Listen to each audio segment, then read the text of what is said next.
Inside the secure data access node room at the basement level of a key communications hub, two Korean hackers were working on breaking into future tech cyber defenses. They each had modified laptops physically connected to the node. "What's taking so long?" one of the armed private soldiers asked the hackers. "We're running into some mad interference in the node network. I think we've been compromised. I estimate it will take another 30 minutes for us to penetrate the node's defenses," one of the hackers replied. Meanwhile, at the Austin Future Tech headquarters, Anthony and a team of net hunters were supporting and helping defend the node remotely. Anthony opened a channel in the company's secure comlink and called the FS squad leader, who was in charge of the particular communication hub. "We're making good progress at stopping their intrusion attempts. However, the enemies are undoubtedly inside the data access node room already. Surround the area and clear the space. Try not to destroy their computer equipment," Anthony said over the comlink. "Understood," the squad leader replied before closing the comlink channel. "We have 2 Stingrays and 100 operators as reinforcements arriving soon. Have them surround the building when they get here." The squad leader instructed a sub-leader. He took half of his contingent, around 25 FS operators, and headed towards the data access node room. "This is taking too long. Can we just grab the node and escape?" one of the Korean private soldiers asked. "The data access node here isn't the mobile version. Instead, we're plugged into the console, and the node is this entire room," the hacker replied. "We've been here for 15 minutes already. I suggest we abort this mission and head back to the maintenance room. FS are professionals. They could be here any minute now," the soldier declared. While they were talking, the FS squad team leader was content with his units positioning around the vicinity of the node room. In order to clearing Operation Point 6, FS operators acted as the vanguard. As soon as the security door opened, they quickly threw flashbang grenades before entering the room. Their rifles utilize Future Arms' new non-lethal 5.56 by 45mm ammunition loaded into M4FA rifles. The original Armalite rifle design, the legendary Eugene Stoner introduced, has been tried and tested.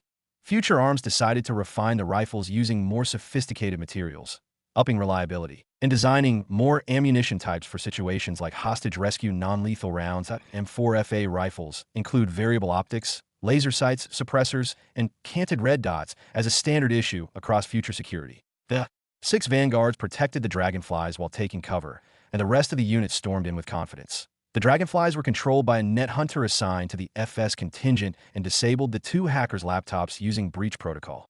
Their highly trained enemies immediately took cover, though 2 were too late to react and were incapacitated. The firefight was quick and intense, but the FS upper body armor was too tough for submachine gun rounds. The remaining enemies were flooded by more operators entering the room and drowned under heavy fire. Secure the area, detain the enemies, and confiscate all their equipment. The squad leader instructed that a lightly armored woman in her 30s followed the FS squad leader into the node room. She was holding a Future Tech laptop and barely armed compared to the others. "Bring me both of the confiscated laptops that I have work to do," the Nethintress declared. She plugged her Future Tech laptop into the console before connecting the confiscated ones. The Nethintress opened a secure comlink channel and connected to Anthony. "I've already unlocked the confiscated laptops.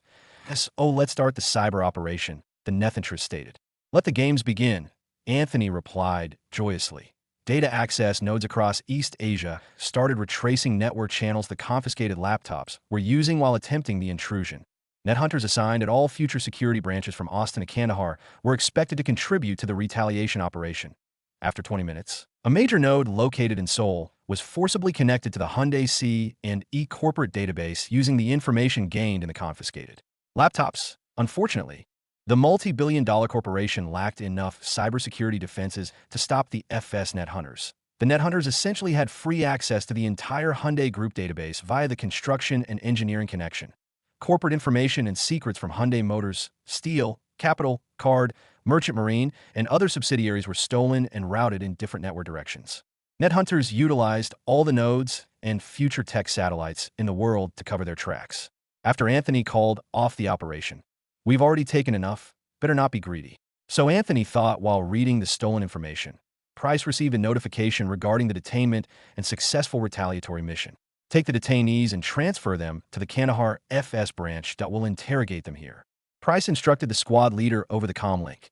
Price switched communication channels and reached Anthony. "What did you guys get?" Price asked. "Shipping routes, business processes, construction techniques, technology designs, and some interesting information," Anthony replied mischievously. President Lee has been busy that we found evidence involving embezzlements, bribery, blackmail, and various other illegal activities. Anthony added, good work. Grant executive directors access to useful information like the designs and business processes. Were there issues with our intrusion operation? Price asked. The Hyundai Group network security defenses were decent but still couldn't detect U.S. We spent 30 minutes transferring the information, got out, and left the back door. Anthony explained. Will leaving the back door expose our involvement? Price asked. It's my new toy, Price, a smart nanite backdoor device. I had an undercover FS operator installed next to the building in Seoul. The nanites travel through the fiber optic lines and can escape towards our FS branch if needed. That I call it network creepers and classified as top secret. Anthony replied, boastfully. Store the design and manufacturing process in future tech satellites. Of course, the government and other corporations will not be happy if they ever find out about these creepers. But your net hunters did excellent work. I'll contact Vince for further instruction. Price replied, sure thing. Talk to you later, Price. Anthony said before closing the channel. Vince was right to be suspicious. The information we have is enough to shake up the South Korean government. Price pondered while contacting Vince. Vince was conversing with Kevin in a restaurant in Melbourne and received a comlink request on his smartwatch. Kevin, hold on a minute. Price is calling. Vince stated before taking the call. Vince started conversing with Price about the recent operation. I'm having dinner, Price. What's so important? Vince asked while eating. A group of armed men attempted to raid a data access node off the coast of Taiwan. The situation is under control, and I sent the detainees here to Kandahar. I'm sending you a report, and we'll wait for further instruction after you eat dinner. Price explained before closing the secure channel. Vince opened the report document file on his smartwatch and skimmed through it. Elon, Christian, Randall, and Nico, sitting at the table, overheard the call. Did something bad happen, Vince? Christian asked curiously. Nothing too serious. Don't worry about it, Vince stated. It's pretty serious, and I'll have to call President Obama and ask for his opinion. Foreign affairs aren't future tech's responsibility. Vince pondered as he continued with dinner. Elon, now that I own half of SpaceX, please allow FS operators to secure your headquarters and network. Times are changing, and we can't risk our corporate assets. Vince said, I understand. Just keep my security detail to a minimum. Elon replied honestly. The group finished eating dinner and bade farewells before Vince headed to the airport. Vince, Aya, and his security detail boarded the Dreamliner and flew back to Austin. Vince found President Obama's office number on his smartwatch and connected to his secretary at the White House. Good day, madam. Can you please transfer me to the president? Vince asked nicely. Why does a teenager know this number? Mr. President only gives this number out to influential individuals. So I'll just do what he asks, the secretary thought. Please give a minute. The president is in a meeting, and I'll have to go inside the office to notify him. What was your name? The secretary replied. No problem. My name is Vince Dalton. Vince replied amicably. The secretary walked into the Oval Office and found the president and General Douglas conversing. What is it, Maria? Obama asked curiously. I have a Vince Dalton on the line that he wishes to speak with you. Maria replied while giving Obama the phone. Thank you, Maria. You can leave now. Obama replied as he took the phone. Vince, what's going on? Is my custom AV ready? Obama asked. It should be on the way to D.C. by now, but I called you for a more important reason, Mr. President, Vince explained. If it's important to Vince, this should be interesting. Obama pondered while listening. In the Oval Office, President Obama was listening to Vince over the phone. One of our FS detachments caught a group of armed men red-handed attempting to hack into future tech, Vince explained. Did anyone get hurt? Was it here in the States? Have you identified the people involved? Obama asked seriously. No one was hurt. Thank you for the concern. Though the enemies got peppered with non-lethal rounds, a T happened off the coast of Taiwan at one of our key data access nodes. Most of them were Korean and sent to Kandahar for interrogation. Vince replied, we'll talk about that non-lethal ammunition later. Smart move to take them to Afghanistan. That I'll have CIA operatives assigned in the area to help with the investigation. Obama replied in agreement. There's not much investigating to do. We already know Hyundai C and E is behind this. The FS team found a secret underground passage 5 miles long underneath the building. President Lee offered to build and upgrade future TechCom stations for a heavily discounted price, and I took the deal in good faith. Vince explained in a soft, childish tone. Thanks to my future knowledge, I dodged a bullet, and oh, good faith found here. Vince thought, that's a serious accusation. Vince, I'm sorry to hear about your dealings with President Lee. I'll need hard evidence to pursue this. Our alliance with South Korea is utterly essential to our foreign strategy. Obama replied honestly. I believe the CIA can persuade the detainees to confess. I trust in my government. Though hypothetically, if future tech possesses incriminating information about President Lee's involvement in bribery, tax evasion, and embezzlement, for example, how would you feel about it? Vince asked vaguely. Future tech did something illegal, I'm sure of it. But information like that is priceless. IT wouldn't be challenging to install a new president with it in the right hands. Obama pondered. In this hypothetical situation, I would suggest revealing some information to the CIA operatives for further investigation. But of course, your law firm will have full support from the White House, and future security will receive a $50 billion defense contract that I even have General Douglas here to negotiate the deal. Obama replied with his signature tone. A puppet South Korean president is worth $50 billion. Fending off Mr. Lee was more profitable than I thought. Vince pondered. Quite generous of you, Mr. President. I'll have Price contact General Douglas regarding the deal. Thank you for your time. Vince said before ending the call. Who are you talking to, Mr. President? The general asked. It was Vince Dalton. Write an outline of what the Pentagon needs that I promised him a $50 billion contract. You can get whatever you want. Obama explained. That's 10% of our 2013 budget. Oh, what's going on? General Douglas asked curiously. It's a need to know, General, that I suggest ordering those AVs that I hear they're perfect for urban battlefields. Obama said before dismissing the general from his office. This is going to be a lot of work. Obama pondered while searching through his political contacts. In a Dreamliner flying over the Pacific Ocean, Vince was lying down on his king-sized bed. I can see why the military-industrial complex makes so much money. The discretionary budget is practically free cash. Vince thought. He decided to contact Richard working at the Wall Street branch. Richard immediately took the call from Vince as soon as his phone rang. Vince, what can I do for you? Richard asked. Richard, I suggest shorting the South Korean won starting tomorrow. Some bad news about Mr. Lee will come to light. Target the Hyundai Group 2. Kim Jacobs will be suing them soon. Vince instructed before ending the call. Something big must have happened. Richard thought. He walked out of his office and shouted commands. Listen up, we'll be shorting the one and buying up all of Hyundai's holdings. Set up all your trading tools in preparation for tomorrow. Richard said before working himself. He called Price to discuss the following steps to be taken. Price, leave an evidence trail for the CIA operatives who will be visiting soon. I've struck a deal with the president in exchange for the information. Continue monitoring our assets abroad and contact General Douglas about the $50 billion defense contract. Vince instructed. Price was surprised to hear how high the value of their work was. I'll see it done, Vince. Anthony will contact you about his new invention soon. I hope you don't do anything rash with it. Price replied. Thanks for the heads up. Good work out there, Price, that you've been a model executive director. I'm glad to have you as an ally. Vince expressed before bidding farewell. The young man is too humble. Price pondered before working on the Pentagon deal. Vince called Marcia Kemp immediately after his conversation with Price. Kemp Jacobs accepted Vince's deal and retained their company name. However, they represented only current clients and mostly served future tech. Vince, how are you doing? Marcia asked over the phone. I've been well. Thank you for asking. Have your South Korean branch prepare a lawsuit against Hyundai C and if they attempted to steal our corporate secrets and were caught red-handed. Start the suit when you hear news about the incident on TV. Vince instructed. Understood. Vince, do you need anything else? She asked. Price will get in touch with you to negotiate a deal with the Pentagon.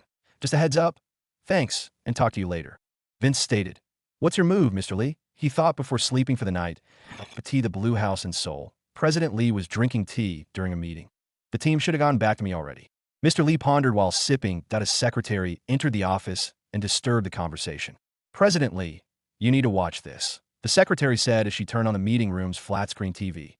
South Korean news reported about the failed hacking attempt on Future Tech's network and the alleged involvement of Hyundai C and E, including evidence in the form of confessions from the two hackers and incriminating documents for everyone to see. One of the men in the room, Senator Won Hyun, took the opportunity to question the president that he already knew Mr. Lee was guilty because President Obama contacted him before the meeting.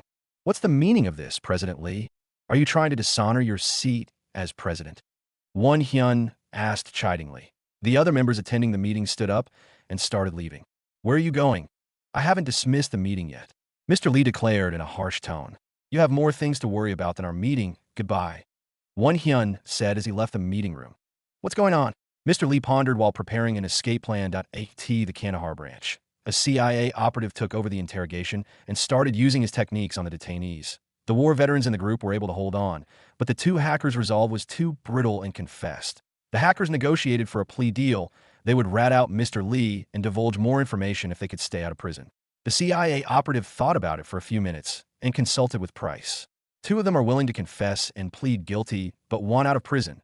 What should I offer? The CIA operative asked Price. The two hackers? I'll hire them. With limitations and protections, of course. I need more talented hackers, and these guys are professionals that I trust Anthony can set them right. Price thought. The CIA operative returned to the dark cells and conveyed the offer. The two happily agreed, in fear of imprisonment, and spilled the beans. They were involved in an anonymous hacking ring that operated from the dark web. They, in particular, took contracts from politicians, business people, civilians, anyone who had money to spend, and performed their services flawlessly. The ring had no formal name and was involved in organized crime, corporate espionage, and many other illegal activities. They explained that modern data network security was a joke for most hacker ring members, and it was the first time anyone got caught. The ring agreed never to attempt hacking into future tech because they employed the most sophisticated cyber defense technology globally. Still, the two were Korean hacker buddies who came across a massive contract worth $500 million and took the risk. The CIA operative was stunned to learn about such crucial information and decided to investigate further. The remaining detainees would be sent stateside for trial other than the two hackers who joined Future Security under heavy surveillance.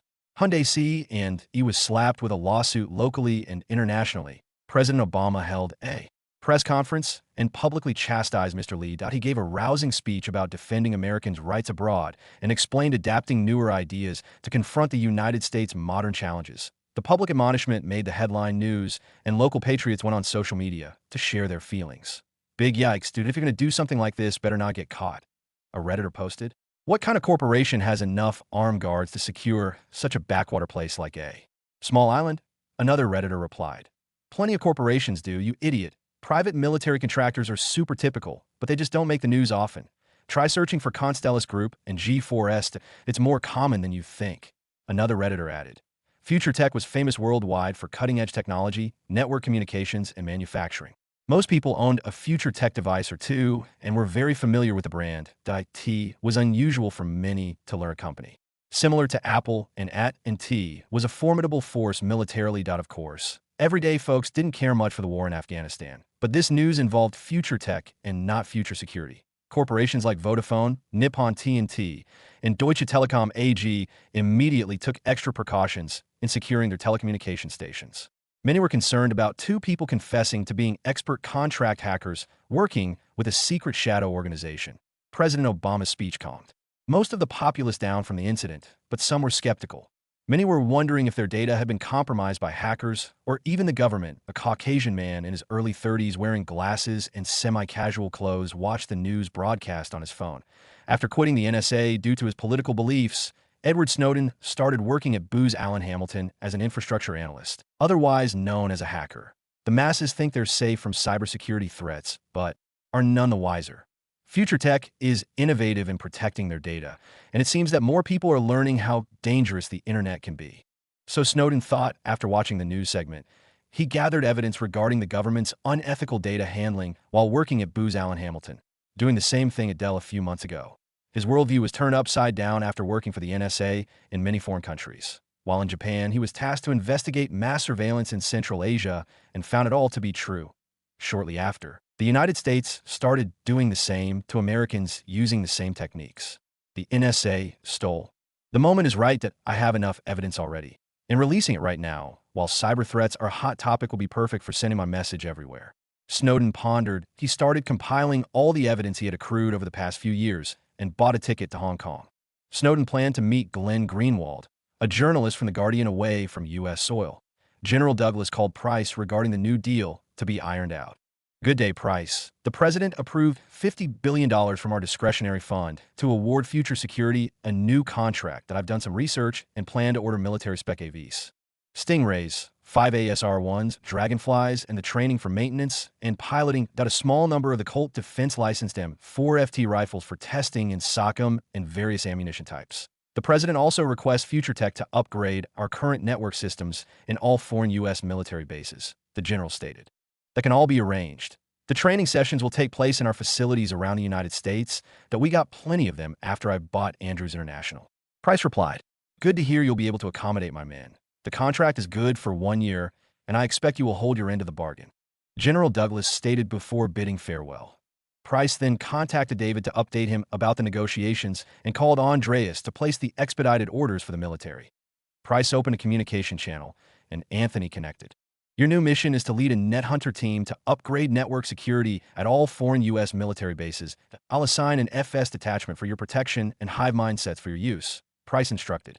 "Understood, but I'd better get bonus pay for leaving my comfy office, Price," Anthony replied jokingly. "You're already paid 1,000,000 times more than you would at any information technology consulting firm, but fine, your team will get a bonus." Price yielded and ended the call. That he walked out of his office to find Alexis, the subdirector for future education. He saw a pretty Caucasian woman in her late 20s talking to some local Afghan children. The populace well appreciated the future tech training facility at Kandahar, and many men and women found an opportunity here when none could be found before. Future Education has been testing new teaching tools and methods for adults attempting to get future tech certified and children who want to learn the basics. To FT Education bundled unreleased future tech products like the AI-processed real-time language translators and mixed reality visors with augmented reality interactive teaching tools. Farouk learned to pilot Aerodyne vehicles so quickly because of his involvement in testing earlier versions. Jessica and the software systems division implemented an operating system for the visors, while Rick and Sarah designed the user interface. The physical controls on the device were located near the temple of the head, and the visor itself employed eye tracking. Kyle and Future Studios developed software tools enabling the creation of custom augmented and virtual environments with the help of Epic through a multi-million-dollar partnership contract. Children can learn to read and write by listening to instructions through earphones and making writing gestures in the air. Aerodyne pilots can connect a future tech laptop or computer to the mixed reality visor and experience crisp quality virtual reality practice simulations, and the visor even works as a HUD while piloting. The Kandahar training facility had plenty of mock Aerodyne cockpits where students could learn while in VR. "How's your work here at Kandahar going?" Price asked Alexis. "It's been enjoyable teaching and helping the locals and your men. The Future Tech Mixed Reality Visor trial has been an enormous success, and the bonus was nice too." Alexis replied honestly. "I'm glad you've been thriving in your role as the point woman of Future Education. For now, I'll be assigning you to train U.S. military troops and pilots to use and maintain future tech products. You're currently a subdivision director and have done great work growing our training capabilities. I'll ask Vince to promote your subdivision if you fulfill this mission within the contract year," Price instructed. Alexis perked up when she heard about the potential promotion. "Of course, Director, that I'll accept this mission. Thank you." Alexis replied joyously. "I have to take every chance I get. Life was rough when I became a teacher, but it all turned around after using my management degree and finding this random job in Kandahar." Alexis pondered. "I have faith in you. However, you've only worked with Future Tech for a few months. That a year is enough of a time frame for Vince to judge Future Education's worth. Therefore, I'll allocate $5 billion from the contract as a budget injection for you. Don't let Vince down. That should be enough for the general's men," Price thought. Alexis was surprised to hear about money in the billions of dollars suddenly. "I can assure you will train the troops well and create more profitable avenues for the long run," Alexis replied confidently. She immediately opened the corporate store and ordered enough sets of MVRs based on the outline Price had given her. Each Aerodyne pilot in Kandahar made an average of $200,000 annually, twice as much as the industry standard, mainly due to the higher risk of death on the battlefield. The FS Kandahar branch employed 80 Stingrays and 80 FAV-1 S. And almost all of the pilots were Afghan, while most other countries were busy legalizing Aerodyne vehicles. Kandahar locals were piloting AVs daily when patrolling and performing missions. Future Tech employed many other experienced and trained locals now that 3 months had passed since the facility's founding. The economy of Kandahar had reached an all-time height due to reasonably high wages shared by many in the community. American stores and franchises like Walmart that primarily serve the SpaceX and Future Tech employees expanded with more branches across the city. Larger biospheres were in construction to grow more crops and perform further testing for the inevitable mission to the moon, providing cheap labor jobs to anyone interested in helping with Future Tech's research. The energy was cheap in the region as crude oil was abundant, and Future Tech bought oil directly from the China National Petroleum Corporation, which legally mines oil in Afghanistan. The Kandahar branch housed a material science unit that refined fuel for use in AVs and Stingrays. Further research and development were invested in creating more efficient versions of the fuel complex and advancing jet fuel technology with SpaceX petroleum engineers. This city is a considerable asset that Future Tech has invested billions in over the past few months that I'll have to put more effort into defending the city, especially after what Ashken had said. Maybe something like the Israeli Iron Dome defense system would be a good option that I may have to talk to Vince about it. Price pondered while walking back to his office. Last week of March 2013, Austin headquarters penthouse, a week after the Australian Grand Prix. Vince was reading updates from public news and his executives on his work laptop. Edward Snowden released evidence regarding the mass surveillance of all Americans on U.S. soil soon after he arrived in Hong Kong.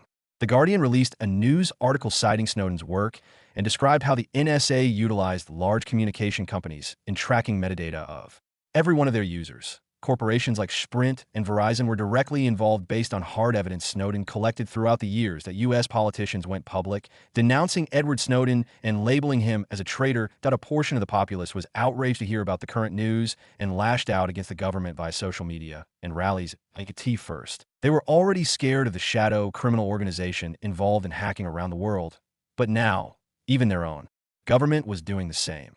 Protect our privacy, uphold the Constitution, crowds chanted in front of the White House. President Obama already had his hands full trying to install Won Hyun as the South Korean president, and now he had to deal with civil unrest too. Edward Snowden can wait, that we'll catch him eventually, but these protesters, though. Obama pondered in his office. Keith Alexander, a military man currently the head of the NSA, walked into the Oval Office for a meeting.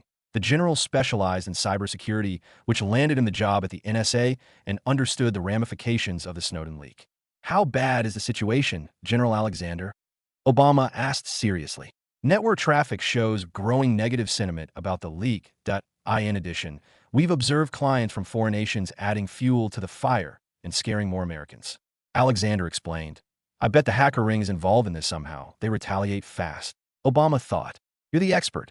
What do you suggest we do? Obama asked. My team has spent time deliberating a strategy to limit the effect of this issue.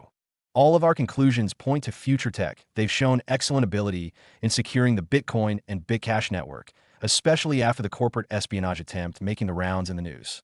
Alexander explained truthfully. How can they help with this issue? From what I understand, only Future Tech data traffic gets routed through their nodes. Obama replied in confusion. We need a new and trusted telecommunications provider in the United States. Let's offer a deal to Vince Dalton publicly and watch how the masses react. Future Tech has been a model corporation for 2 years now, paying the highest taxes, creating thousands of high-paying jobs, and providing relief programs. Alexander explained, let's leverage their flawless track record to turn this bad position into a good one. The general added, corporate data security is the future. I've been planning on founding a new company called IronNet when I retire next year, though this is a great chance to transition into the private sector with Future Tech. Alexander thought, you've convinced me that I'll talk to Vince Dalton after you leave. Obama said before dismissing Keith Alexander. The president took out his secure phone and found Vince's comlink channel. Future Tech would route the conversation through satellites and nodes as a standard. Vince, good day. I'm not sure if you're aware, but the United States is running into some issues regarding data security. Can you spare some time to talk about it? General Keith Alexander spoke highly of your company and suggested we work together. Obama explained, I choose to pay the total 26% as corporation tax instead of using tax havens across Swiss and Cayman Islands bank accounts, so the government views Future Tech favorably. Companies like Amazon and FedEx avoid taxes to the point of barely paying any. Vince pondered IT was well worth it, and Vince now had the opportunity to enter the public utility industry with the government's backing. Of course, Mr. President, I'd be happy to help however I can. Vince responded honestly. First, I'd like to ask your opinion about the Snowden leaks, Obama stated. In all due respect, I agree with Edward Snowden's sentiment. However, U.S. citizens have the right to know about things such as data tracking. Even Bitcash and War Online explicitly state in our terms of service that Future Tech requires the storage and tracking of customer data. Vince explained, Future Tech tracks data. Obama asked in surprise. Like many other companies and services, we track data of our consumers for their benefit, like not having to enter in long Bitcoin wallet codes every time they log into our service, Vince explained. Though we provide security services for Bitcash and War Online accounts of much better quality than our competitors, Vince added. Then why are Americans so up in arms about mass surveillance? Obama asked honestly. The biggest mistake the NSA made was not disclosing the mass surveillance. But, unfortunately, the government underestimates how little people care. Consumers understand why their social media data is tracked and don't care much as long as Facebook or Instagram is in working order. Vince explained, protesters are rallying because they weren't made aware. Regular people have no time to ponder if Apple records their FaceTime calls. Instead, they're busy conversing with a loved one across the world. Technology has its drawbacks, but the conveniences it brings will always prevail in the end. Vince added in detail, I never really thought of it that way out of course. I believe Snowden to be a traitor, but it seems like a patriot would be a better label. Obama pondered in deep thought. Vince, you've opened my mind to new ideas that I need to think over. The government will offer an internet utility deal with Future Tech soon, and I'll be in touch. Thanks for your time. Obama said before closing the audio channel. The same time, the U.S. economy became unstable due to a loss of consumer confidence. The South Korean market was crashing. Won Hyun led the impeachment process in kicking out President Lee from office. As a result, the Korean won was crashing in the foreign exchange markets, while future tech investments earn enormous sums of money by shorting. Local South Korean businesses associated with the Hyundai Group were scrutinized by the public, and their stock prices were falling in the stock market. Richard, the FT Investments executive director, worked overtime with his team, capitalizing on the insider information Vince provided them. Suddenly, Future Tech bought plenty of Korean companies for discounted prices, such as K-pop entertainment businesses experienced in filming movies and shows. The mass surveillance issue was a hot topic in many different nations like Japan, the UK, South Korea, and the entirety of the European Union. Governments were deliberating on what to do with all the new information coming out. Some saw weakness within the United States and planned accordingly. President Lee was rushing around his house, trying to gather everything valuable before his escape. I'm seriously F-ked. The locals will tear me apart if they find me, though imprisonment is worse, I imagine. Mr. Lee pondered. Lee knew he would be summoned to appear in the National Assembly soon, but had no other option than running with no destination in mind, and no matter how unlikely he'll escape. While packing, he received a call from an unknown number on his phone. Mr. Lee was on his last legs and didn't think a call from a random person would make his situation even worse. Hello, this is Lee. Mr. Lee stated. We know who you are, President Lee, that you've compromised our organization by setting up the contract hackers to fail. It was your hubris that brought upon the authorities on us. The CIA and Interpol are working overtime trying to find information about our activities. You have nowhere else to go. Repay your debt to us, and you'll be compensated and protected. A garbled voice spoke through the phone. And what if I don't comply? Mr. Lee asked. It's pretty obvious what happens next. You will either be imprisoned or extradited to the U.S., where an even darker prison is waiting. The garbled voice replied. What will you have me do? Mr. Lee asked honestly. Take all your wealth and meet with our extraction team in Seoul. I'll send you the details on this phone you're using. The garbled voice explained. Understood. What do I call you? Mr. Lee asked curiously. We are Anarchy, the garbled voice proclaimed before cutting the connection. The first week of April 2013, in an industrial complex near Seoul, Mr. Lee and his family carried a bag in each hand while waiting for someone to pick them up. A black SUV rolled up in front of a random warehouse and flashed its headlights. It was an agreed-upon signal, and the family entered the SUV without saying a word. Where are you taking us? Mr. Lee asked a man wearing tinted glasses sitting at the front passenger seat. Our organization is active worldwide, but the boss decided to take you to the north, the mysterious man replied. The north? As in North Korea? Mr. Lee shouted in reply as his family was frightened by what the man said. You will do your part, Mr. Lee. That is the deal. Follow instructions, and you will keep your lives. The man stated in a monotonous tone. Maybe imprisonment was a much better option. Mr. Lee pondered while the vehicle left Seoul. Across the globe, Vince was testing a beta version of Everlife Online on his office workstation computer. He was controlling a photorealistic human character, driving around a fictional version of Miami City. Kyle was also playing Everlife Online right next to Vince and wanted some feedback regarding the final beta. As you suggested before the development of Everlife Online, Future Studios added more employees to the video games division and is now 5,000 strong. Half of them worked on the single-player Everlife experience, and the rest are polishing the Everlife Online features and maintaining War Online. Kyle explained. We also hired the Russo brothers as you instructed last year as director for the single-player story. In addition, Robert Downey Jr., Jennifer Lawrence, and Dwayne Johnson did excellent work in our motion capture and voiceover sessions. Kyle added. The game itself looks finished. I think Future Studios should rent a large booth in E3 in June to reveal Everlife to the public. Vince replied, Excellent idea, Vince. I was so busy with Everlife Online and FTVR that I forgot about those expos that I'll have my team book a booth for sure. Kyle replied excitedly, Leave space for future education. I want to tease the new MVR visor to our passionate gamer fans. They'll go crazy after trying a demo. Vince said jokingly. Kyle and Vince continued playing a mini-game within Evolife for an hour before Vince had to go back to work. Vince received a call from Richard, the FT Investments executive director. He opened the secure Comlink channel and accepted Richard's call request. Richard, how is the market doing? Vince asked. The South Korean economy is stabilizing, so we've stopped shorting the 1.FT Investments used our $20 billion in cash and turned an impressive profit of $40 billion from shorting and bought plenty of South Korean businesses, including a K-pop entertainment company. Richard explained. Good work, Richard. Does the K-pop company only promote music groups? Vince asked curiously. The company owns a few popular K-pop groups, but mainly produces Korean dramas for television, Richard replied. Have the entertainment company continue producing whatever they were before we acquired them. Invest some cash and have them create Afghan TV shows we can air in Kandahar. Of course, they will have to recruit talented Afghan writers and actors. You can keep the cash for further investments. Vince instructed. Understood, boss, Richard said before closing the Comlink channel. Aya walked into Vince's penthouse office and found him and Kyle playing Evolife. Vince, President Obama, is live in a press conference talking about the data security issue, Aya stated. Turn on the TV, I want to watch it. Vince instructed. Aya turned on the flat-screen TV and switched the channel to Fox News. President Obama had a speech prepared for the press conference and started talking. Good day, citizens of the United States. Sensitive information has come to light after a series of unfortunate events. First, the corporate espionage attempt, and now the Snowden leaks. My administration has deliberated for days now and has concluded the importance of mass surveillance in a post-9/11 society. Therefore, from this day onward, any state-sanctioned surveillance shall be disclosed publicly.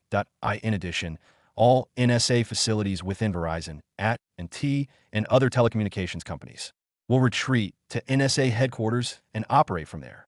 The United States government will officially monitor the use of the public internet, and any citizen retains the freedom to choose whether to use the inconvenient and insecure dark web or the public network.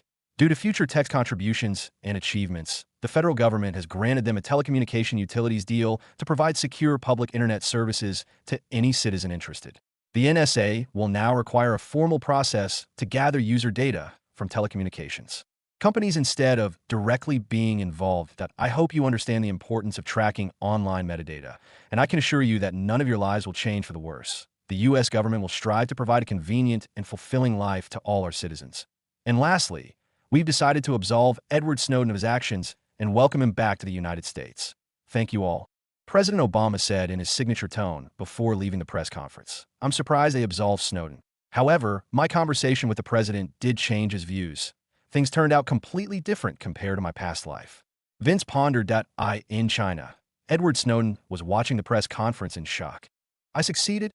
I was so prepared to live a life on the run, but things turned out for the best. I just wanted people to know and had no intention and ability to stop the government from surveilling the masses. So Snowden thought while booking a flight back to the United States, a random lavish American home. A couple spoke to each other after watching the press conference. The husband earned a fortune by trading Bitcoin and altcoins and was horrified to hear the insecure status of the internet. Dear, I'll opt to use future tech communication services for our company from now on. We'll have to protect our data, and Future Tech has been competent enough to protect my Bitcoin and Bitcash that I'll use their service for my altcoins too.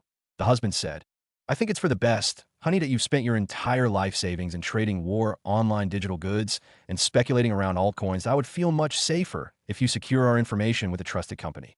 The wife replied honestly. Similar conversations were shared across the United States. From website startups who were already using Future Tech products for full-stack development to regular consumers who just wanted peace of mind. In the office penthouse. Vince finished playing Evolife and focused on further business expansion. I've spent most of my capital on telecommunications the past year. $30 billion investing in Future Tech for research, development, installation, and security culminate at this moment. If the attack weren't thwarted, I'd be in a nightmare situation right now. I can't slip. So Vince pondered while doing the same thing he did before time traveling, kept busy with work. Billions of dollars worth of satellites, radio masts, and data access nodes began experiencing a surge of users from the United States. As a result, Future Tech had entered into the consumer telecommunications industry valued at $500 billion. Utilities like water and electricity are highly profitable due to servicing a mass market. Likewise, Future Tech consumer products raked in plenty of cash, but there's only a limited amount of money an average person would spend on a computer or electronic device. Network services, though, require subscription, which increases profitability in the long run. Please call Hudson up to my office, Vince instructed while typing on his laptop. As you say, Vince. The butler bot replied softly. A Caucasian man in his 40s entered the room and greeted Vince. How may I help, Vince? Hudson asked courteously, who has contributed most to Future Tech Net Serve in the past year. I'll be promoting a new executive director. Vince asked. One that comes to mind is a man named Azuma Tetsuo, or just Azuma. He began working at Bitcoin Market long before you bought it 2 years ago. Azuma specializes in physical and virtual network infrastructure and is a core member of Bitcash. Hudson explained. Say no more. Bitcash was very important to our early successes, and it seems like Azuma was pivotal in his role. Promote him to executive director of Future TechNet Serve and have him ready for expansion outside the United States. Vince instructed before dismissing Hudson. Those Bitcash guys are OG like future studios that I can attribute my early wealth primarily to them. Vince pondered while he was working. The U.S. government publicly invited Edward Snowden to D.C. for a press conference and guaranteed his safety. In addition, the administration asked him to provide his motivations in releasing such sensitive information and his opinion regarding the current state of data security. A Caucasian man in his late 20s stepped out of the airplane and admired his home country. I never thought I'd see this again, Snowden reflected while moving towards the arrivals terminal. Though he landed at LAX, the Secret Service was already waiting to ensure his safety and escort him to the White House. In an elevator going up to Vince's office, a pretty woman in her early 30s waited for the door to open. Dr. Sarah wanted to meet Vince to discuss FutureMed. Good to see you. Vince said I wanted to update you on the joint project I've been working on with Leah. Dr. Sarah explained. I can spare some time, Doctor, Vince replied.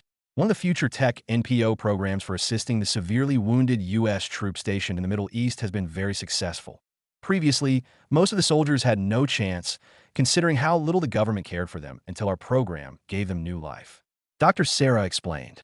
2,000 IED victims who have lost limbs on the battlefield are now recovering with their new cybernetic replacements at FutureMed Hospital. In addition, we treated another 3,000 with various common health complications without issue. FutureMed services are tried and tested now. I hope you'll consider expanding the division. Dr. Sarah added, your work has been excellent, Doctor. You saved my mother's life, and I will never forget that I'll invest $10 billion for more employees, facilities, and research projects. Consult with Hudson regarding employment. Remember my executive order, we sell earlier version products and save the best for ourselves or when our competitors catch up. Vince declared, your orders are paramount. Vince said I'll be using the fund injection wisely. Dr. Sarah before stepping out of his office. National news was covering Edward Snowden's return from Hong Kong. Supportive rallies in D.C. were allowed to show their collective agreement with Snowden's actions, though violence was prohibited. After being escorted by the Secret Service, Edward arrived at the White House and met with President Obama before the press conference started. I thought you'd label me as a traitor, Edward said to Obama. The administration did. But an intelligent young man made me realize the folly of hiding the mass surveillance program from the public. That I think of you now as a hero to the American way of life. Obama replied honestly. Who could possibly sway the United States president? Edward asked curiously. I'm sure you've heard of him or have used his company's many cutting-edge technologies. Vince Dalton, the CEO of Future Technologies. Obama replied. The teenage warmonger, Edward asked in surprise. Future Security provides tactical and practical support in the war, but it's only one part of his company. IT would be best if you were grateful for his contribution to your absolution. Obama explained honestly. Indeed, Edward said before both gentlemen proceeded to the press conference. Edward Snowden told his story in front of the entire United States that he was involved heavily in the mass surveillance of ordinary citizens and finally had enough when James Clapper was questioned and lied under oath about the program. I had no intention in attempting to stop mass surveillance and just wanted to reveal the information to the public because everyone had the right to know, Edward declared. Many Americans across the nation agreed with Snowden's sentiment. The least the government could have done was warn people about the program. People began feeling a sense of closure and could now move forward from this social issue. Riots and demonstrations calling for the termination of the mass surveillance program died down, and people slowly returned to their day-to-day lives. It seems the citizens are finally calming down. The idea of having Snowden address his concerns publicly was genius. Obama pondered. The young man was busy outlining project directions for Future Tech's many major and minor divisions at the penthouse office. That on the wall was a TV playing the live news coverage from the White House. Vince watched the press conference and called Aya into his penthouse office. How can I help? Aya asked. Contact the White House and have them extend an invitation to Edward Snowden that I want to recruit him. for NetServe's upcoming project. Vince instructed, "Oh yeah, and summon Anthony and Azuma for a quick meeting." "Thanks, Aya." Vince added, "Understood." Aya replied politely before performing her task. That a few minutes later, two executive directors walked into Vince's office. Point one was a young Japanese man in his mid-20s wearing a sleek business suit, and the other was a Filipino-American man in his early 30s dressed in comfortable future couture cold weather attire. It does get pretty cold in the server node rooms. So Vince thought as he sat on the sofa. "It's an honor to meet with you directly, Vince. First, I want to offer my gratitude for the promotion, sir," Azuma declared while bowing. "Call me Vince. You deserve the executive director position. The Big Cash Network has yet to fail, and you've been instrumental in that achievement," Vince stated unreservedly. "And you, Anthony, have surprised me with a dangerously effective new piece of technology. The network creepers, if I recall correctly," Vince added. "Thank you for appreciating my work. The Future Security Cyber Division has treated me well, and I think of it as a family now," Anthony replied honestly. "Future Tech does its best to provide for our loyal contributors. I've made sure of it that I want to discuss a subject related to your new invention," Vince stated sincerely. "The public internet is becoming more and more dangerous. Future Tech data is secure in your hands, Anthony, but not all network data receives the same treatment. Now that NetServe provides satellite and fiber optic internet services, I'd like to add more security measures to protect consumer and commercial data. My idea is to embed unique identifiers within any form of media.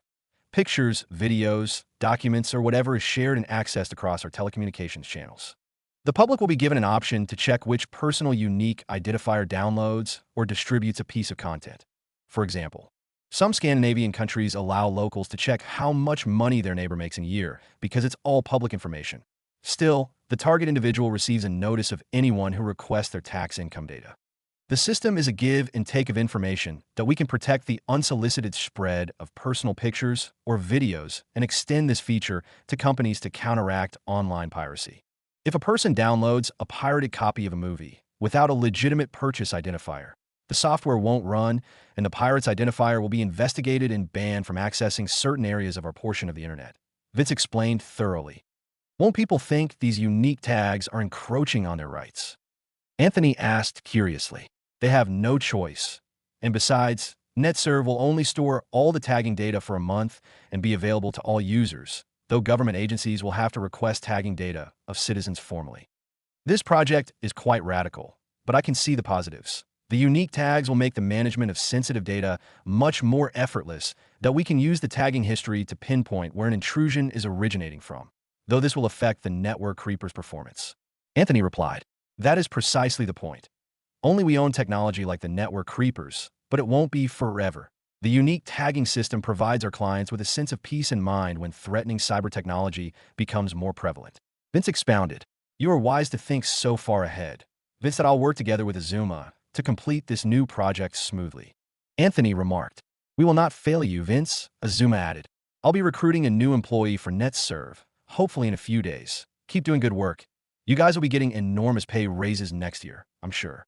Vince speculated before dismissing them both from his office, the guest wing of the White House.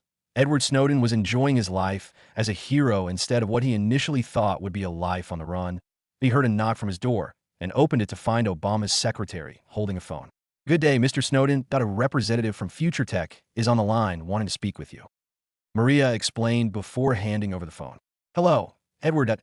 My name is Hudson, the Chief Operations Manager for Future Technologies. That I want to extend an invitation for you to visit Future Tech headquarters and discuss an open position at NetServe," Hudson stated. "I'll be working in the private sector now.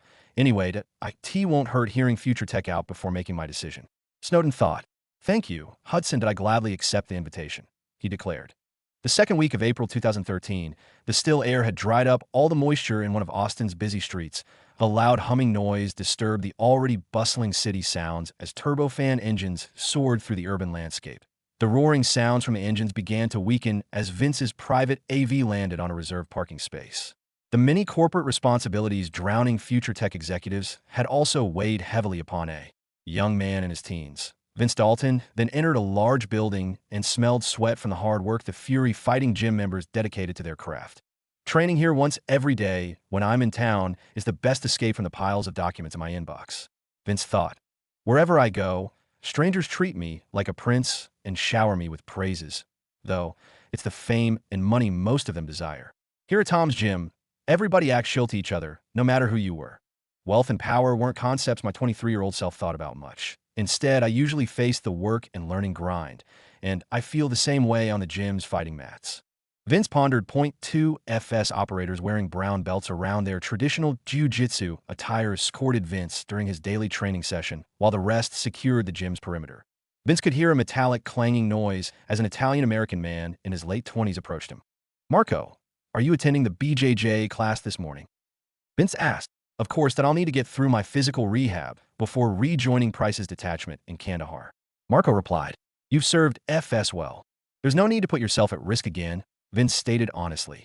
"I'm a soldier, Vince. Fighting is what I do, and I won't let a metal leg keep me from doing that." Marco replied, "Future Tech did everything it could and gave me a second chance. Unlike my brethren suffering every day from PTSD, yet aren't given proper treatment by the military." Marco pondered. "You're one of the good guys. Marco, I hope your new top-of-the-line cybernetic leg serves you well." Vince stated sincerely, "It serves me too well, sometimes. The other members here think my butterfly guard is impossible to pass based on my new leg strength." Marco jokingly said, "My butterfly and close guards need a bit more refining. Do you mind being my sparring partner for this session?" Vince asked, "It's my pleasure to help with your training. Vince. Let's get ready before the session starts." Marco replied while walking towards one of the training areas. The group of four arrived at the BJJ mat's room and bowed before entering. Each member gave Vince a simple nod as a greeting when they watched the group arrive. Vince found a good friend among the crowd, a young yet large man built like a tank. "Hey, Tom, I didn't know you were back from Las Vegas. How was your last match?" "Sorry, I've been too busy with work lately and haven't watched your recent fights." Vince stated, "It's been quite a while." Vince said, "While last fight was a brawl and went the distance. Fortunately, I won unanimously by decision. Those UFC guys are the real deal." Tom declared, "Congratulations, Tom. Don't worry too much about the veteran fighters. You're only 18 and undefeated. I bet there's so much more you can learn before becoming champion." Vince stated reassuringly, "Thanks, Vince. I owe you for starting my fighting career. Why wins are your wins. As far as I'm concerned, you have a sparring partner already. I want to see how good at grappling you've gotten since the last time we trained together." Tom asked, "Marco here will be sparring with me, but I'll go a few rounds with Austin's pride himself," Vince said jokingly. "That's so embarrassing, Vince. Would you please stop calling me Austin's pride? It makes me awkward," Tom replied. Their conversation abruptly ended as the instructor, Mr. Fury, walked through the door. "Good to see everyone present for this training session. Partner up, and let's perform some drills, then we'll be sparring afterward," Mr. Fury declared in a stern tone. Some of the newer students suffered from exhaustion and fatigue from the drills, but pushed through it forcibly. IT was the same for Vince when he started training, and it was a natural process. The atmosphere changed as the sparring session started. First, the students formed up and were driven by competitiveness. Then the bell rang.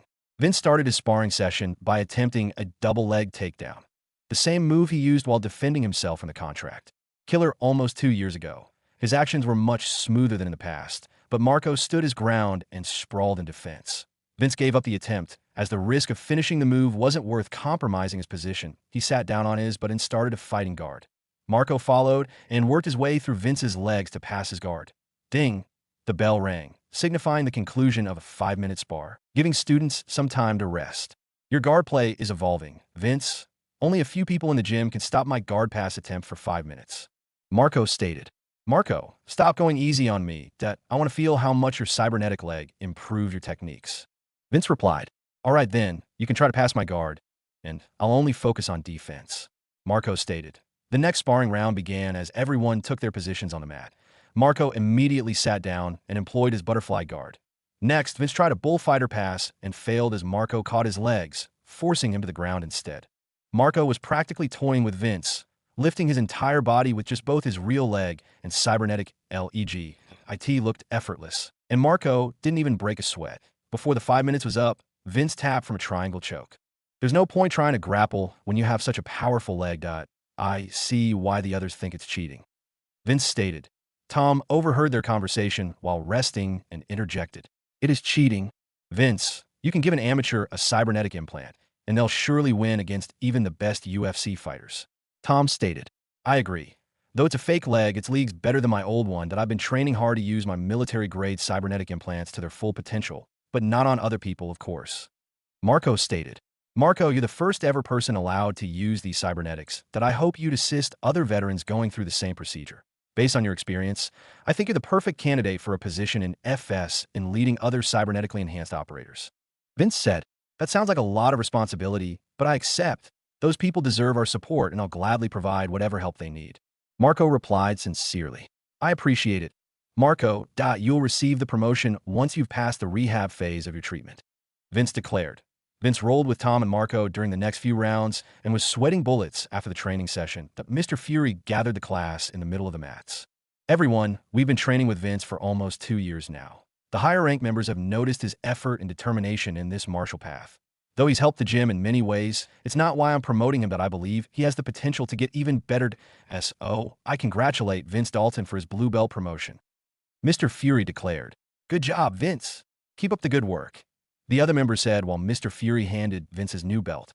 Thank you, Mr. Fury, and thanks, everyone. This gym means a lot to me that I learned how to defend myself here, and this is future security's home that I promise to live up to everyone's expectations. Vince stated sincerely. Tom nudged him and said, Nice.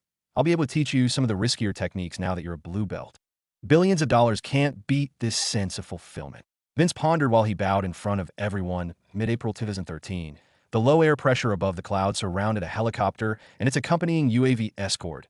Mr. Lee and his family sat in their seats, uncomfortably. The helicopter provided luxurious amenities, but it was the sense of unknowing and confusion that unnerved them. The strange and mysterious men who brought them from Seoul never answered any questions about why they had to go to North Korea. Of all places, the air pressure began to rise as their vehicle landed within a remote helipad among the blooming cherry blossom forest. Then, finally, the platform started to move and lowered itself underground. Mr. Lee felt relieved to see the men in black didn't send them to Pyongyang. He walked out of the helicopter and was amazed to see a massive underground facility. His family followed and stared in awe, watching manufacturing drones, engineers, and armed security working around the area. Is that an Aerodyne vehicle? Mr. Lee asked in surprise after observing an SUV-sized vehicle hovering towards the helipad. We're not here to answer your questions. My companion here will show your family to the living quarters. After that, I'll be taking you to meet someone. The man in the black combat suit stated. Mr. Lee walked through the facility's corridor following the mysterious man until arriving in front of a heavily defended area. The door leading into a lavish office opened for them to enter. A beautiful woman greeted Mr. Lee. President Lee, welcome to our North Korea facility. You're pretty lucky to meet the boss directly. He's always in the European branches these days. The woman stated.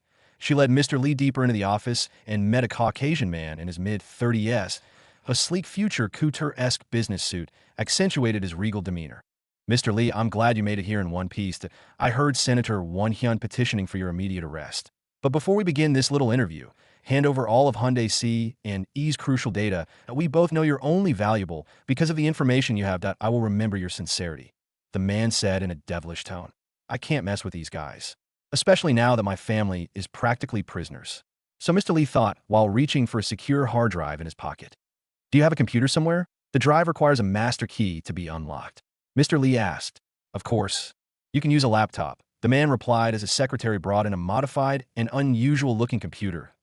Mr. Lee plugged in the drive and typed in his master key. You're smart enough to comply without further persuasion. You have my gratitude. Hyundai C and E employed some data security strategies that made it a bit of a hassle to hack, but it's no issue now that I'll let you ask your questions, and I will answer as best as I can. The man declared. Who are you? What is this place? Why did you take us here? Mr. Lee asked as he jumped on the opportunity to get some explanations. My name isn't essential, but most people call me Enigma within the organization that I'm the 5th leader of digital anarchy, or just anarchy. This place is our North Korea facility, a significant branch servicing East Asia. You've never heard of us, but for a good reason. Our roots trace back to the earliest hackers in the 70s when the first Enigma made his fortune by stealing research data from many US and European universities. You will be working for Anarchy from now on. Unfortunately, like many of our employees, you and your family are now presumed dead and have no public identities. Enigma stated plainly. Why are you telling me all of this? I assume your organization keeps secrets. Mr. Lee asked in confusion. We do keep secrets, of course. But I feel like I can be candid with a person in such a sensitive position as you are. Unless you want your family to suffer for your mistakes, I suggest compliance. Injima said with a smile. Mr. Lee started sweating profusely after being threatened in such a casual way. What would you have me do, Enigma? Mr. Lee asked. The organization requires engineering guidance for a current customer order. Anarchy's old-time client, Kim Jong-un, has been satisfied with our long-term partnership with his family, but is now in dire need of more weapons.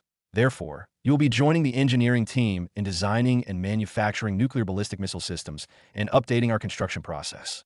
Enigma replied, You want me to make weapons for the enemy? Mr. Lee asked in surprise and anger. North Korea is your enemy no longer. Always remember that you don't have a choice anyway. You can try to escape with your family, but it will end disastrously, I assure you. So Enigma stated as a matter of fact. Mr. Lee chose to move on to a different topic, fearing for his family's life. If you don't mind me asking, Enigma, how do you have manufacturing drones and aerodyne technology? Future Tech protects their assets like an overbearing father. Mr. Lee asked curiously.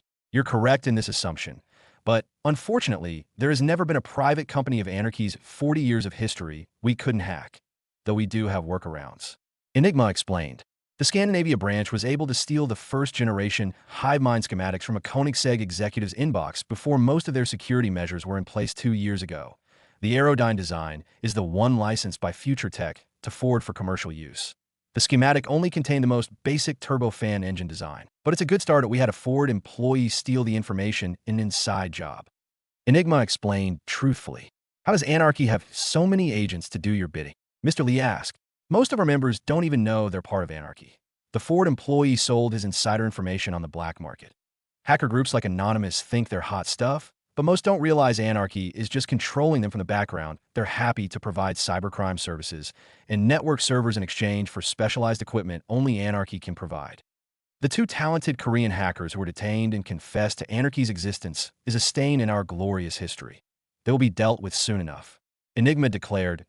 Mr. Lee sat on the sofa with a blank face. His mind was trying to process all the information Enigma courteously shared. What have I gotten myself into? Mr. Lee pondered while drinking the served tea. The organization has plans, big plans to secure our monopoly in selling valuable information to the rich and powerful. Our biggest obstacle right now is Future Tech, and there will be a time of reckoning. But for now, do your task well, and you'll be rewarded in kind. Go and share what you've learned with your family. You will live a new life now, a life with more meaning. Enigma instructed before his secretary joined Mr. Lee in leaving his office. The man in a black combat suit entered the office after a few minutes. Enigma, the commercial aerodyne vehicle, is working as intended. The information provided by the Ford employee checked out, though the design cost $10 million, the man in black stated. That's great to hear. Unfortunately, most of the black market dealers who aren't associated with Anarchy are usually inept and useless. That we got lucky in this regard, though I'm not too fond of loose ends and I think the usual is fine. I changed my mind. You could do a car accident for now. Anarchy has to lie low before we can match up with our enemies. Enigma instructed. Your will is my command, Enigma, the man said before leaving the office. Finally, Anarchy has an enemy who's worth our time and effort.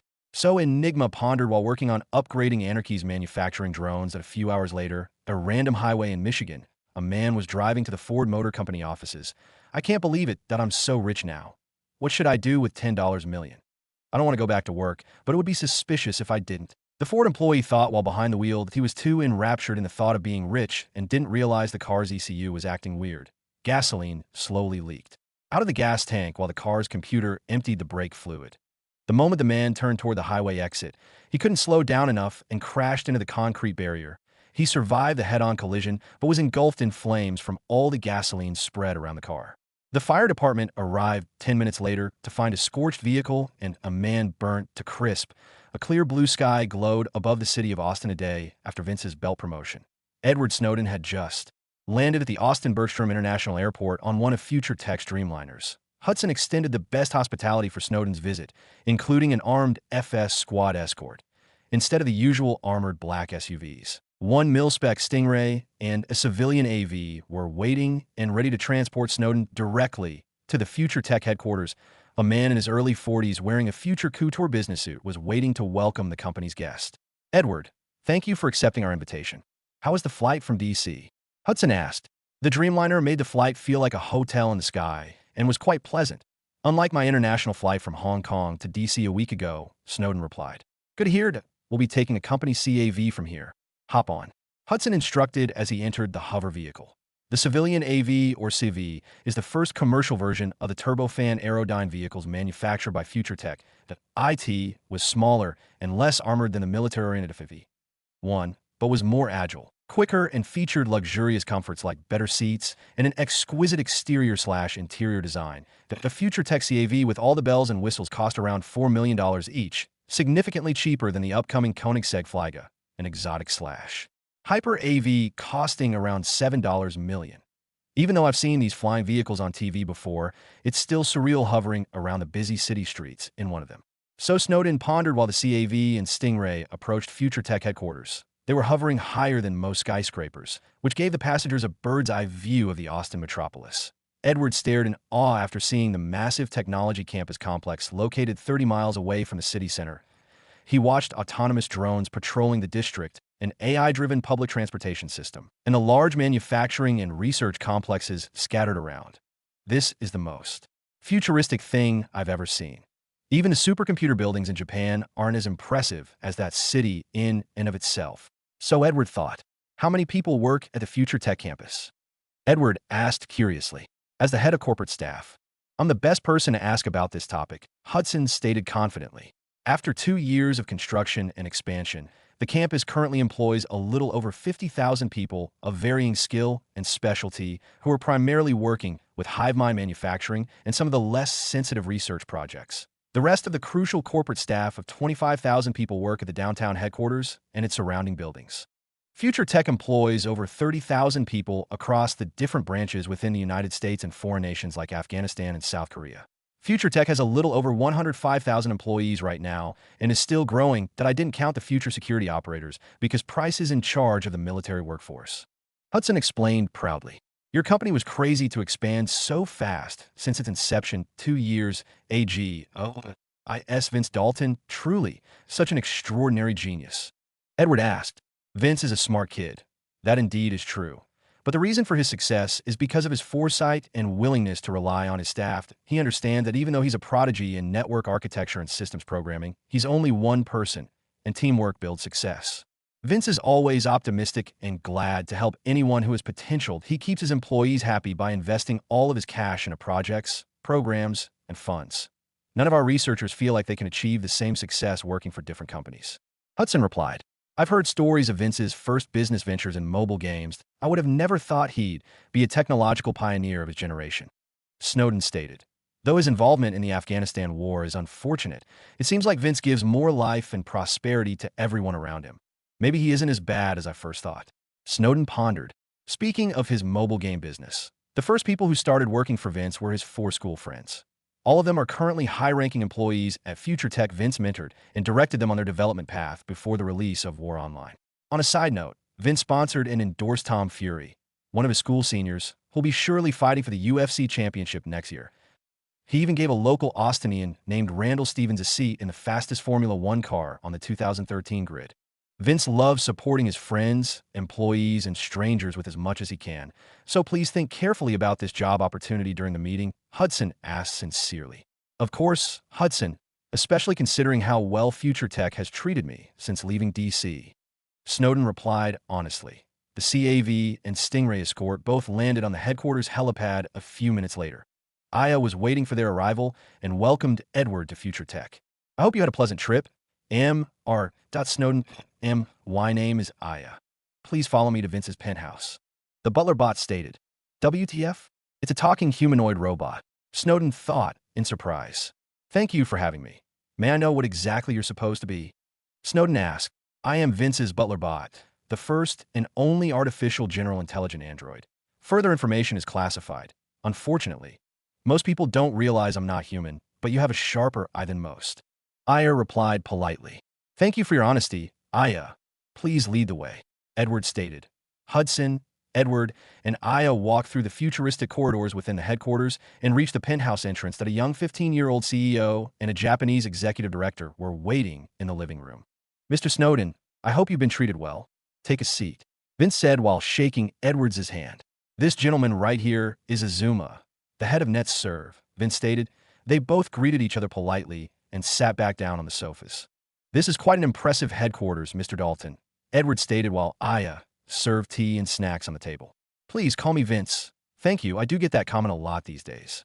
Vince replied sincerely. Call me Edward then. But first, I'd like to thank you for persuading the president to absolve me for what I did. Snowden stated honestly. Don't mention it that I agree with your actions because civilians deserve to know the truth. Corporations mine consumer data every second, but we still have to conform to government standards. Vince stated, thank you. Nonetheless, I thought I'd be living in a remote forest for the rest of my life and instead become someone who made a difference in the world. Edward stated, you can continue making a difference here. At Future Tech, we treat our staff well, and I have a perfect net serve project that requires your expertise. How much of an annual salary would a man of your talents be? Vince asked, is this kid handing over a blank check to me? Does he think that money can buy anything? Edward thought, $500,000 a year, Edward stated plainly. I sincerely offer you a program director position at Future Tech Net Serve for an annual starting salary of $1 million. The paperwork is ready whenever you are, Vince replied. Starting at $1 million? It does sound like he values my skills and experience. Well, Future Tech will be better than any other company, anyway. Edward pondered. Before I answer, I'd like to ask why you're going to such lengths just for hiring me, Edward asked curiously. Honestly, your story reminds me of my life in a way. You were talented as a young man and slowly climbed the ranks of the NSA using security clearance access provided by your parents. Then, unfortunately, you swam too deep and had to make a life-changing decision and stick to it. People praise me due to my success, but I find myself drowning in corporate affairs every day. I'm lucky enough to be able to entrust duties to capable and responsible people, but sadly, you didn't have that luxury. I want to allow you to work in our environment, one that supports each member in achieving greatness, Vince explained. I can see how you persuaded President Obama that, you give compelling speeches like this all the time. Edward asked jokingly. I take your answer as a yes. Then, please prepare the contract. Vince said before drinking his tea. What is this mysterious net serve project you want to work on? Edward asked. Augmented cyberspace that I've worked on this concept with many future tech divisions, subdivisions, and even a company partner, Epic Games. You'll be working under Azuma in refining this new way of interacting with data and network traffic. 2013 is a massive year for future tech because of the plethora of new software and hardware we'll be selling in Q3 of this year. One of the devices we'll be publicly announcing at E3 is the hypervisor, Vince said while Aya brought in a laptop and a device the size of a headband. The hypervisor is the latest generation MVR visor developed and tested at Kandahar for education and training purposes. Future Tech has added many features since the start of the MVR program a year ago. Still, you'll be focusing on a classified project developing the augmented cyberspace application with NetServe. Vince explained, I vaguely understand what you're saying, but I'll do my best, whatever it may be, Edward replied proudly. Don't worry that NetServe already has a demo for reference. With a hypervisor over your eyes, and you'll understand. Vince instructed. Edward wore the device over his face and expected to see pitch darkness, but was surprised to see his surroundings vividly. There's a small high-resolution camera that provides the user with clear peripheral vision and light compensation to see in the dark. Those features don't matter too much, so let's move on to activating the ACS demonstration. Move your hands in your field of view, and the operating system interface should show one application available for use. Vince explained. Edward did just that, and a context menu appeared clearly in front of his view. Amazing!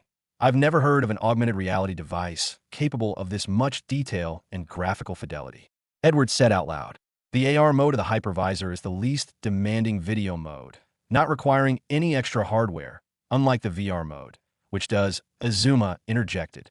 Now tap the program thumbnail you see in the middle of your field of view, and it should turn on ACS, Vince instructed.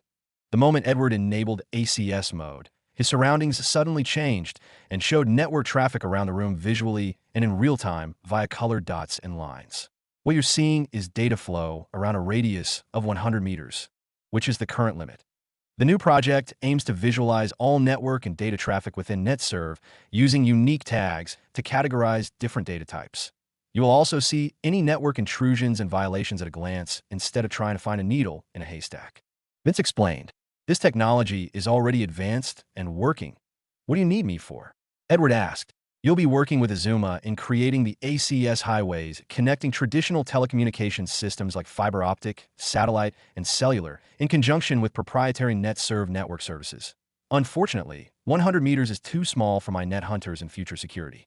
The ACS will eventually enable our net hunters to patrol cyberspace for dangerous, unique tags without a range limit.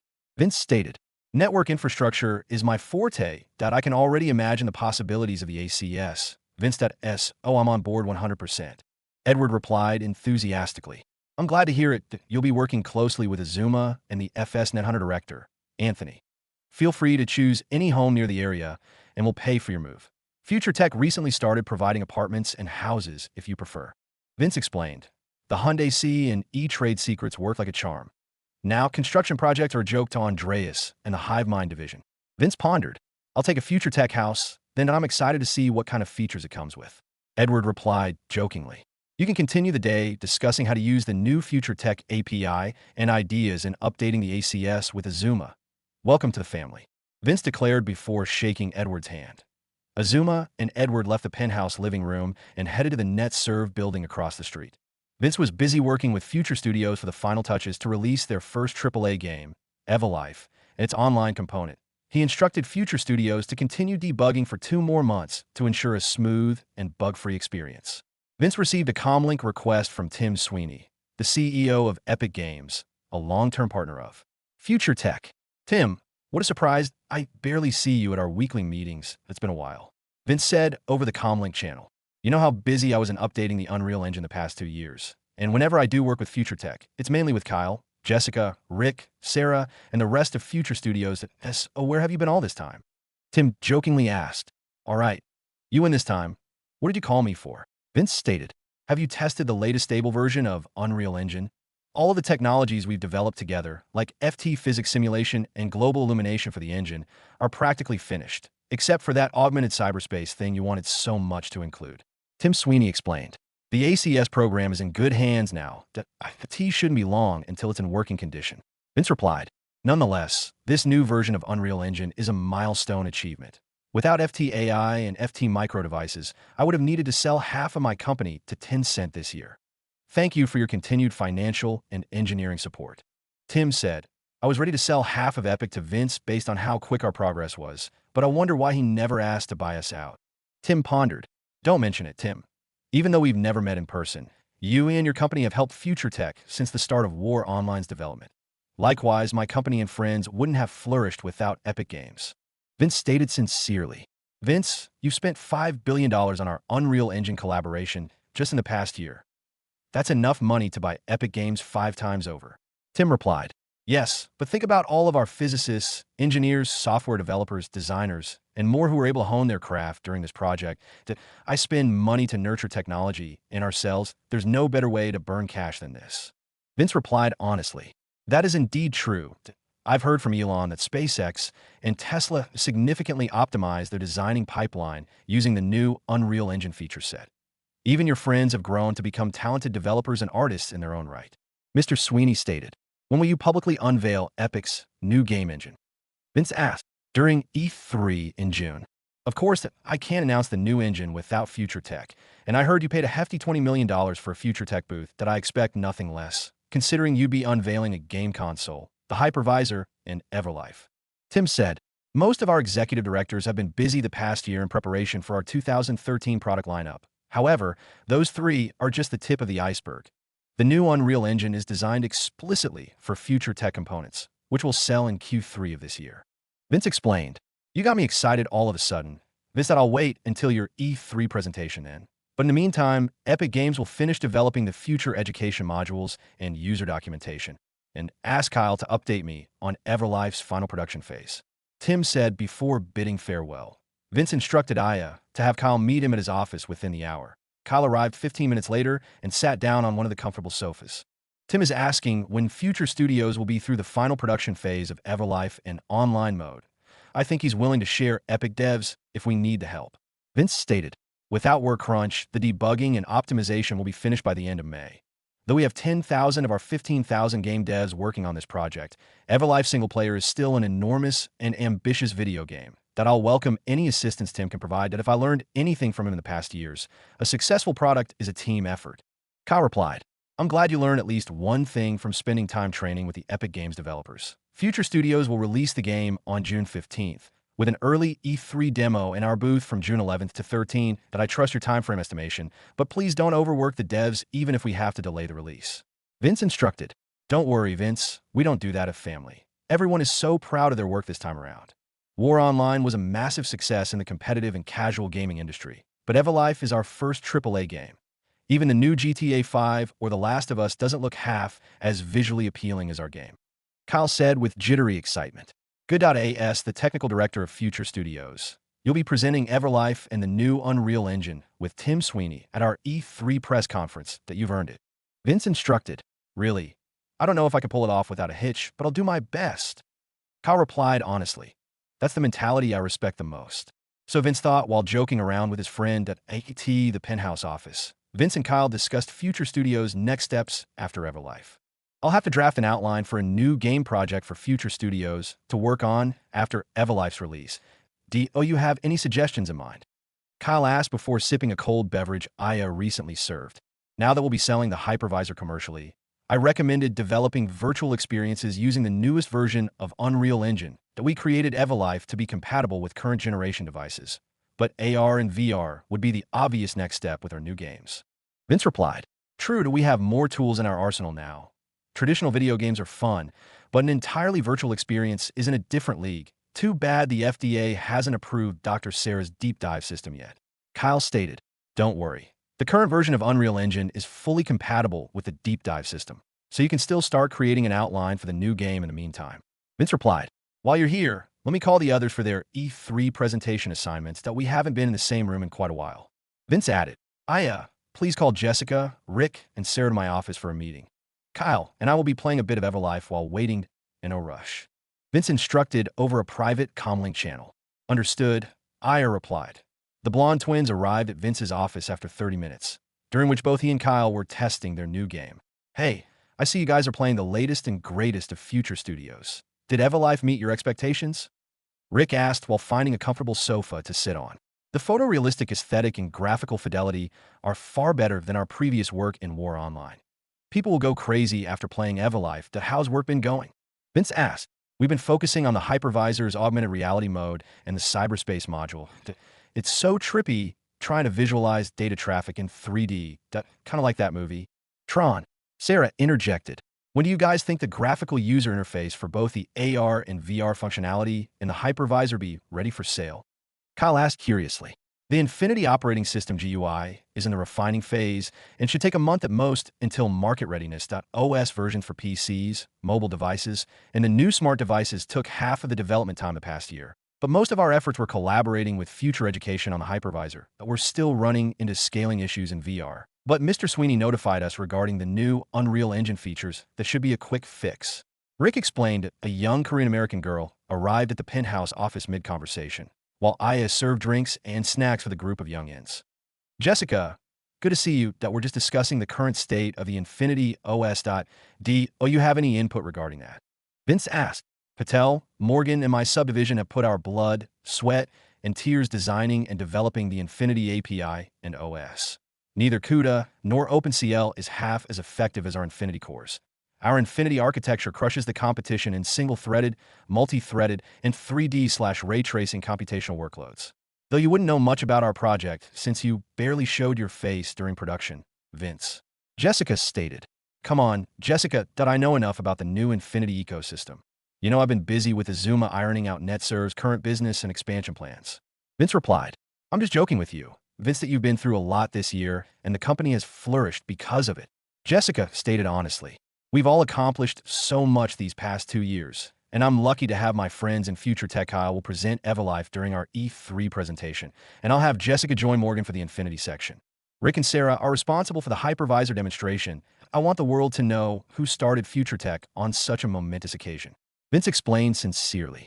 "Of course, we'll save some of the spotlights for Patel and other executive directors," Vince added. "Thank you, Vince. Future Tech changed our entire lives, and I pride myself on our work. We're lucky to have so many intelligent and caring colleagues to mentor us in our chosen paths. I wouldn't trade my time here for a Harvard graduation certificate." Jessica replied, "Same here. Creating basic game menus and assets for Winged Chicken was fun at the time, and I wouldn't have imagined designing an entire virtual user interface for cutting-edge technology. Working for you was the best decision in my life." Sarah interjected, and we get to play war online anytime we want. People don't dare to give us any essay about it, though we're only 15 years old, so it's understandable. Rick stated jokingly, I appreciate how much effort you guys have exerted in the past 2 years, but we have more than 100,000 employees now. Work at your own pace, especially you. Call that SO, I'll have you appoint an executive director for future studios, because the responsibility is too much of a burden for you right now. Vince instructed, come on, man. Why are you demoting me? Kyle asked, I'm not, Kyle. War Online and Everlife are great products, but you shouldn't lead future studios by yourself. Vince explained, all right, I'll appoint someone, but it has to be Mr. Sweeney. He's been a great mentor to me for 2 years now, even if we haven't met in person yet. Kyle replied, that would be a great idea if you were a future tech employee, which he isn't. Vince retorted, Future Tech still has a bit of liquidity until Q3 of 2013 that the Epic engineers deserve a payday, and I know you can buy Epic games right now. Kyle stated, it's not that easy, Kyle. Would Tim even sell his company to me if I asked? I'm not sure if that's the case. Vince explained, give me a number, and I'll ask Mr. Sweeney for you. Kyle declared, $10 billion is the highest I'll pay for Epic Games that if you manage to sway Tim, talk to David for the contract. Vince said, you don't give Future Tech enough credit. Vince, that we're advancing and innovating in so many industries, and everyone wants to find out what's next. Tesla stock alone doubled in value since you bought half of SpaceX. Jessica added, yeah, but we've also attracted bad actors trying to compromise our success. For example, have you guys heard of the data access node incident that happened off the coast of Taiwan? Vince asked, we saw it on the news, but the reporter said nothing too awful happened, Sarah replied. 2 of their hackers almost penetrated the Future Tech telecom system, which would have destroyed this company, though we got lucky, but it won't be the first time enemies try to take what we've built. Vince explained, most people only know of the regular data breaches the 2 confessed about, but I know classified information regarding their organization. The CIA and Interpol are investigating a group called Anarchy. They haven't found anything yet, which makes sense considering Anarchy is a hacker organization that I just wanted to warn you guys. Vince added, sounds super sketchy. Vince.D, oh, you think they'll attack Future Tech anytime soon? Kyle asked curiously, I honestly have no idea that it's best to trust Price and Anthony regarding our security, but there's a reason why I've invested so much money on physical and cybersecurity projects. Vince stated, don't be such a downer, Vince. Price will notify us if anything wrong happens. Let's talk about E3 and the upcoming press conference. Isn't it surreal to present our products at E3 when we could only watch the show online 2 years ago? Jessica said, yeah, it was incredible watching Bethesda's Skyrim trailer in 2011 and Watch Dogs from Ubisoft in 2012 looked so good. Rick stated, unfortunately, Watch Dogs won't look as pretty as the trailer. Vince pondered, our show will be much more exciting this year. We'll even have Robert Downey Jr., Jennifer Lawrence, and Dwayne Johnson for the Everlife convention. Vince stated, they performed voice acting and motion capture at the LA Future Studios brand for the single-player story. I only met them via video conference, but I'll be looking forward to meeting The Rock in person. Kyle explained, we'll meet Katniss Everdeen. Jessica and Sarah asked in unison, don't forget Tony Stark. The Avengers was the best movie last year. Rick stated, the E3 convention meeting is part of their contract. Oh, don't forget to take some pictures as a souvenir. Vince said, it's been fun catching up with guys. Let's take the rest of the day off and have some more fun. We deserve it. Vince added, hell yeah, chicken wings or sushi? Jessica asked, I vote spicy chicken wings. Kyle announced, my friends never changed. Vince pondered happily. While Vince and his friends were hanging out at the penthouse, a pretty lady in her late 20s arrived at her home in Brooklyn, New York. Director Price assigned an FS squad of 7 operators with dragonflies to escort Alexis after leaving Kandahar due to future education duties.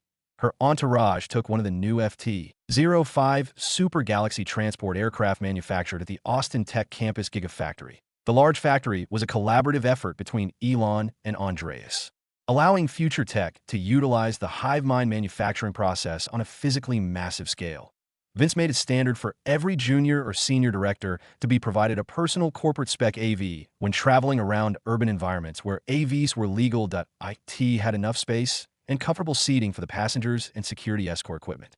The autonomous landing system assisted the AV pilot and touched down in front of a residential building in Brooklyn, though Aerodyne vehicles were a current hot topic based on all of the commercials from Ford and other licensed manufacturers. Not many civilians have actually seen one in person. Look, Mama, that flying car is even bigger than the one we watched on TV. The child said to his mother, it's landing next to our building. Should I go and check what's going on? the mother thought. Big sis, Alexis, it's sister Alexis walking out of the flying car, Mom, the child declared. Alexis saw her mother and brother watching her arrival from their apartment window. Then, she excitedly disembarked from the civvy to greet her family after spending months at Kandahar. Sorry about not calling too often. My new job keeps me busy, but I feel like it's worth it. I was lucky to get hired in an educational management position after quitting my teaching job last year. Alexis said to her mother, "Why did you have to go to Afghanistan of all places?" "You made me and your little brother worried sick," the mother replied. Future Tech needed a manager for their new educational subdivision. Director Price from Future Security promoted me to assistant director for the recent success of this amazing teaching visor tool and promised another promotion after we train the U.S. military troops this year. Alexis explained, "I didn't know you worked for such a big company like Future Tech. You only mentioned future education before you left and flew away." The mother replied in annoyance. "Even I didn't know about Future Tech's involvement when I took the job. But don't worry about that now. I'll be moving to Austin to work at the headquarters. And I'd like you both to join me," Alexis stated proudly. "Isn't that going to be expensive, Alexis? You know we haven't had much since I got too old to work a few years ago," the mother said sadly. "Our big boss is quite the generous CEO. He has an entire department dedicated to employee welfare. We'll be moving to Austin fully paid by Vince Dalton himself," Alexis explained. "Of course, it's mainly because I'm an assistant director for future education, but still." Alexis pondered. "I'm so proud of you, Alexis, that I knew you'd be able to make something of yourself after teaching university for a few years at when do we leave?" her mother asked. It was the first week of May 2013. APL fans were busy watching the last few games of the season on Instagram Live, or the many other esports outlets. Thank you for watching Prime Alliance versus Team Vapor here on Instagram. Before we enter broadcast, we'd like to show our viewers a new teaser trailer for Future Studios' upcoming game, Everlife. Please enjoy. The show host stated, "A photorealistic sequence of events featuring the main character, known as the mechanic saving his buyer, played by Dwayne Johnson, from an ambush. The trailer portrayed themes of violence, greed, deceit, and cunning. In addition, some other cast members appeared as quick cameos throughout the trailer, which pulled people's attention even more. Everlife showed elements of GTA 5, Watch Dogs, and even the driving experience of Gran Turismo 6. No way they rendered that trailer in-game, right? One of the viewers asked his friend. The ending credits mentioned a new game console. Dude, I was thinking of buying a next-gen console from Sony or Microsoft, but this game trailer got me so hyped, his friend replied. Thank you for watching the trailer for Everlife. Don't forget to tune in during E3 2013 for Future Tech's new product announcement that we'll see each other again this weekend for the Sunday APL Brawl. So I'm signing out. The host said before ending the broadcast. The E3 convention is 30 minutes away from us. We should buy tickets and attend this year. I feel like it would be epic, one of the viewers said. Let's bring our recording equipment. Then, we might be able to film content for our video channel, his friend replied. Similar conversations were happening around the US, anticipating Future Tech's E3 presentation. Vince was working on the presentation outline when a comlink request from a familiar name popped up on his hypervisor. He gestured in the air to accept Elon's call while saving his current work. "How have you been the past few weeks, my friend?" Vince asked. "My work with Morgan and Patel regarding carbon nanotube battery technology was nothing short of a miracle. Vince said, I never knew your hive mind manufacturing process had already advanced to the point of making chemical vapor deposition obsolete. In addition, I heard from Patel that you suggested 3D printing graphene instead of using toxic chemicals." Elon stated reverently. In 2021, additive manufacturing had already disrupted entire industries, like printing a whole space shuttle. I spent most of my billions upgrading the hive mind for a reason. Vince pondered. Our material science division is fortunate to have reliable leaders like Patel and Morgan. Even my local oil and gas neighbors have been eyeing the AV jet fuel complex. Vince replied, "Now that we've met our battery goals for Q2 of 2013, can I start implementing the new carbon nanotube batteries in my Teslas?" Elon asked honestly. Elon, using small batteries for mobile devices, tablets, and the hypervisor is perfect, but the large automotive and home batteries will require so much energy to charge from the power grid. We're advancing battery storage technology too fast, while U.S. infrastructure can't catch up. Vince explained sincerely. "You're right, I was so excited with the thought of carbon nanotube batteries, it blinded me from practical and common sense." Elon said in a depressed tone, "When I envisioned Future Tech becoming a telecom provider, I invested most of my liquid capital into building network infrastructure around the world that I even had to negotiate a deal with President Obama for a private expansion of the transatlantic and trans-Pacific cable systems." Vince explained. So you're suggesting we upgrade the US power grid before I can use the CNT batteries in my cars? Elon asked vehemently. It's for the greater good, Elon. Even if I throw all my money into fusion energy research, the power still has to travel using the aging and inadequate power grid. Vince stated, the Department of Energy is a handful to deal with. Heck, the entirety of the federal government is a hassle, Elon said in frustration. Your quarrel with the government about the car dealership disputes is so dumb. Look at Future Tech, we're selling AVs, and we're technically not even a dealership. Vince said jokingly. That's different. Vince, why Teslas don't fly like your AVs? Elon replied, depressingly. All right, I'll stop messing with you. I still have a few billion for Q2, but it won't be enough for a complete upgrade. We'll have to lobby for government support on this project, as the current estimate cost is around $2 trillion. Vince explained. Stop being so negative. Vince said a few billion to upgrade a city like LA and Austin is enough for a start, right? Elon replied, $5 billion for each city, and no more funding requests until Q3. I'm only doing this because of the hard work invested in our carbon nanotube battery technology. Vince instructed, man, even billions can come and go like the wind. Vince thought, don't be so modest. Your new product line will sell like hotcakes. For example, the future tech supercomputers make the Tianhe 2 feel like a Chromebook, and it's half the price, though $200 million isn't cheap by any means. Elon replied, oh, you've got an Infinity supercomputer already? Vince asked curiously. Andreas had it installed at the SpaceX headquarters yesterday. My engineers have been playing with it like kids ever since. Elon replied, I'll be in LA for the E3 presentation, of course, that we can meet at the Future Tech exhibit before the event starts. Vince stated, for sure. I can't wait to see those Silicon Valley suits' faces when you unveil the Infinity product line. Elon said jokingly, dude, you're technically one of those Silicon Valley suits. What the? Vince took the elevator from his penthouse and walked towards the material science and micro device offices. He found an Indian and British man discussing in one of the meeting rooms. Good day. Vince, we weren't aware that you were stopping by, Patel said as he saw Vince enter the meeting room. Sorry, gentlemen, that I didn't mean to interrupt, that I just finished chatting with Elon, and he sang praises of both your work. Vince stated sincerely, we wouldn't have gotten this far without the team and your support. Vince, that I appreciate Elon's kind words. Patel replied honestly. Likewise, Patel and I were discussing the final configuration of the Infinity product line that will be working with Andreas to update the HV mass manufacturing process. Morgan added, have Andreas save 25% of our total manufacturing capacity for corporate-only orders. The rest we'll use to churn out commercial products. Vince instructed, understood. Do you have any input in our next project direction? Morgan asked curiously. I'll leave it to the experts on this one. Nanometer manufacturing is way above my head. Vince pondered. None for now, but what have you guys brainstormed so far? Vince asked. Our system on nanites, our submanometer in size, and currently too expensive for any commercial US E.S. Oh, we're looking for alternatives to pursue in the meantime. Patel replied. Marco's leg cost us $10 million just in materials, and most of our Sun components are already allocated to Dr. Sarah's cancer research project. Morgan added. I suggest going back to basics, then that we've already achieved an economical production process for carbon nanotubes. Why don't we refine our graphene manufacturing? It's not as small as Sun chips, but still very useful. Vince recommended. Indeed, that we can slowly master weaving graphene and carbon nanotubes into more applications like radio frequency antennas. In addition, the new batteries will help with our imminent energy upkeep issue here at Austin. Patel stated. Which reminds me that a representative from the EU's contacted me through the British Embassy recently requesting technical support for their graphene flagship research initiative. Morgan stated. The $1 billion European Union fund, the program that practically failed, probably due to such a pitiful investment amount. Vince thought, we own the patents for our production process, and it won't be cheap if they want us to sell them our trade secrets. Vince replied in defense. The U.S. government will never let that happen.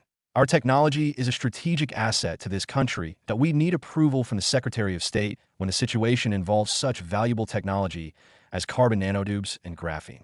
Patel replied, what were you saying about an energy issue? Vince asked inquisitively. Future Tech headquarters and campus use a separate power grid and station from the rest of Texas, but still requires energy from the Texas interconnection. Power costs are still within reasonable levels, but the sheer volume of energy is straining the power grid. Morgan explained, I just approved a $10 billion budget to expand the power grid systems of LA and Austin. How big of a short-term issue are we talking about? Vince asked. Currently, Andreas cannot expand the HiveMind factories further without ample energy headroom. So we are at our limits in terms of production. Patel explained in a soft tone. Why wasn't I notified about this potential issue? Vince asked in annoyance. Future Tech's rate of expansion this year was like an explosion that we're supplying 25% of the entire U.S. military munitions, mass-producing cutting-edge Aerodyne vehicles, and rebuilding a whole Afghan city. All this while producing consumer products for millions of people. Morgan stated, Okay, thank you for explaining the situation. Both of you will focus on optimizing energy transmission technology with the help of Elon and Tesla. I'll add further funding in Q4 of this year. Vince instructed, We should be okay with our current budget until the end of the year, Patel replied. I'd like both of you on stage to present our Infinity product line during E3. Not required if you don't want to. Vince said, I already presented our first-generation AM products last year, so I'll be skipping E3. How about you, Patel? Morgan asked, Let me speak about the AI-driven ecosystem. That's a feature I genuinely admire. Patel asked, Of course, Patel. And you're in luck cause we'll be meeting a few famous people in LA. Vince replied, What kind of presentation are we doing? The Apple style of product announcements seems to be popular. Patel asked, The Apple launch events are dull, as FCK will be in LA, and people there require more entertainment value than the rest. So I'll be hiring famous artists for a musical show during our E3 presentation. Vince explained, You're going all out, huh? Might as well. Morgan said, It's what marketing is all about. Let me know if you guys need anything. I'll finalize our E3 exhibit in my office. Don't forget to nominate an executive director for the material science subdivision. Vince said before bidding farewell. Vince returned to the penthouse and was notified by Aya regarding a new arrival. Assistant Director Alexis of Future Education is waiting for you in the living room. I'll bring some refreshments in the meantime. Aya stated. Vince entered the room and found a pretty Caucasian lady in her late 20s sitting on a sofa. Welcome to Future Tech headquarters, Alexis. I've heard great things about you from Director Price that your work in Kandahar has been instrumental for the hypervisor's quick testing phase. Vince declared after shaking her hand. Thank you very much, Mr. Dalton. I'll do my best to perform my duties here in the States, as well as anywhere this job takes me. Alexis replied sincerely. Call me Vincent. I admire your innate drive to pursue success, but don't push yourself too hard. From now on, you'll be in charge of all Future Security's training facilities, except the main barracks here in Austin. Your office is 2 floors down. I trust you'll have all the U.S. military troops trained and ready by the end of the year. Vince instructed. Hell yeah, that's my ticket to a promotion. Alexis thought joyously. I will, Vince. You can count on me. Alexis replied. Good to hear. I remember seeing you were from Brooklyn on your file. How's the family doing? Vince asked. I asked my mother and brother to move with me here in Austin. We're very grateful for the luxurious accommodations. Alexis replied.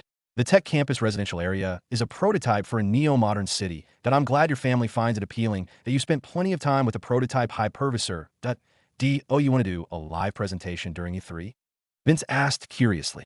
No, I don't feel like I've contributed enough to speak in front of so many people, but I'll gladly attend the event as support. Alexis replied in worry. That's a great idea. I needed someone to manage the hypervisor demonstration booth, and you're the perfect person for the job. Vince declared, I'll have a team ready to assist any who wishes to test the hypervisors, without issue. How many concurrent demos do you think we'll be servicing? Alexis asked. Around 100 hypervisor and Infinity console demos, and please keep it sanitary. But we'll have medical staff around just in case. Most people haven't experienced VR yet, let alone a photorealistic one. Vince explained. While Vince and Alexis were discussing work in the penthouse living room, Leah walked wearing the latest Future Couture design and was surprised to see a new face around the headquarters. Who's this pretty young thing? Leah asked vivaciously. Assistant Director Alexis. This is Leah, my loving mother, Vince said as he introduced them to each other. It's a pleasure to meet you, Ms. Dalton, Alexis said. She's been working for Future Education at our Kandahar branch the past 5 months. Director Price himself highly recommended Alexis. Vince explained. Leah kept eyeing Alexis up and down with a predacious look. What's going on? It feels so awkward. Alexis thought. I can see why Price is so taken with you. My dear, that you'll do well in this company, and I can already see it. Leah replied with a matching odd grin. Changing the subject is the play here. Vince pondered. She'll also be joining the E3 conference exhibit as technical support and management, Vince explained. The nerd convention in LA? That's in June. The weather will be perfect for sunbathing and hanging around the beach. Leah stated.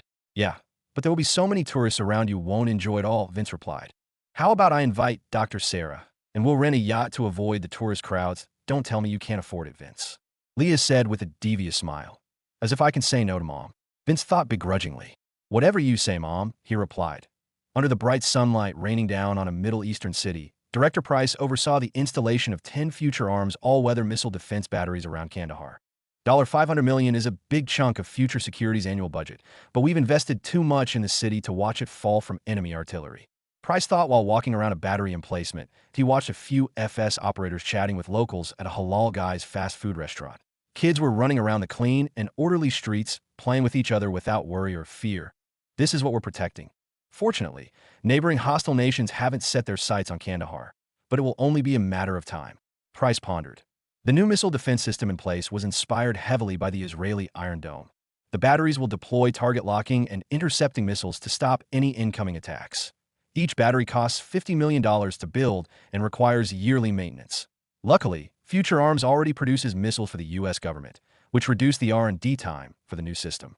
Price mostly spent Future Security's 2013 budget of $25 billion on new equipment like FAV-1s, Stingrays, and ASR-1 drones. Troop training and drills weren't too hard to manage, considering the U.S. had 8,000 soldiers who were happy to train with the FS operators. I'll need to switch out the 5,000 FS unit station in Mexico soon. The private security contracts we inherited from Andrews International are such a F-kin hassle. Price thought begrudgingly. Recruiting more security forces can be a viable stopgap measure, but will become inefficient soon enough, especially with the company's rapid expansion. Future Tech prides itself on the quality of its products. Then Future Security should do the same. Price decided to contact Heidi as soon as he got back to his office. He opened a Comlink channel request after text messaging director Heidi regarding his problem. Price, I'm busy right now. What's this big problem you mentioned? Heidi stated with her alluring voice. Do you have any suggestions for a project to enhance my men's capabilities in battle? Unfortunately, Future Tech is growing too fast, and we won't have the capacity to train new operators continuously. Price said in a hushed tone. What? Are the Dragonflies, AVs, and atmospheric recon drones not enough for your men? Heidi asked, annoyed. I don't mean it like that. Director Heidi, that we appreciate what the robotics division has done for us here at Future Security this past year, and I'm just asking for a friendly suggestion from a trusted colleague. Price replied sincerely. You're quite the lucky guy, Price, that I've been busy designing an advanced version of the SpaceX spacesuit using exotic materials like graphene. We'll have to test the suit soon, and I assume you'll be able to do it for us at Kandahar. Then, of course, we'll make adjustments based on Future Security's offensive and defensive requirements. Heidi offered. I'm open to testing products like the hypervisor and this new suit, but what is it exactly? Price asked. Vince suggested the inspiration for the design at a SpaceX engineer meeting a few weeks ago. Have you ever heard of Space Marines, Director Price? Heidi asked honestly. Vince discussed business with an African-American man wearing a lab coat in his 30s that Dion, or Dion, was the assistant director of the material science subdivision, that he specialized in carbon-based allotropes and was a protege to Morgan. They were waiting for a European Union representative to meet with Future Tech to seek research cooperation, that a typical Texan man in his early 30s wearing a sleek three-piece Future couture suit accompanied a French gentleman in his 50s up to the penthouse living room. This is Gaston Boudier, a high-ranking member of the European Atomic Energy Community, David said as he introduced both Vince and Dion to their European guest. We have contacted Morgan through the British consulate but had no luck. Thank you for meeting with me directly, Gaston said with a French accent. Europe is a large market, and I'm always happy to entertain potential customers and clients. Yes, would you please take a seat wherever is most comfortable? Vince stated sincerely. Gaston and David took their seats across the living room table. Let me be frank, my department has spent the past year investigating Future Tech products' use of carbon nanotubes. IT seems like you've devised an economical solution in mass-producing carbon microstructures. The EU is planning on investing $1 billion for a 10-year program for graphene R&D, but it is now practically useless knowing Future Tech already employs a viable manufacturing method. Gaston explained. Dion, do you think $1 billion would have been enough capital to advance graphene production? Vince asked. It would be impossible, even with $10 billion for 10 years. Our graphene production is only possible due to advancements in our AI manufacturing suite. Dion explained. Your graphene flagship initiative would have been useless. Either way, what does the EU want from me? Vince asked honestly. One of the ultimate goals of our graphene initiative was to develop superconductive materials for fusion energy research at ITER. This project is the most crucial research path in human history. Gaston explained with passion. I beg to disagree, but I do understand the importance of clean energy. However, you still haven't mentioned what the EU want from future tech. Vince replied, we're researching treatment for any form of cancer, which is pretty essential, in my opinion.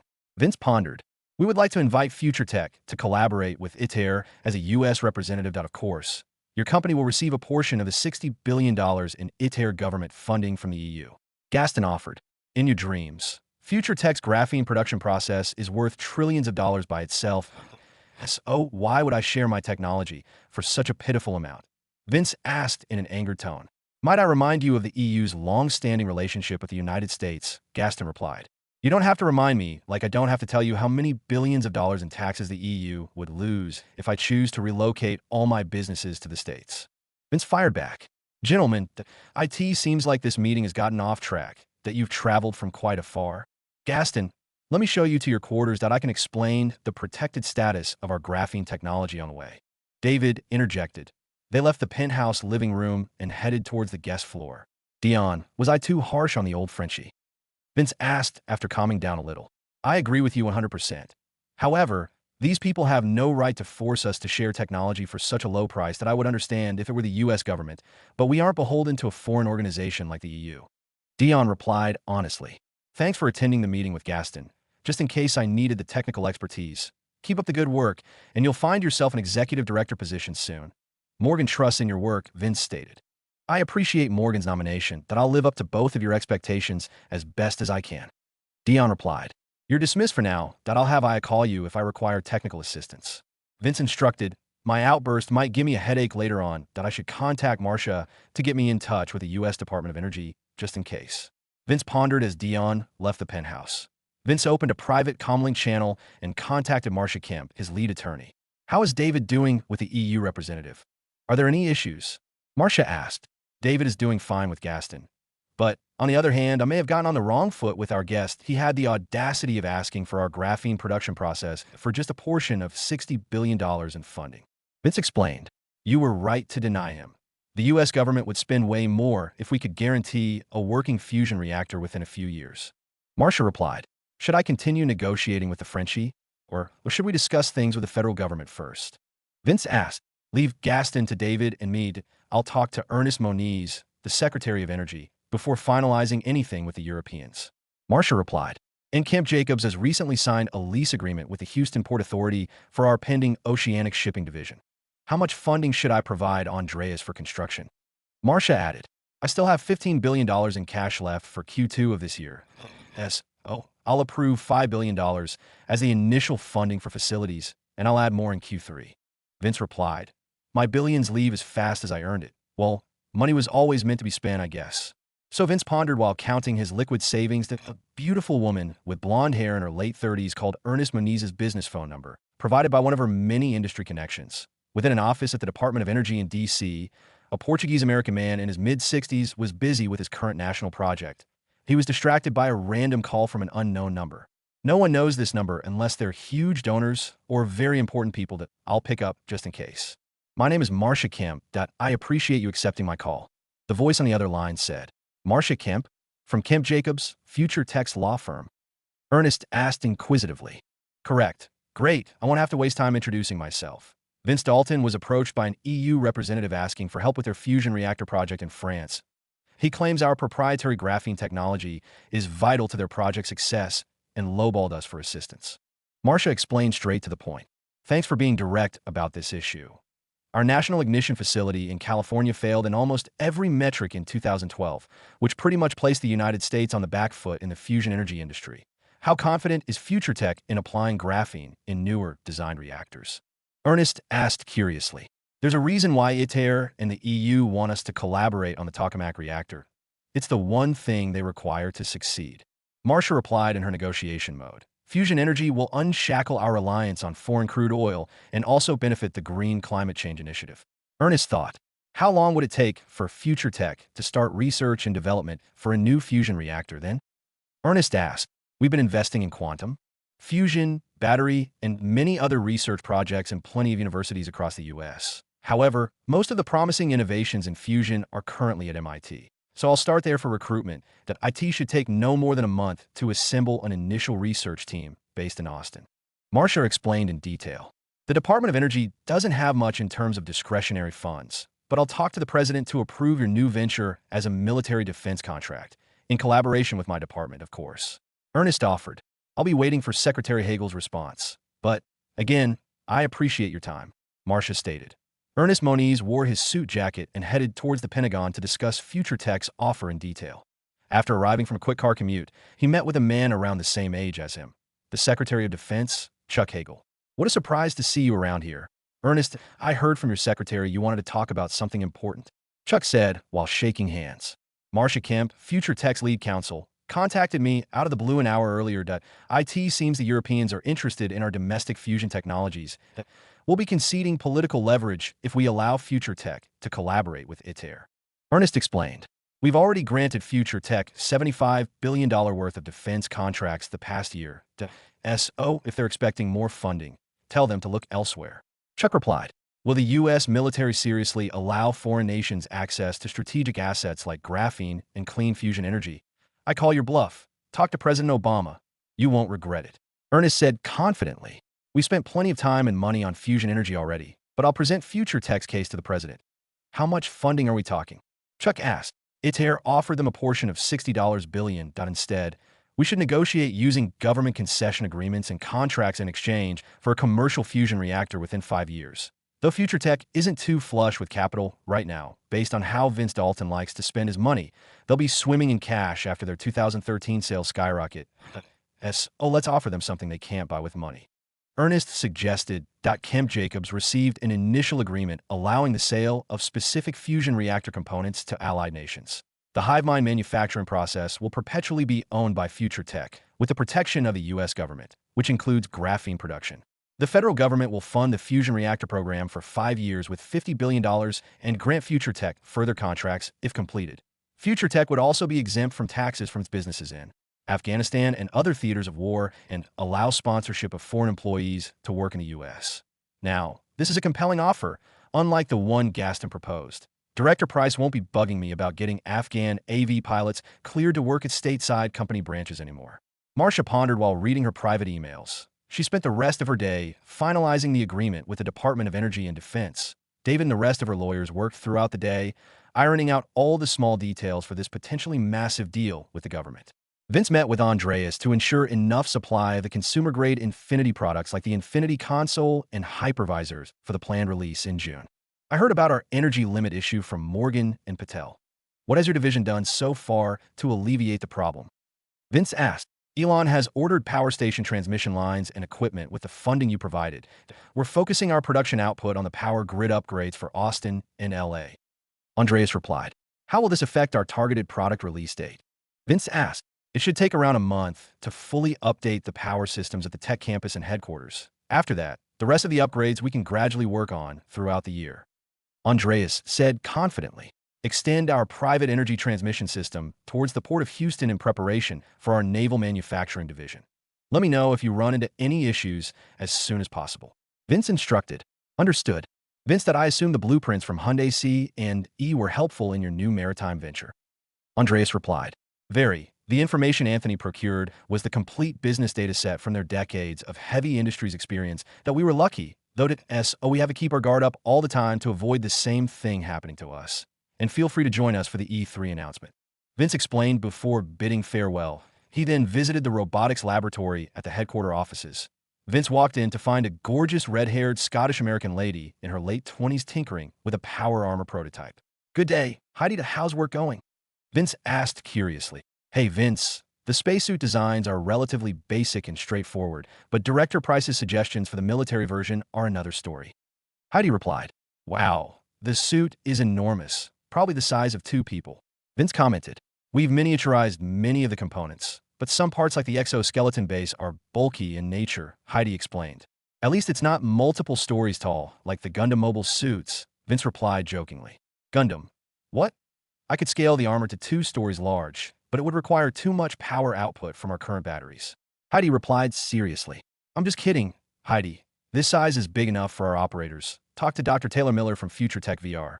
Her team specializes in deep dive experiences. She may be able to help with the control functions of the larger armor suits. You did great work in our hypervisor program that I suggest you present a few features live on stage at E3. Vince stated, "Thank you for appreciating my efforts, but I'm not the type of person to do live presentations," Heidi replied. "Come on, a pretty lady like yourself would make plenty of fans at E3, Vince replied. "Are you flirting with me, Mr. Dalton?" Heidi asked in jest. "That would be inappropriate, Ms. McGuire. But I do have a thing for red hair. Honestly, though, you can join us for the event if you want. Mom is renting a yacht for our entourage." Vince explained, "If you were a few years older, it might have been possible. Regarding the E3 event, though, I'll think about it." Heidi replied honestly, "I guess I don't look too bad for a 15-year-old. So Vince pondered, June 9, 2013, at the Future Tech penthouse. Vince was preparing his luggage for their trip to Los Angeles. A beautiful woman in her mid-30s entered the penthouse living room wearing the latest Future Couture outfit, like many other Future Tech executives. "You're looking fabulous today, Dr. Sarah. Are you excited about some time off work?" Vince asked. "Thank you, Vince. And yes, a break from work right now is perfect. It was Leah who chose my current clothing style. She'll finish packing in a few minutes. Oh, and I saw your friend walking up to the helipad before I arrived." Dr. Sarah mentioned, "They'll be taking one of the Stingrays and will wait for us at the hangar. I'm still waiting for Patel and his family before we can leave." Vince replied that a few minutes later, a family of 4 emerged from the penthouse elevator. "Patel, it was a good idea to bring your family with us. Mom said there was no better time to visit LA than in June." Vince stated, "If your mother says it, I believe it. Let me introduce you to my wife, Minu." Patel replied. Vince wasn't trained formally in manners and etiquette and chose to shake her hand as a greeting. "It's a pleasure to meet you, Minu. Your husband has contributed enormously to this company's growth that I hope he still has time to spend with you and your family." Vince stated, "The pleasure is mine. Vince, my husband spends ample time with us, thanks to Future Tech's work policy that he even attends our kids' school events at the Liberal Arts and Science Academy from time to time." Minu explained, "This is my daughter, Shalini, and my son, Ravi. They'll be finishing middle school later this year." Patel stated, "Nice to meet you both. I'm sure you'll have fun seeing the LA sites with your parents. And of course, trying out the new games at E3. Vince said to both of the kids, "Daddy mentioned we'll be staying on a yacht. Is that true, Mr. Dalton?" Shalina asked curiously. "Yes. Shalina, my mother decided to rent one the moment she heard about our trip to LA. And please call me Vince," he replied. "Awesome," Shalina exclaimed. "All I want is to play Everlife," Ravi commented. "Aren't you a little too young to play Everlife?" Vince asked. "You play it, and you're only 2 years older than us," Ravi replied. "Oh, I forgot I was 15 years old for a second there." Vince thought, "You're right. You can play Everlife as long as your parents allow it." Vince conceded. A woman walked out of her living quarters and arrived at the living room, pulling a luggage bag full of clothes and accessories. "Mom, are you ready? The others are waiting for us at the hangar." Vince asked, "I am. Dr. Sarah here already?" Leah asked, "She's in one of the restrooms that will head to the helipad while you wait for Dr. Sarah." Vince stated that he and Patel's family found their way to the highest floor of the building and boarded a Stingray. A few minutes later, all the passengers were on board, and the Stingray started its vertical takeoff. Kyle, Jessica, Rick, Sarah, Heidi, and Alexis were waiting in a Dreamliner jet. Their entourage had a combined 50 FS operators as escorts because of the numerous corporate executives traveling together. "Marco, what are you doing here? I thought you were busy helping with physical rehab and training of the recovering troops," Vince said in surprise. "The E3 announcement will be a special occasion for Future Tech, so please have peace of mind with me protecting you," Marco replied. "I appreciate it, Marco. Maybe we could train a little during the mornings on this trip. I'll bust out some new techniques that Tom taught me recently," Vince suggested. The passengers who haven't met yet spend time getting to know each other during the 3-hour flight while enjoying the luxurious Dreamliner amenities. "Future Tech travels in style, huh?" Marco said, while reclining his sofa chair for more comfort. "Wait till you see the yacht," Leah commented as she drank wine with Dr. Sarah at the bar. "Mom, what do you mean?" Vince asked. "Oh, did I forget to mention? When a Los Angeles yacht charter found out Vince Dalton was renting a mega yacht, Lursen Yachts from Germany sent their new model, closely resembling the one they made for Sheikh Khalifa. I bet they're expecting you to buy it based on your spending habits," Leah explained. "So what if I bought 3 more Dreamliners from Boeing? It's for corporate executive use, completely reasonable purchases." Vince thought, "Then I expect it to be a top-class vessel. I'm not buying a random product worth hundreds of millions just because they rent one out to me." Vince replied, "Marco, are the troop transport flights that bad?" Vince asked seriously. We've been using the U.S. Air Force Globemasters for the past year, which isn't too comfortable. However, the new FT-05 Super Galaxy is much more accommodating. Marco replied, all right, future security will be switching to solely using Super Galaxies instead of borrowing planes from the Air Force by the end of the year, so I hope our operators can make do for the meantime. Vince replied, the men are prepared to do whatever it takes to perform their mission. Uncomfortable long-haul flights aren't a problem for us, especially when we have our quarters and access to anything we desire through the corporate online market. Our lives are entirely different from when we were regular soldiers, and for the better. Marco explained, thanks for reassuring me that I know Director Price is doing his best to cultivate a good home for our troops. Vince replied, stop talking about boring topics. Son, aren't you excited for the E3 presentation?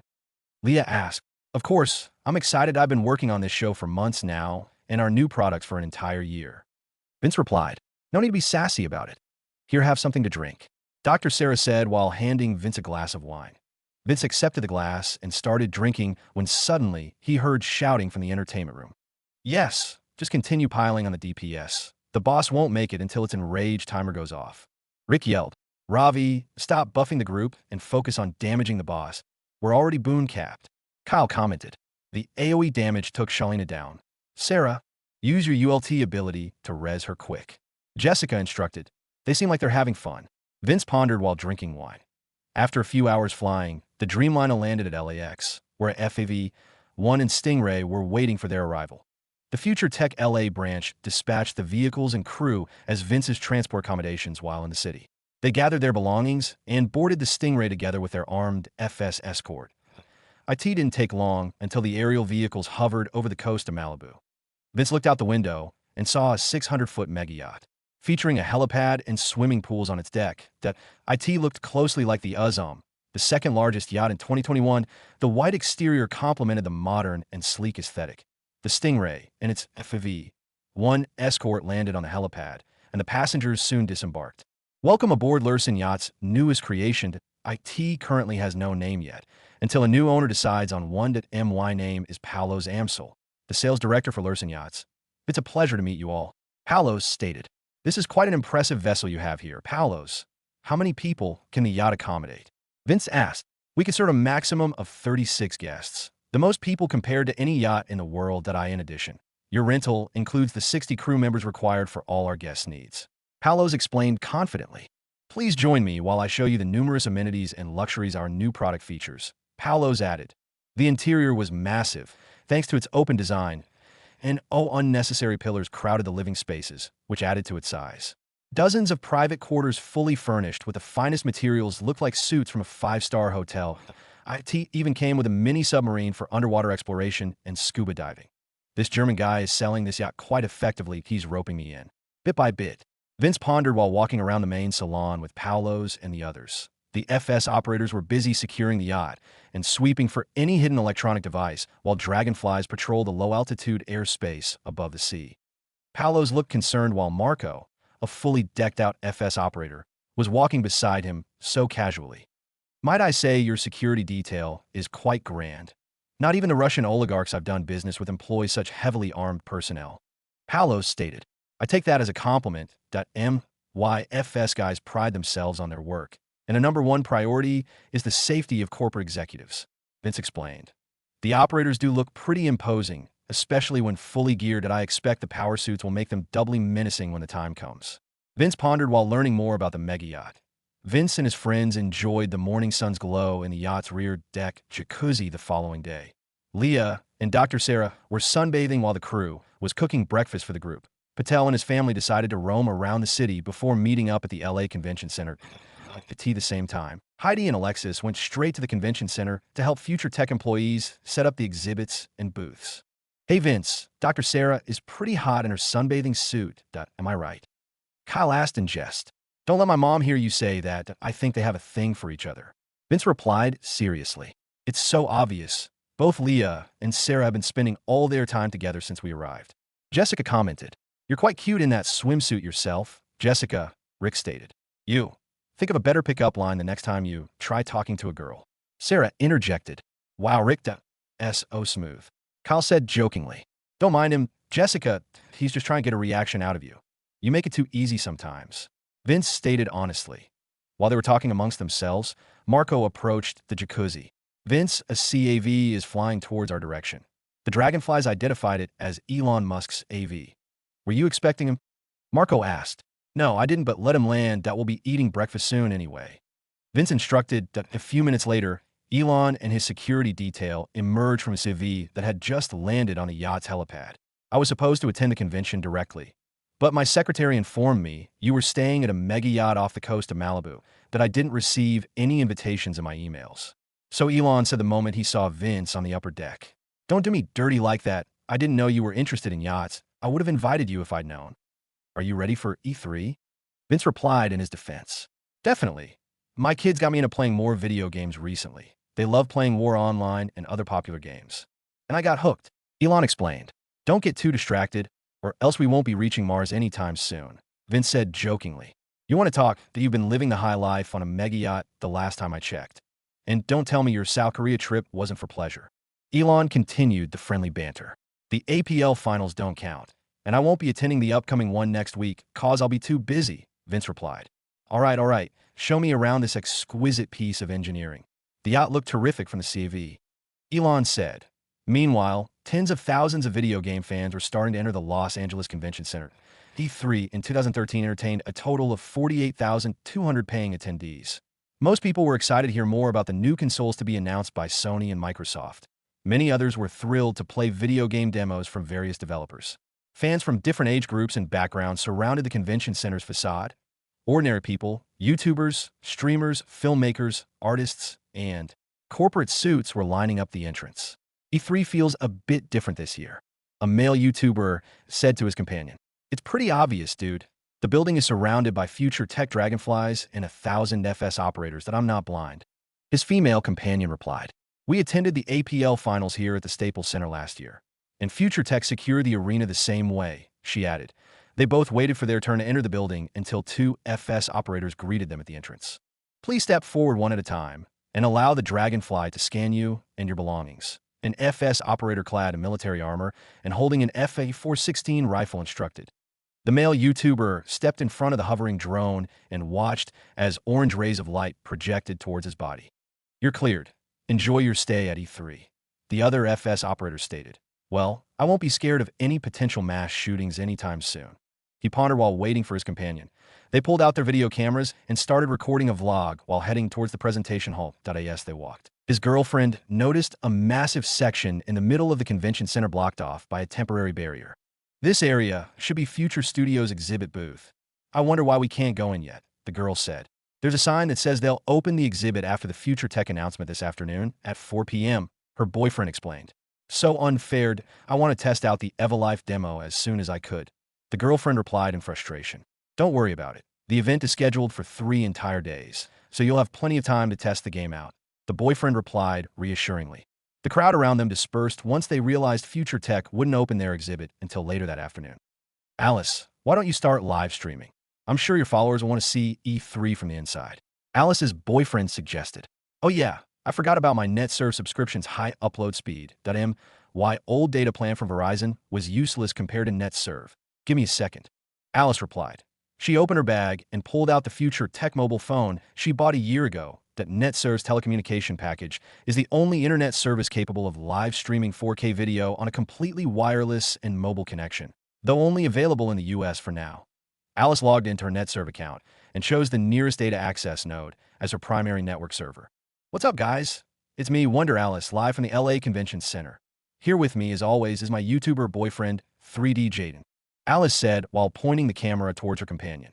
The same situation was happening around the convention center, where plenty of the attendees were online content creators of some sort. They both made their way to the presentation hall for the Microsoft announcement. Microsoft's press conference took place at 9:30 a.m. The company announced a November 2013 release date for its forthcoming Xbox One console, priced at $499. The software lineup was also revealed, including Dead Rising 3, Quantum Break, Rise, Son of Rome, and Halo's next installment, in Vince's previous life. Sony scheduled their presentation at 6 p.m., but now had to reschedule to noon due to Future Tech's E3 entry. The PlayStation 4 was publicly shown for the first time, retailing at $399 with a November release. The software lineup included Infamous, Second Son, The Order, 1886, Final Fantasy 15, and Killzone, Shadowfall.in edition. Sony introduced new games for the PlayStation 3, such as Gran Turismo 6, Beyond, Two Souls, and The Last of Us. EA announced Battlefield 4, Titanfall, Need for Speed, Rivals, in yearly sports games like FIFA and Madden. Ubisoft's press conference took place at 3 p.m. Upcoming action-adventure games included Watch Dogs and the sequels Assassin's Creed 4, Black Flag, and Tom Clancy's Splinter Cell, Blacklist.in edition. Two new franchises, The Crew and The Division, were also announced. Alice, it's crazy we're getting 2 new consoles this year. So which games will you be streaming on Twitch, do you think? Jaden asked his companion while lining up outside Future Tech's presentation hall. I'll play Watch Dogs next year. If Everlife isn't released yet, GTA 5 will take most of my streaming time at the start of 2014, though. Alice replied. They arrived at the conference hall's entrance and were stopped by an FS operator. Do both of you have your invitations? The operator asked seriously. The hall was limited to 500 seats, and Future Studios sent out invitations months before the event to influential content creators and video game industry elites. Yes, we do. I have the tickets right here on my phone. Wonder Alice replied while showing scannable QR codes on her phone screen. The FS operator allowed them inside without further trouble and went on scanning other people's tickets. Wow, the stage is huge. 3D Jaden exclaimed while looking for their seats. What would Future Studios need such a large stage for? Wonder Alice asked curiously. Let's prepare our equipment. The sign at the entrance says recording is permitted during the presentation, but no flashes though. 3D Jaden explained. This show will be great content for my YouTube channel that I can already feel it. 3D Jaden pondered. Inside the Lursen mega yacht, Elon, Vince, and Sarah talked at the top deck. Vince, this yacht is fantastic. I'll be more than willing to take care of it for you while you're away from LA if you buy it. Elon stated.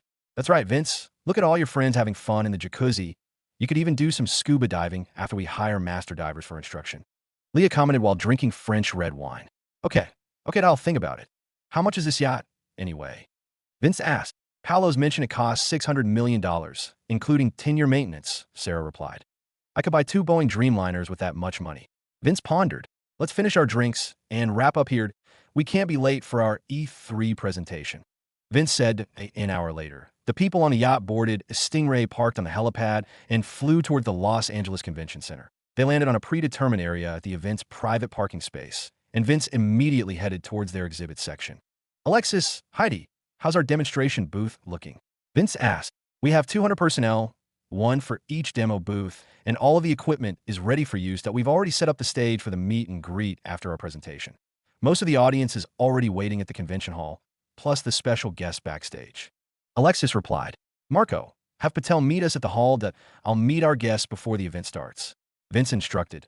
His lead bodyguard then opened a comlink channel to contact Patel's security detail. Following his orders, their entourage made it to the backstage area without issue, considering the many operators escorting them through the convention center.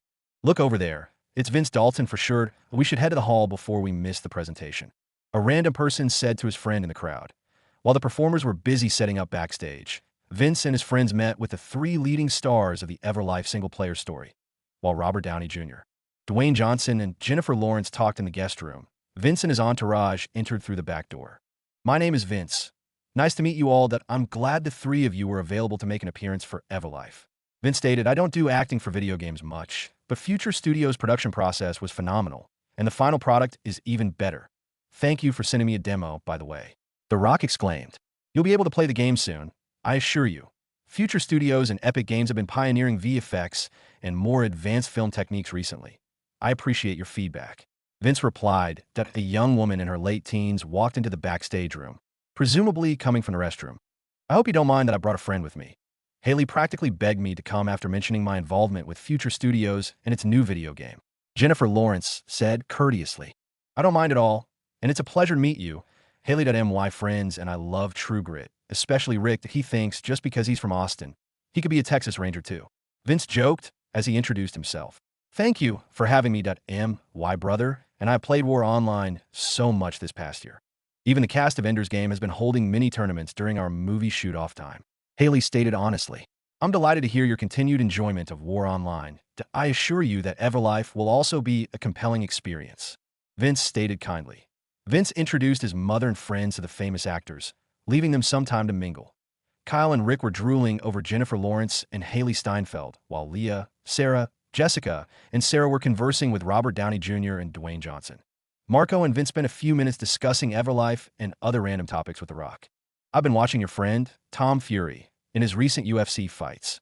That kid is tough and enormous to boot, The Rock stated. Marco and I train at his father's gym every day when I'm in Austin. He's busy with a fight camp at the moment, but he would have loved to meet you. Vince replied, I'm a big fan. Tell him we can meet whenever he's in LA. Why home even has a full gym. I'll have a cage installed just for him. The Rock replied excitedly. All right. Tom will appreciate the kind gesture. He'll probably give you cage-side tickets the moment he learns you're a fan. Vince stated honestly. Your friend here is Marco, the Marco from the Battle of Deidati, right? The Rock asked. Of course, you've heard of me. Marco asked curiously. You're a living legend, dude. Plenty of my military friends who serve in Afghanistan keeps talking about your heroics. Kicking a grenade with your leg before it explodes is a crazy and courageous act. It's an honor to meet such a badass. The Rock replied reverently. It seems like you're quite famous in certain social circles. Marco, Vince said in jest. I've been your fan for so long, ever since the WWF. Your words mean a lot to me. Marco stated. War is a sensitive subject, but I bet we'll win with men like you on our side. You mind showing me your cybernetic leg? I heard it's the most advanced limb replacement in the world. The Rock requested. Marco happily pulled up his pants to reveal the future med enhanced cybernetic leg. Holy yes it. That thing looks dangerous as FCK. The Rock commented. If I wanted to, I could easily destroy anything in this room, including the walls and floor with this leg. Marco explained. This version of cybernetic replacement isn't commercially available yet, and will probably not be sold to civilians anytime soon, Vince remarked. I bet it's expensive. I hope regular people don't have access to this sort of thing, or else we'd be screwed. The Rock replied that a few minutes later, inside the convention hall. Wonder Alice and 3D Jaden were readying their equipment for the presentation. All of the lights suddenly dimmed in preparation for the show's start. The hall was full of excited people who couldn't wait to hear more about Everlife. Music began playing, and the spotlight pointed to a corner of the hall, where Pharrell Williams and Daft Punk were performing the Everlife theme music live. Which surprised many people. A brand new trailer was shown on the big screen, featuring more moments with the leading actors, the different vehicles, and the game features Everlife had to offer. They have the LaFerrari in the game? One of the audience members exclaimed. The game has more licensed vehicles than just the LaFerrari. Look, Robert Downey Jr.'s character just hopped off an Adra SFV in the background. His friend replied. Future tech presentation is so much more entertaining than the Use Fest Microsoft and Sony announcements. Wonder Alice thought while enjoying the photorealistic video. Towards the end of the new trailer, for people emerge from the backdrop, the leading cast of characters in Everlife and Future Studios' junior executive director. The crowd started wildly cheering when they watched the pop icons walk to the middle of the stage. I wonder who this young guy is. I'm sure he was in the trailer. 3D Jaden pondered. I'd like to thank Pharrell and Daft Punk for that fantastic performance, Kyle said confidently before clapping. The sudden entertainment fully engaged the audience with a compelling trailer and music, and everyone clapped even louder than earlier. Future Studios has invited 3 of your favorite actors to speak about their experience with the game's story development, Kyle stated. I had so much fun working with these 2 guys and the rest of the cast at Future Studios.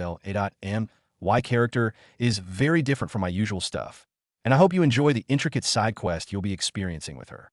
Jennifer Lawrence stated. Though they couldn't make it here at E3, the Russo brothers have outdone themselves with the direction of the game story. They're filming Captain America, Winter Soldier this year, but I feel Everlife is still their magnum opus. Robert Downey Jr. explained. All I can say is, this game is a must-buy. I've been playing the extended demo for a week now, and I'm craving for more. Good thing the demo version connects to an Infinity Cloud account, making it easier for me to transfer my progress to the game release version. You guys will share the same luxury when trying out the demo booths at the Future Studios exhibit. The Rock stated. Though, don't waste too much time creating your character because you'll be able to change it at release, Kyle commented jokingly. Everybody is wondering when the game will come out. That I can confidently say that with the collaborative effort between 10,000 game developers and artists and the assistance of Epic Games, Everlife Story Mode will be available for download on June 14th, 2013, that while multiplayer is available for purchase now. Kyle declared, wait, that's 3 days from now. 3D Jaden said out loud in surprise. That's correct. Future Studios started the development of Everlife a month after the release of War Online.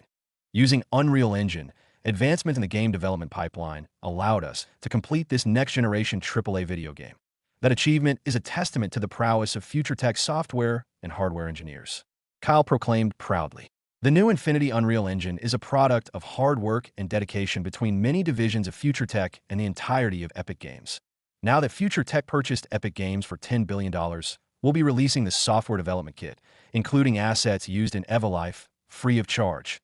Anyone can use Unreal Engine for commercial use for up to $5 million in profit. Then, future studios will charge a 10% license fee.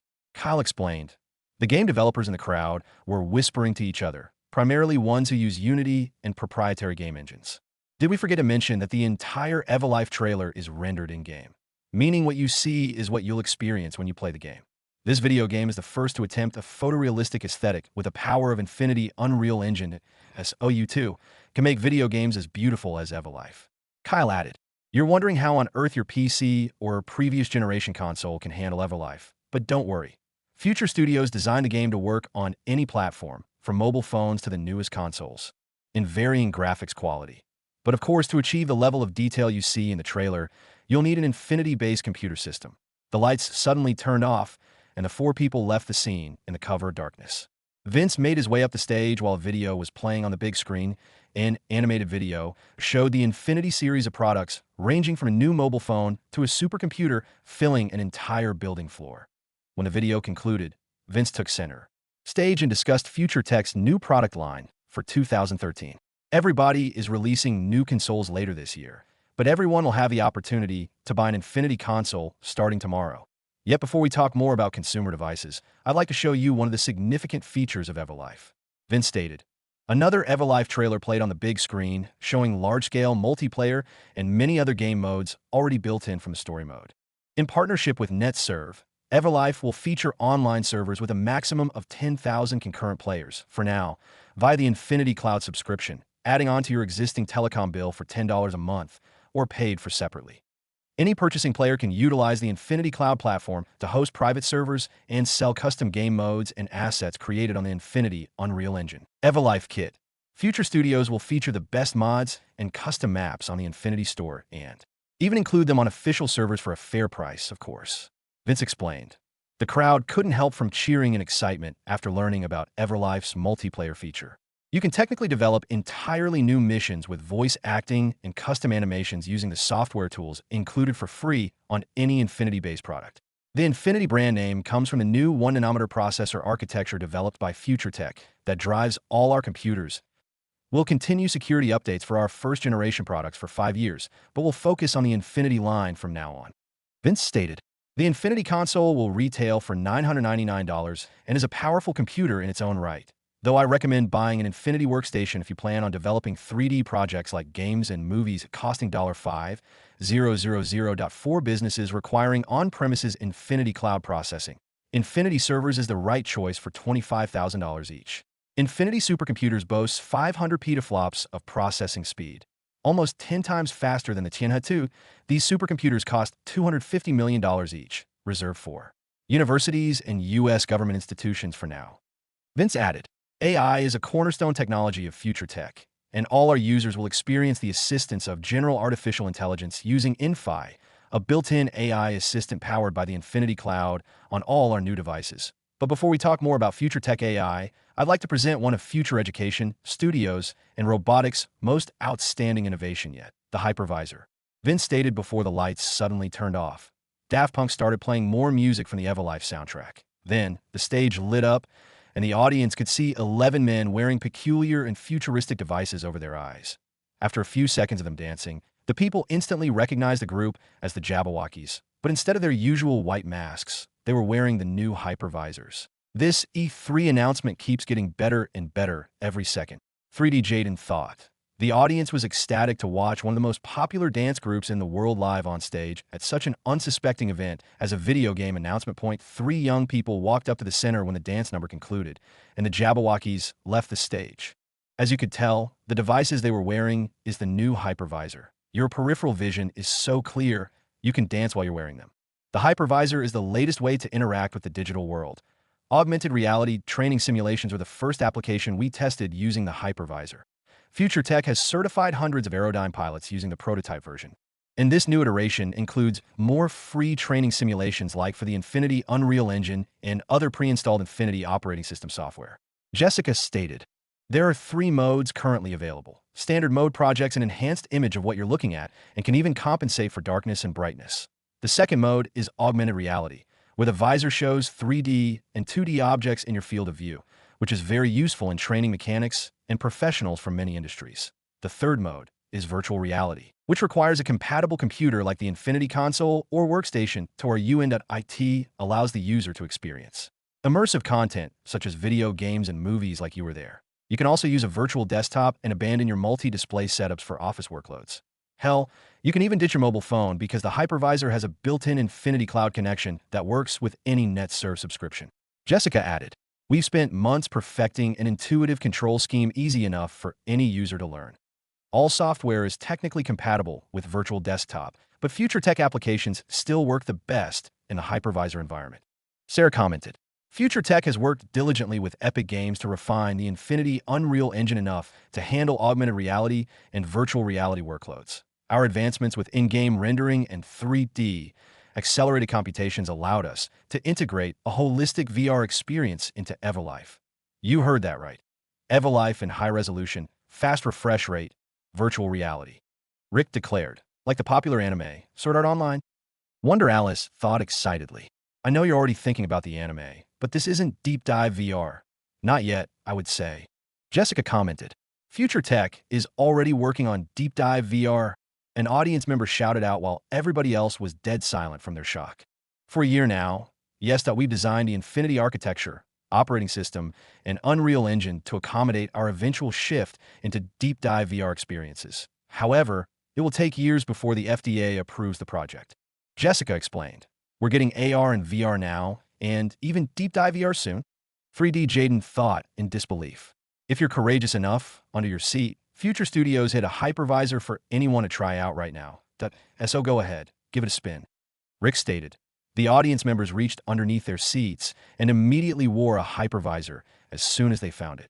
Future Tech has purchased many small companies like Grotto Labs to add better features to our products. And the hypervisor comes with audiophile-grade molded earbuds that I suggest turning off the noise canceling and using ambient sound mode for now. Rick explained, all of the new Infinity products are powered by the latest batteries designed by Tesla in partnership with Future Tech Materials. For example, the Infinity mobile phone and hypervisor come with a 60,000 mAh vertically aligned carbon nanotube battery, IT improved power by a factor of 10, energy storage by up to a factor of 3, and life cycle by up to a factor of 5, all while reducing charge time down to a mere few minutes. Lighter, smaller, and more compact than any on the market. Sarah commented, I wouldn't recommend virtual reality for prolonged periods, but the hypervisor can handle wireless network, graphics, controls, audio for days before you need to recharge the battery, so you wouldn't have to worry about running out of juice in the middle of work or play. Sarah added that an augmented reality show starring various Everlife characters started a few seconds after the audience wore the hypervisors. Wow, it's like the characters are physically around us. Wonder Alice said in awe. The world is changing literally right before my eyes. 3D Jaden replied in excitement. The 3 young executives exited the stage while Vince and Patel returned to the spotlight. Thank you, Jessica, Rick, and Sarah, for the hypervisor demonstration. With me is Patel, the genius innovator leading Future Tech AI, Vince stated. Infi, the assistant AI, is more than just for ease of use. Infi facilitates all devices using NetServe Infinity Cloud like autonomous drones and public transportation. Many Future Tech employees are already using Infi for train arrival/departure updates, calendar assistance, and miscellaneous application tasks like controlling hypervisor functionality with just a few verbal instructions. More integration features will release once more Infinity-related products are available. Patel explained passionately. We'll be announcing upcoming VR and AR experiences like video games, simulations, movies, and other media throughout 2013. But for now, please enjoy your very own free Infinity console and hypervisor, which costs $2,500 as a set. You can register your devices to an Infinity Cloud account after the show. Special thanks to all the brilliant and dedicated members of Future Tech. These innovations wouldn't be here without you guys. Vince declared as the end music started playing. The audience was still shocked by all revelations happening in the past half hour. Future Tech and Wonder Alice's live stream viewers were going nuts and chatting at an insane rate. We even get free stuff? This show was the best E3 announcement I've ever seen. Wonder Alice thought. Vince posted a replay of the future tech announcement and more specific product information on their website and social media platforms. Video game fans tuning into E3 around the world couldn't believe the recent news from Future Tech. While Vince was walking towards the Future Tech exhibit with Marco, he was approached by a young man in his late teens and a young woman about the same age. Both seemed non-threatening, so Vince instructed his security detail to allow them through. Mr. Dalton, we thank you so much for the console and hypervisor. I can already tell my workflow on YouTube will be much more efficient with Infinity products. 3D Jaden stated sincerely. I've always wanted to stream virtual reality games when they eventually come out, and now I'll have the opportunity to be one of the first VR Twitch streamers. Wonder Alice added, I'm glad you're excited to use our new products. You look familiar. Are you 3D Jaden, the vlogger and APL content creator? Vince asked. OMG, Vince Dalton watches my videos. 3D Jason said to Alice in surprise. I keep tabs on active social media influencers for War Online. People like you're the reason why the APL is as popular as it is. So why don't both of you join us at the Future Tech exhibit? We'll meet up with the rest of my companions and test out Everlife Online. Vince suggested kindly. We would be honored to accept your invitation, Mr. Dalton. Alice sincerely replied, while Jaden was still in shock. Marco and the other security operators escorted them through the busy convention center and arrived at the exhibit a few minutes later. Alexis noticed Vince arrived and immediately welcomed him to the recently opened Future Tech exhibit. The E3 announcement was a massive success. Vince, you definitely know how to put on a show. Alexis stated honestly. Our new line of products will change the world. So, it was only suitable to make it entertaining. Have you seen Kyle and the others? Vince asked. Your mother and Dr. Sarah went shopping around LA. Elon and your friends are playing Everlife Online in the private demo room. Alexis replied. Alexis then showed Vince the way towards the back of the exhibit, which was full of excited gamers testing hypervisors and Infinity consoles for the first time. The three famous actors were sitting on the sofa on top of the exhibit stage, being interviewed by Future Studios as additional fan service for the crowd. The Rock was even playing the story prologue using the hypervisor. A big screen showed his point of view for the audience. How long do we book the three of them for E3? I forgot. Vince asked, embarrassed. 3 hours in total for the announcement and post-show. Did you want to extend the contract length? Alexis asked. They've done enough promotion for Everlife. IT would be ungracious of me not to accommodate them further for today, so invite them all to the yacht for some relaxation. Include Farrell, Daft Punk, and the Jabberwockies that will leave after their post-show. Vince instructed. They arrived at the private demo booth and saw his friends and Haley playing the racing multiplayer game mode. Vince, that was an excellent show Future Tech put on. Nobody even noticed me watching among the crowd, Elon stated. Wonder Alice and 3D Jaden were stunned to see one of the most famous LA businessmen in person. Thanks for the compliment. These two are Wonder Alice and 3D Jaden. I met them on the way here. 3D Jaden does plenty of informative War Online videos weekly, so I invited them along. Vince explained. My name is Elon. It's a pleasure to meet you both. Let's play the heist game mode and make some money for our online characters. Elon suggested excitedly. What specialization are you leveling up on your character first? Vince asked curiously. The hacking mechanic got me hooked with all the different intrusion and breach devices in the game. I'm going for a silent hacker build. Elon replied. That's a viable strategy, even in the single-player story. You can technically finish the game without killing enemies by only stunning or knocking them out with tech weapons. Vince replied. 3D Jaden and Wonder Alice wore their hypervisors and connected to the demo Infinity consoles to join the online server. Be careful playing Everlife in VR if you're susceptible to motion sickness, though we have computer monitors as well if you need any.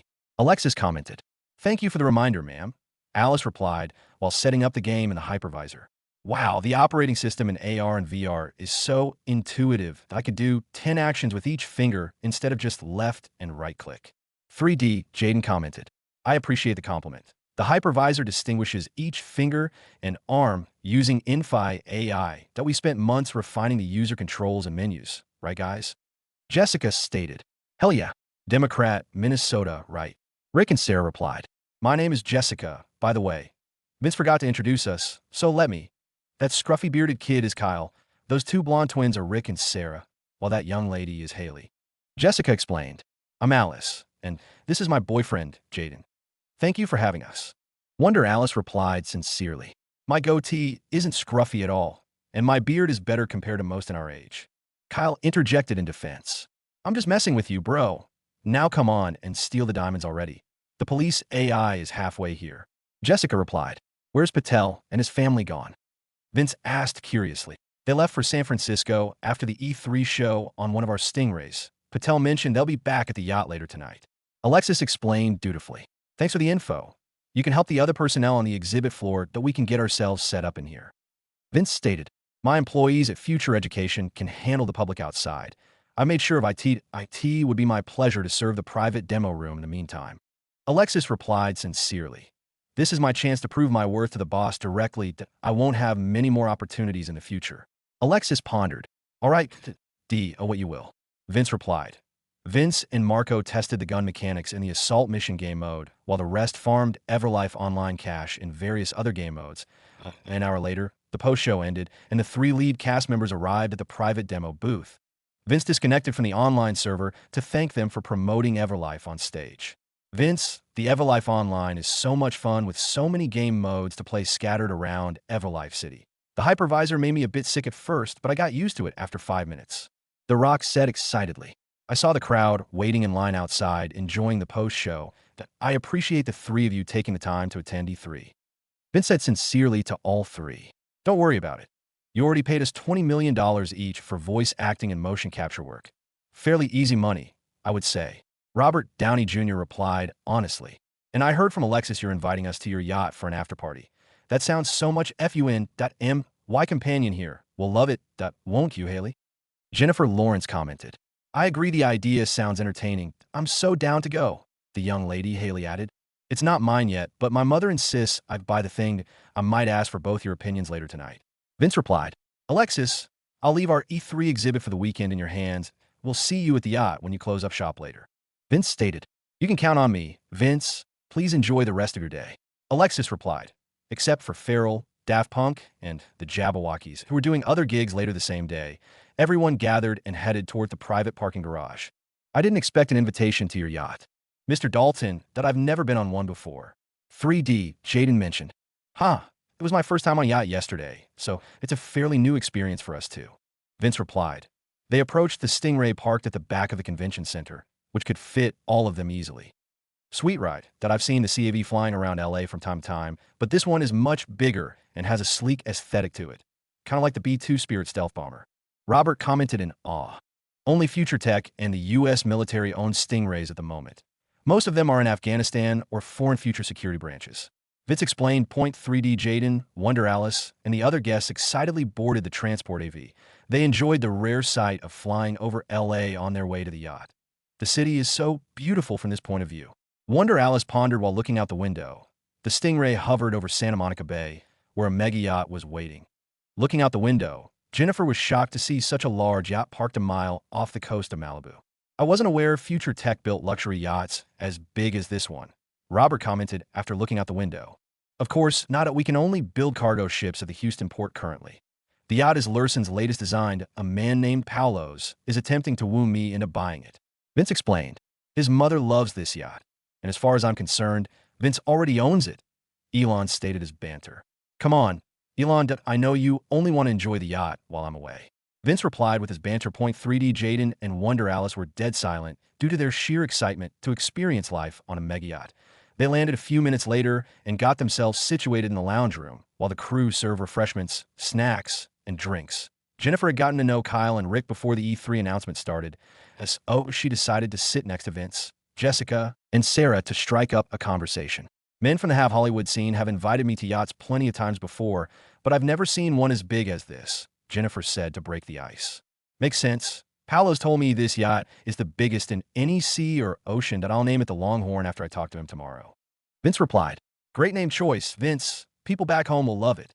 Sarah commented, oh, I get it. Like the Texas Longhorn Cattle, University of Texas mascot. Jennifer added, you know your college lore. Jennifer, I didn't expect that from you. Jessica stated, why didn't you think so? Just because I never finished high school or college. Jennifer replied angrily in defense. Calm down, Jennifer.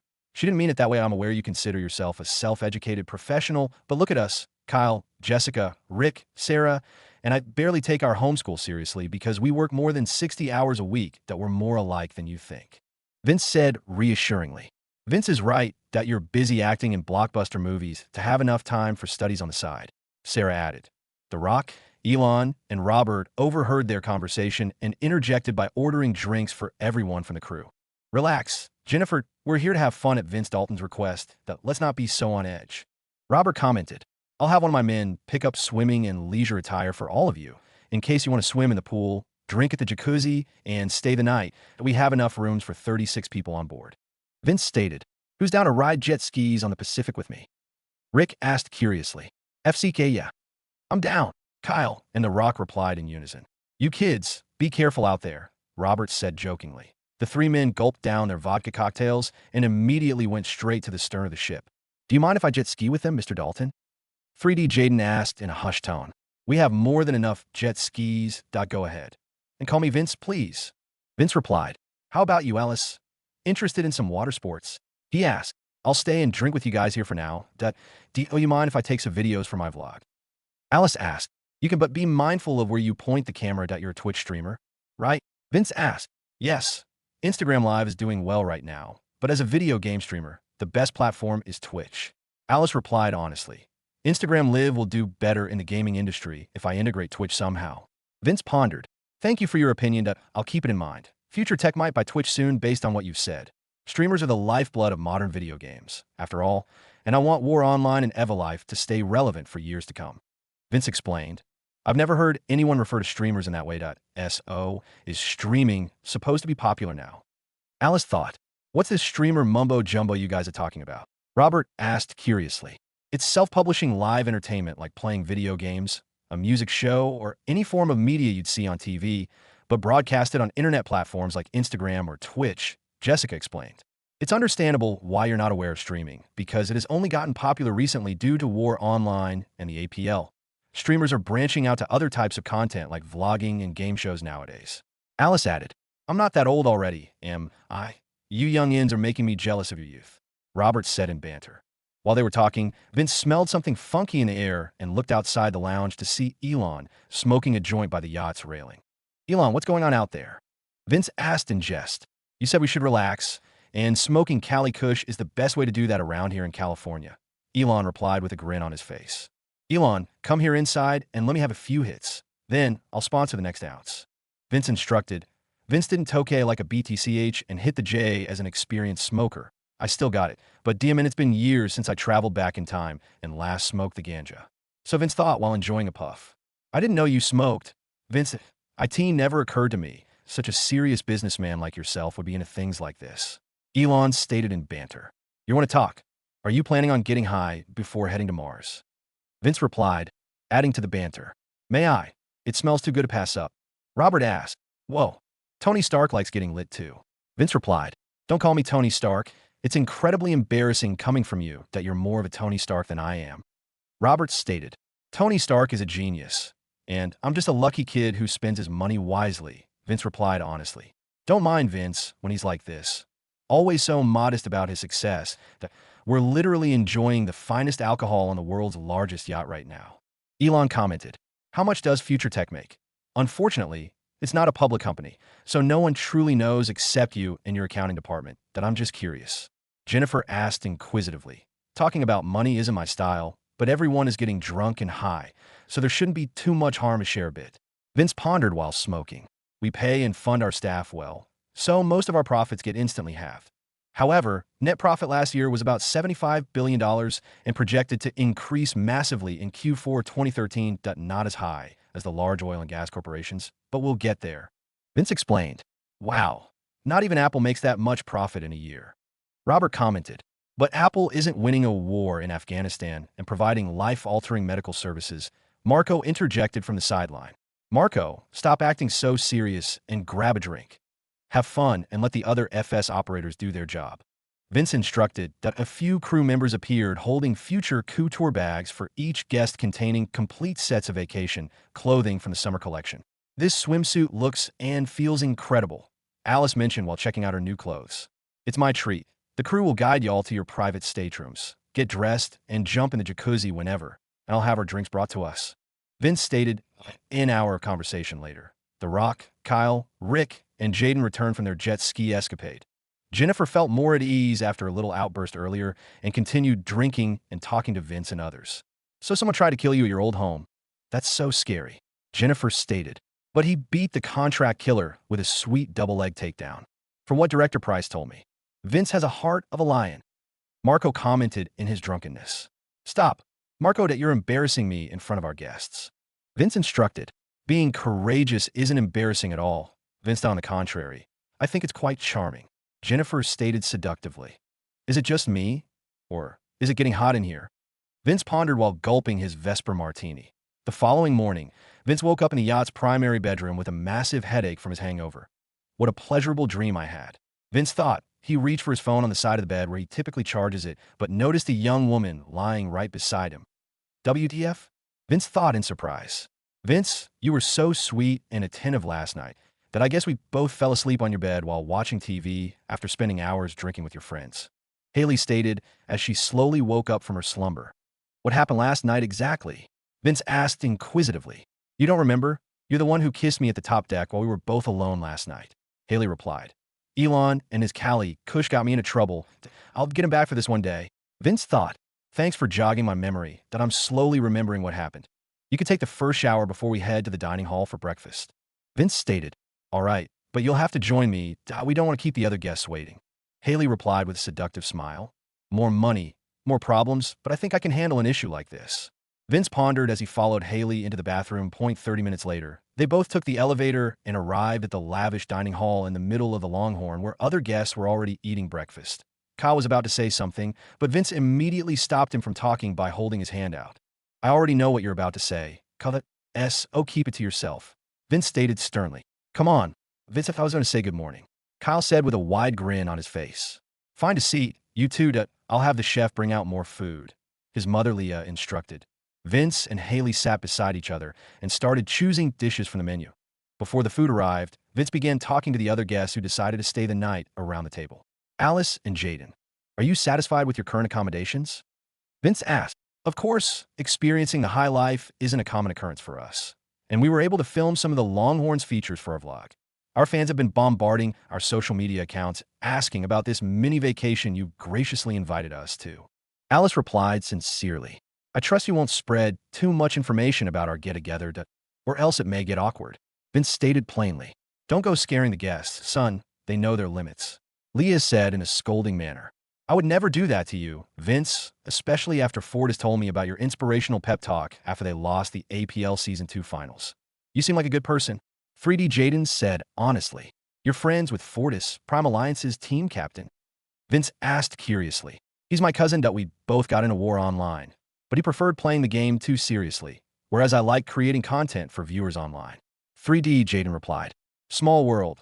I'll have my lawyers write a sponsorship deal for both you and Alice as a sign of thanks for being such an enjoyable company. Vince stated. Haley interjected with a question before Alice and Jaden could thank Vince's generous offer. Who's this Fortis person?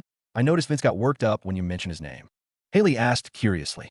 It's because Fortis is the best APL player in the world right now. Thought he's coming back with a vengeance this season, and not even Charlatans Peak last year comes close to Fortis' current form. Rick commented passionately as an avid fan of APL. Democrat Minnesota right. True, Kyle and Sarah added. Will you be watching the APL finals in Vancouver next week? You've attended the last two finals. Wonder Alice asked. I wasn't planning to go because of our Q3 sales schedule, and all of our Infinity products will hit the shelves soon. Vince replied in frustration. Vancouver has beautiful weather in late June. Leah commented. That's the same thing you said about LA when I asked you to join us at E3. Mom. Vince rebuked. Let's go. Vince said we couldn't go to South Korea last time because of that massive defense contract you threw on our plates, but it's different now that all our current projects are in the review phase. Rick commented. Every employee at Future Tech is allowed a maximum of 3 weeks for vacation, and we've barely used much of ours this year, Kyle added. A trip to British Columbia sounds fun. Vince said, do you mind if I tag along? Haley asked with a puppy dog face. We have been working a lot this past year. Continuing this summer vacation will be good for the gang, considering we're all teenagers in the first place. Vince pondered. All right, you guys win. We could take the Longhorn up north and dock at the Cole Harbor Marina at T31 knots. It could take us there in 30 hours, and we could spend more time here or pass by San Francisco and Seattle on the way. Vince declared. You guys can go without US.MY family, and I will take the Dreamliner back to Austin this afternoon. The kids have homework and classes to attend. Patel stated. Heidi and Alexis opted to join Patel on their trip back home, while Leah, Sarah, and the rest of the youngins stayed to attend the APL finals the following weekend. How did your shopping go yesterday? Unfortunately, both of you missed the E3 announcement. Vince asked chidingly. I agreed to join you in LA, not your show, and it was terrific. We stopped by our LA Future Couture branch and saw it flooded with famous people, and we even met a few. Leah replied, I'm glad you both had fun. At least, do you have plans for the rest of today? Vince asked. We're still thinking about it. I was considering maybe touring around the Griffith Observatory. Leah replied, how about we go to Universal Studios Hollywood? Kyle proposed. Yes, I want to buy a wand from Ollivanders. Sarah added, I've always wanted to check out the Jurassic Park rides, Jessica commented. I'm down to go. I never really had the chance to go because of all the foot traffic and paparazzi, but I feel safe with Marco and your security detail around. Haley stated in agreement. It's settled then. Marco, please get in touch with Universal Studios to prepare for our visit. If I'm happy with our experience, I'll be open to partnering with Universal to create new AR and VR attractions. Vince instructed. The gang went their separate ways to prepare for their outing. Your mom picked out a few outfits for me to choose. How about this one? Haley asked. I prefer the other one you're holding. Though I don't have much of an eye for fashion like my mother. Vince replied honestly. You're so cute when you get all honest on me, Haley said with a chuckle. Hey, though we have plenty of security, are you alright with people seeing you and me together? Aren't you in a relationship? Vince asked curiously. You assumed wrong, and I haven't been dating for months. And who wouldn't want attention from the most eligible bachelor in the world? Haley replied honestly. Okay, let's have fun with the rest of the gang during our little summer vacation, Vince said before changing into more suitable attire. The Stingray landed at the rear entrance of the theme park, as requested by the park manager. Moreover, the area was already secure enough, and Vince decided to keep 3 operators for each of them while strolling around the park. 3D Jaden and Wonder Alice had their video equipment ready for the exciting moments during their stay at Universal Studios. Hello again, everybody. You won't believe it. Not only are we hanging out with Vince Dalton and his posse in LA, but we'll also be attending the APL Season 3 finals as special guests. I think I've used up all my luck for an entire lifetime. 3D Jaden said to his wireless microphone while pointing the camera at his all-access pass to Universal Studios. Fortis is going to be so jealous knowing he's hard to practice while I'm enjoying the high life. Jaden pondered while walking with Alice and the others. Future Tech headquarters was updated regarding Vince's extended vacation by Alexis, and business continued like it was any other day. Everlife online sales were already in the millions, and it was only the second day of release. Infinity consoles were also in hot demand. And everyone who was saving money for the new Microsoft or Sony console decided to splurge on the cutting-edge gaming platform. The hypervisor was expensive, but a decent amount of people were willing to buy it as early adopters to test out the many features outlined during the E3 announcement. Meanwhile, at Universal Studios Hollywood, Vince and his entourage just got off the flight of the Hippogriff ride at Harry Potter's Wizarding World. I wish VR had the same visceral experience as the theme park rides here. That would be so dope. Rick stated. Hanging out with guys has been surprisingly fun. I've always thought of myself as a misfit. These days, I spend most of my time with old Hollywood men, and socializing with you all is a breath of fresh air. Thank you. Haley Steinfeld said sincerely. You're a pretty funny conversationalist if I do say so myself. I never thought I'd be hanging out with such a pop icon like you, Haley. Alice replied. Where do you guys want to go next? Vince inquired. Let's go to Jurassic Park and then head to the new Transformers ride that came out last year. Haley replied as she wrapped her arm around Vince's. While their entourage was walking through the theme park, the crowded areas dispersed when they saw the heavily armed security surrounding a group of young people. That a few noticed a famous female actress they all adored walking very intimately with a young man taller than Haley, but looked younger. That's Vince Dalton and his friends. They all spoke during the Future Tech E3 announcement I watched yesterday. IT looks like they're still here, in LA, enjoying the sights. A random person said to his companion. Isn't Vince Dalton like 15 years old? How is he dating Haley Steinfeld? His female companion asked. I don't know, probably because Vince owns the most profitable business and is highly desirable for any woman on Earth. 2 years of age doesn't matter for people like them, he replied plainly. Vince and his group immediately hopped on the Jurassic Park, the ride using their VIP access pass, and skipped the line entirely. It's best if we wear the ponchos just in case we get drenched by the river water, Marco suggested. It seems like Marco here is an experienced theme park goer, Kyle said jokingly. I've been to Universal Studios Japan during my time in Camp Fuji. War isn't my only pastime that I can have fun too sometimes. Marco replied in jest. All of them boarded the ride. Kyle and Sarah, Rick and Jessica, and Vince and Haley sat next to each other while Marco and 3 other operators filled the rest of the seats. The ride was delightful, and the water splashed a few times while navigating the river. Haley pulled out her iPhone and took pictures of the group getting soaking wet. Haley, remind me to give you an Infinity mobile phone when we get back to the yacht. Apple security is garbage. Vince instructed, I don't want anyone to experience what happened in my previous life. Better safe than sorry. Vince pondered. Thanks. Vince said I've been meaning for an upgrade for a while. You made my decision much easier now. Haley replied sincerely. The group rode on the Transformers attractions before meeting Leah and Sarah at Hog's Head Pub. How was your day drinking going? Vince asked Leah and Sarah. The Wizard Brew and Dragon Scale aren't bad. I'll order some butterbeer for you guys. Leah replied. Thanks, Leah. Please and thanks. Alice and the others stated.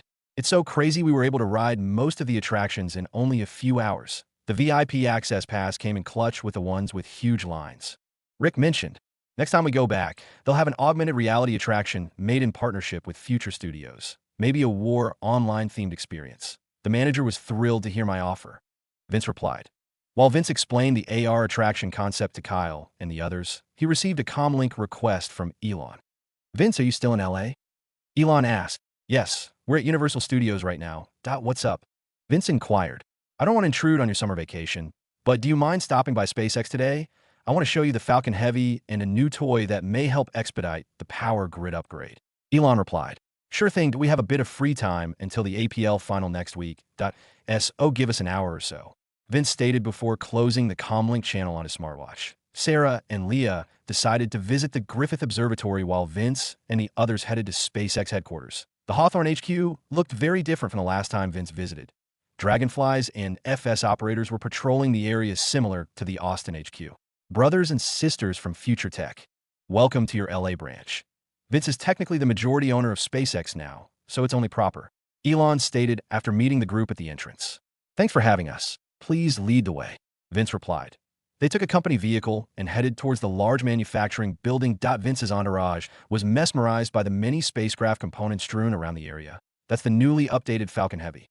The free-valve jet engines and unique fuel mix are enough for a round trip to the moon, though we need the spacesuits before launching. Elon explained while pointing at a giant rocket with 3 boosters. The power suits are in the final stage of research and development. IT would have been quicker if Heidi didn't have to design a military version for director price. Vince replied. Elon nodded and directed the group to a different area of the mega factory. Now, my new toy is for a project I've been conceptualizing for a few years. Highway traffic is a nightmare for regular people without AVs, especially in LA.So, I devised a boring machine to dig tunnels for underground roads called hyperloops. Elon explained as their group walked up to a massive boring machine.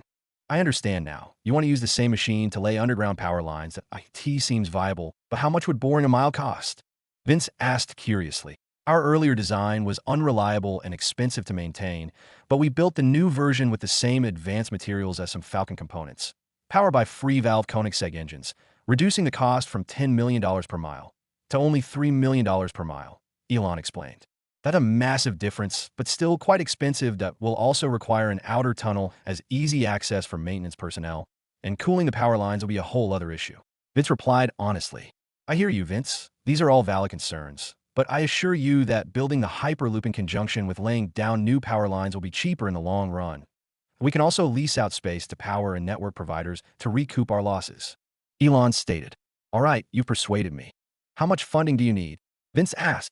Don't worry, Vince, that we still have plenty of the initial funding you provided for the power grid upgrades in Austin and LA.IT should be enough for this year, but we need government support, and you're better dealing with the feds than I. Elon stated. Okay, I'll make some calls when we get back to the Longhorn. Show us around more, will you? It's my friend's first time here. Vince requested an hour after the in-depth tour. Everybody started to get hungry and decided to eat at Nobu, as suggested by Haley. I've been almost all the cool places in LA, but it was a pleasure to see the inner workings at the SpaceX headquarters. This building might be the most modern headquarters in the US. Haley said to Elon, I appreciate the compliment, but please don't say things like that in front of Vince. Future Tech headquarters in Austin looks like it jumped out of Star Trek. Even just the tech campus is a sight to behold. Elon replied honestly. Elon's comment makes me want to see Future Tech headquarters for myself, that I wonder how futuristic it would be. Haley pondered. A gentle breeze swept through the open-air decks of the Longhorn on its journey to Vancouver. The West Coast climate lent itself well to the yacht's amenities like the massage parlor overlooking the ocean. Future Tech performed a few upgrades on the Longhorn, such as a remote data access node and an Infinity Land Center, where 3D Jaden and Wonder Alice can stream or edit videos. Paolo's was mad with excitement and relief when he found out Vince was buying the new Lursen yacht. Concept. After breakfast, Vince took Leah for a quick and private conversation in the lounge deck after the entire group. "What did you want to talk about, son?" Leah inquired. "I can tell you've noticed my relationship with Haley, especially now that she completely vacated her stateroom and moved into my bedroom. Why haven't you said anything?" Vince asked curiously. "Come on." Vince said, "I won't judge you for sleeping with an older woman as you've never inquired about my relationship with Sarah, but after being sick for so long, I've come to appreciate life more, and I want you to enjoy yours." Leah explained caringly. "Thanks for the clarification. I didn't want to ignore the subject, and I feel more at ease now." Vince replied honestly. "Though I'm 15 years old at the moment, Haley is still a few years younger than my age before I reincarnated. Still, relating emotions and experiences with her feel natural, and I can't stop forming relationships until it's 2021 again." Vince pondered as he watched the water ripples around the yacht. They both returned to the dining area, and Vince heard Haley's hysterical laughter echoing through the corridor. "What's so funny, Haley?" Vince inquired in interest. "I was telling her about your disagreement with Apple 2 years ago after she asked why you disliked their products. She started laughing when I mentioned we destroyed them in court as a much smaller company back then." Jessica interjected. "Yeah, I couldn't believe those pompous suits in Silicon Valley got their asses handed to them by you guys." Haley stated. "So the Silicon Valley gay stereotype has some truth to it, I suppose," Vince replied. "True that. Those jerks think they can buy anything, including me," Haley replied in disdain. "Don't worry about it. After Vince's run-in with the assassin, he has always kept us safe with security details. Harassment from Ashol, suits won't be a problem if you stick with us." Sarah said in support of their new friend. "I grew up with a big brother, and he treated me like a boy all the time. So it's nice to feel a bit of sisterly love finally." Haley replied in gratitude. "We try to avoid talking about our professional lives because we're on vacation, but I'm curious what your next movie will be," Jessica stated. "Lionsgate wrapped up the film shooting for Ender's Game last week. So that's why I have free time to join you guys." Haley replied. "It'll be a blockbuster hit for sure. I know you can't reveal your upcoming projects because of contracts, but I appreciate the inside scoop about Ender's Game." Jessica said, "The next movie I'll be acting in is pretty hard to say because my agents are still negotiating deals for next year. Will future studios make a new game now that Everlife is released?" Haley asked. "Vince wants us to focus on AR and VR media like movies and a social media network for the hypervisor. A new AAA game won't be too likely soon because now we have two enormous products to maintain. War Online is worth continuously updating considering how the APL is so popular." Kyle commented, "Oh, I always thought things like video games were a one-and-done type thing. We'll be watching War Online Arena this coming weekend, right?" Haley asked excitedly. "Almost all video games are released once and never updated except for DLC. But live service games like War Online and Everlife Online are different in that respect. We'll be watching the APL Finals, a professional league for the arena players, kind of like the NFL or the NBA, but more profitable surprisingly."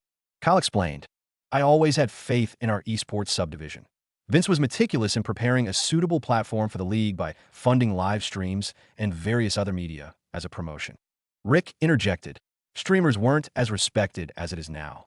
Future Tech was the first company to support the new wave of entertainment, and I even made a bit of money through the BitCash market from fans sending me top-tier gear."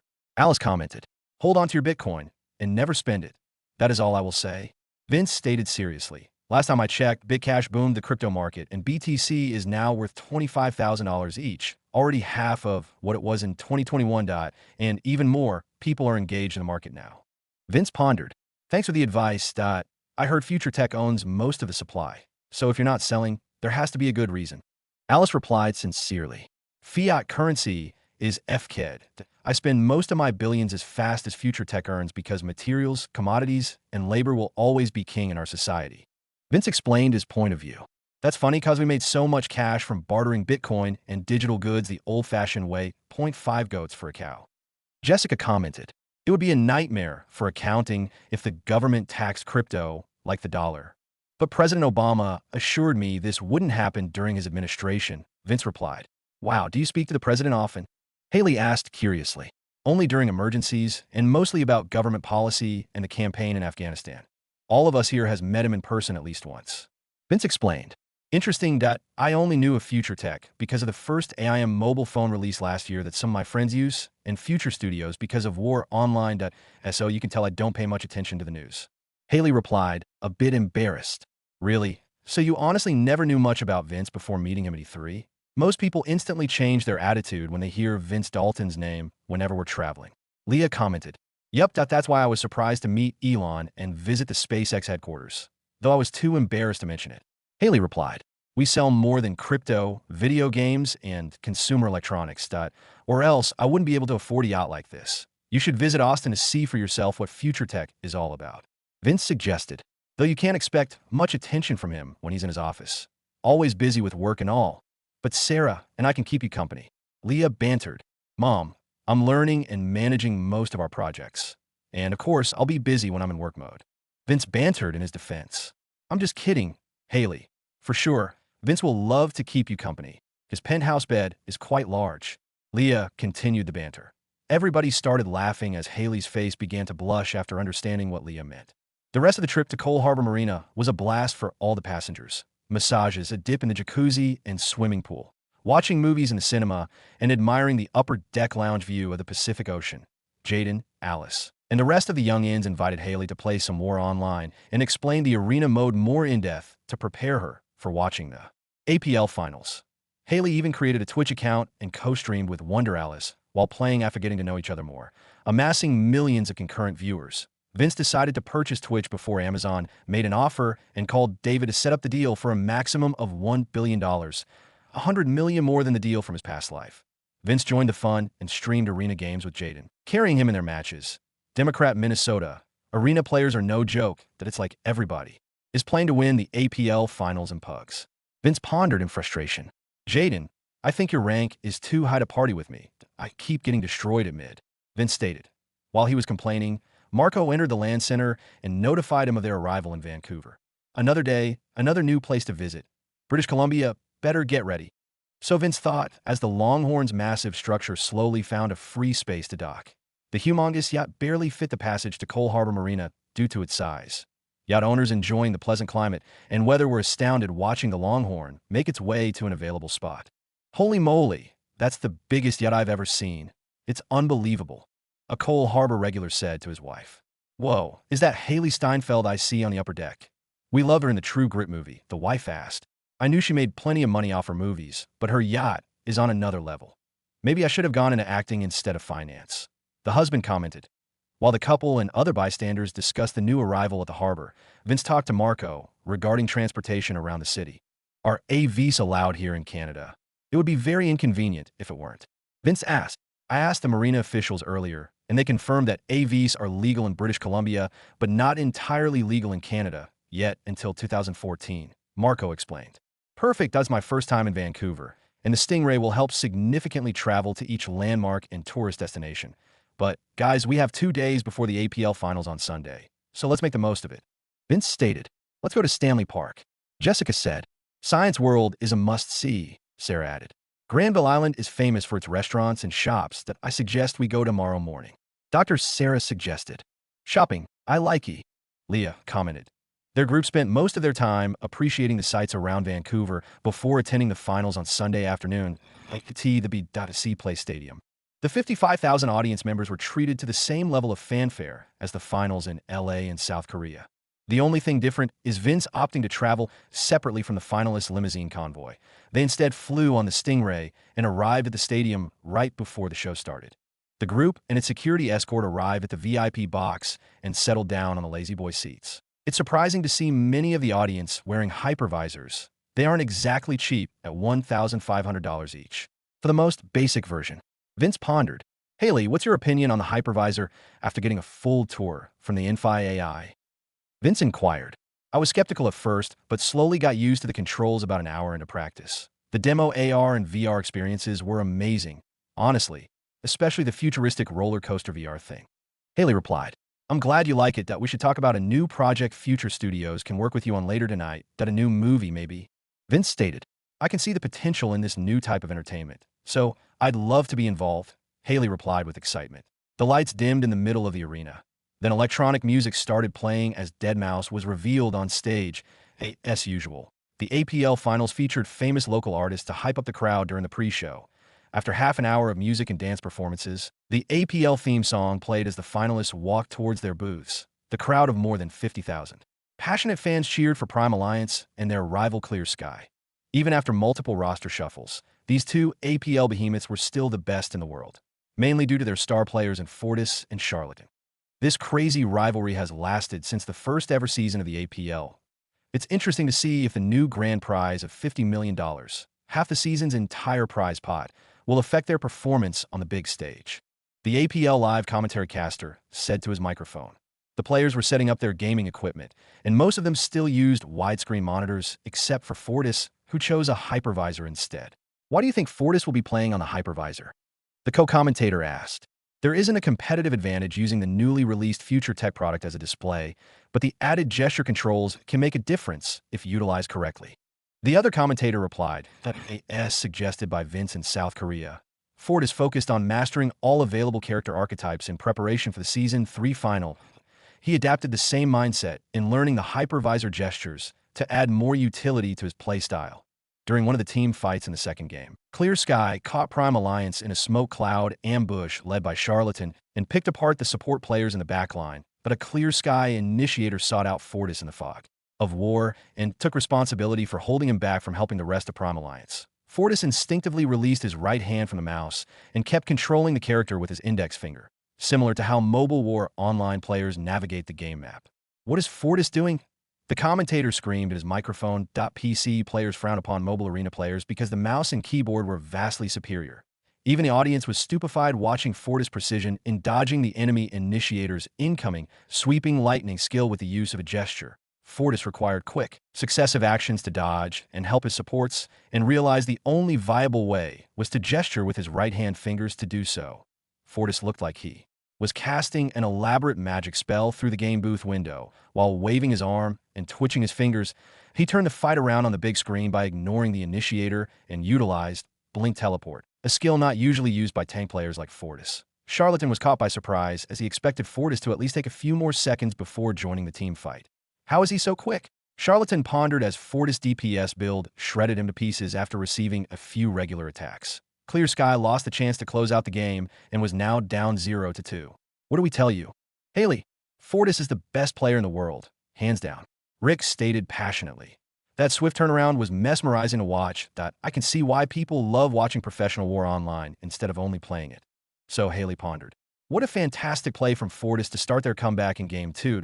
That's play of the season type stuff. Fellas.apl is the best place to watch plays like that. The commentator preached to his microphone. Pure excitement filled the B.C Play Stadium as the audience watched Fortis destroy his enemies one by one with a new and innovative technique. Clear Sky looked rattled after losing a close game and was worried Fortis wouldn't use his mouse anymore. Actually, FCK the mouse that I practiced using the hypervisor the entire week, but I finally understood how to use gestures properly in a pro match. Fortis pondered while setting up his character for Game 3. An hour later, Prime Alliance won the next two games and made history by performing a full sweep 4-0 victory to win the Season 3 finals. Wow! Even though this match was one-sided, Fortis demonstrated the potential of the hypervisor's unique control system. Only the best APL player can pull that off with 1 week of practice that I assume he and the rest of the pro players will soon master the new techniques, the commentator stated. I told you integrating custom control schemes on the hypervisor was a good idea, Jessica said proudly. Yeah, yet you're at least right about one thing, Kyle replied. Vince stopped their immature quarrel before heading to the stage to present the winner with the trophy and prize money.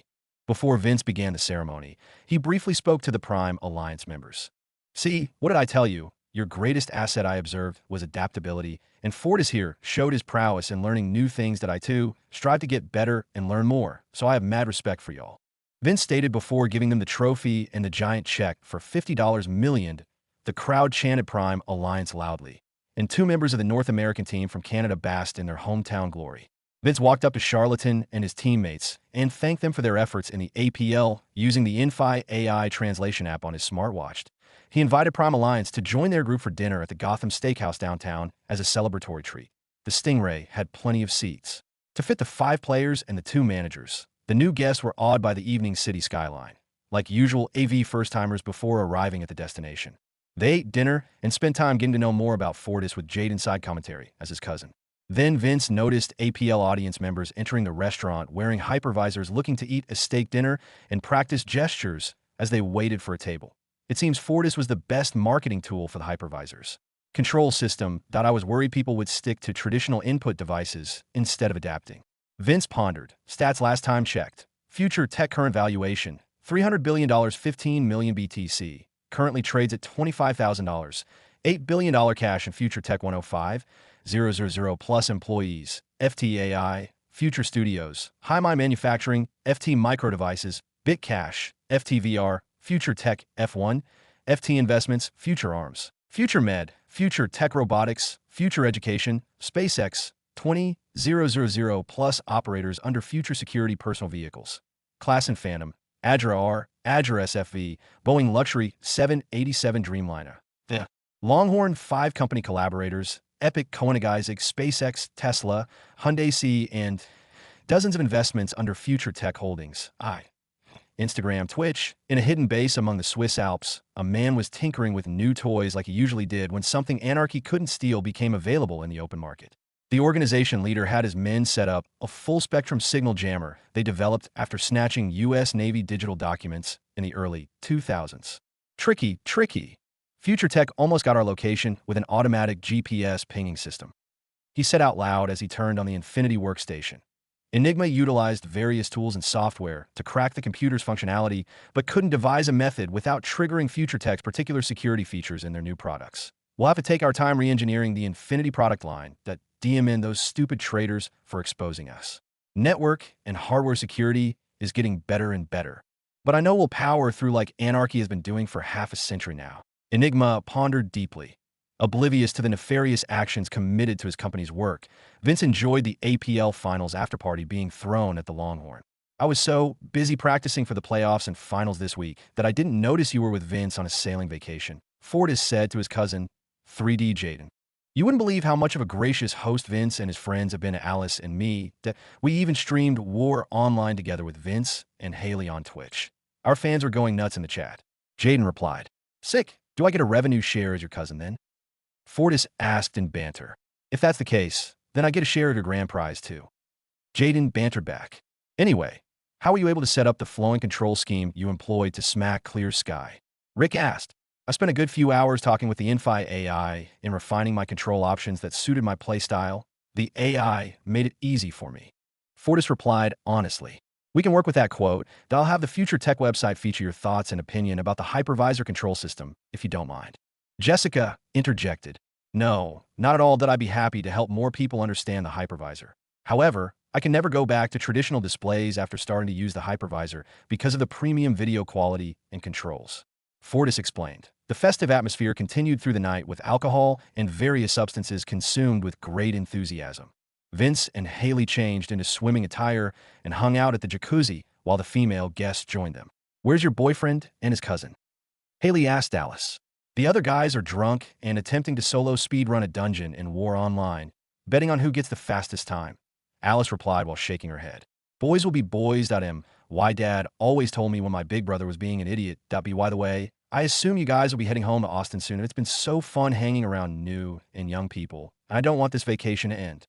Haley said sincerely. Hollywood seems super tough, Haley, but you're the best young actress for a reason that we work most of the week, but we're always down to hang out with you. Sarah commented. After you finish shooting your role in the next movie, I can have a Dreamliner fetch you from LA and take you to Austin or wherever you want, Vince suggested. Haley blushed and quickly pecked him on his lips. Thank you. I'll be sure to visit Austin soon and see what Elon was gushing about for myself. Haley replied in gratitude. It should only be a day and a half to return to LA on a Longhorn, so we'll extend the vacation a bit and take you and the Prime Alliance members home. Vince offered. I'm all right with that.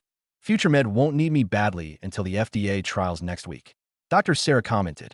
Oh, is it the rumored cancer cure gossiped around online? Alice asked inquisitively. That project is still in the preliminary testing phase, and all I can say is, it is not. Dr. Sarah replied plainly. I'm sorry if I asked for too much information, that I forgot about corporate rules and stuff, that IT isn't my forte, sadly. Alice replied, flustered. Don't worry about IT. An honest mistake is all. Vince said reassuringly. How about another round of cocktails and Vancouver's finest bud? Sarah asked to break the awkwardness. N01 declined, and the party continued raging on throughout the night on the yacht, on a cozy bed in the primary bedroom. A young couple were cuddling under the sheets while watching random reality TV shows the tipsy Haley preferred. It's crazy that the only thing these men want is to marry this random chick on a TV show, Vince commented, referring to The Bachelorette. I agree it's pretty ridiculous, but most men want a trophy wife, and most women want a sugar daddy. Pursuing fragile expectations like that makes this show amusing to me.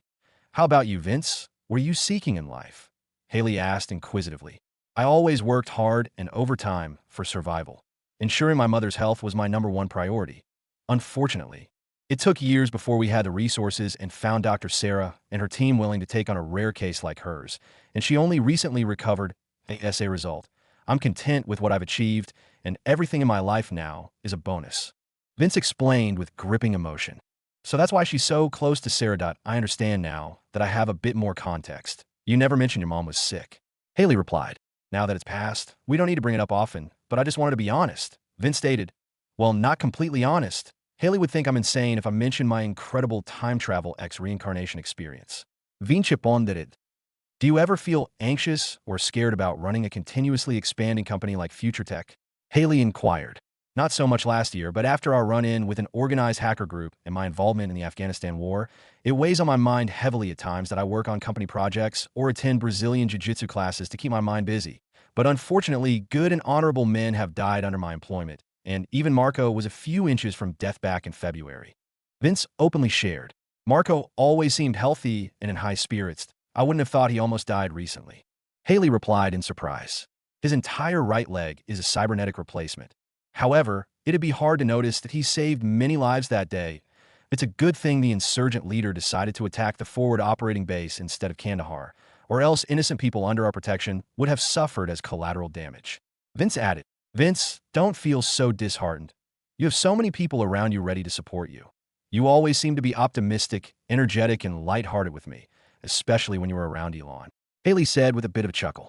That guy could be an idiot sometimes. It's hard not to banter with him. So let me tell you what Elon said to me in Australia when we attended the Formula One race.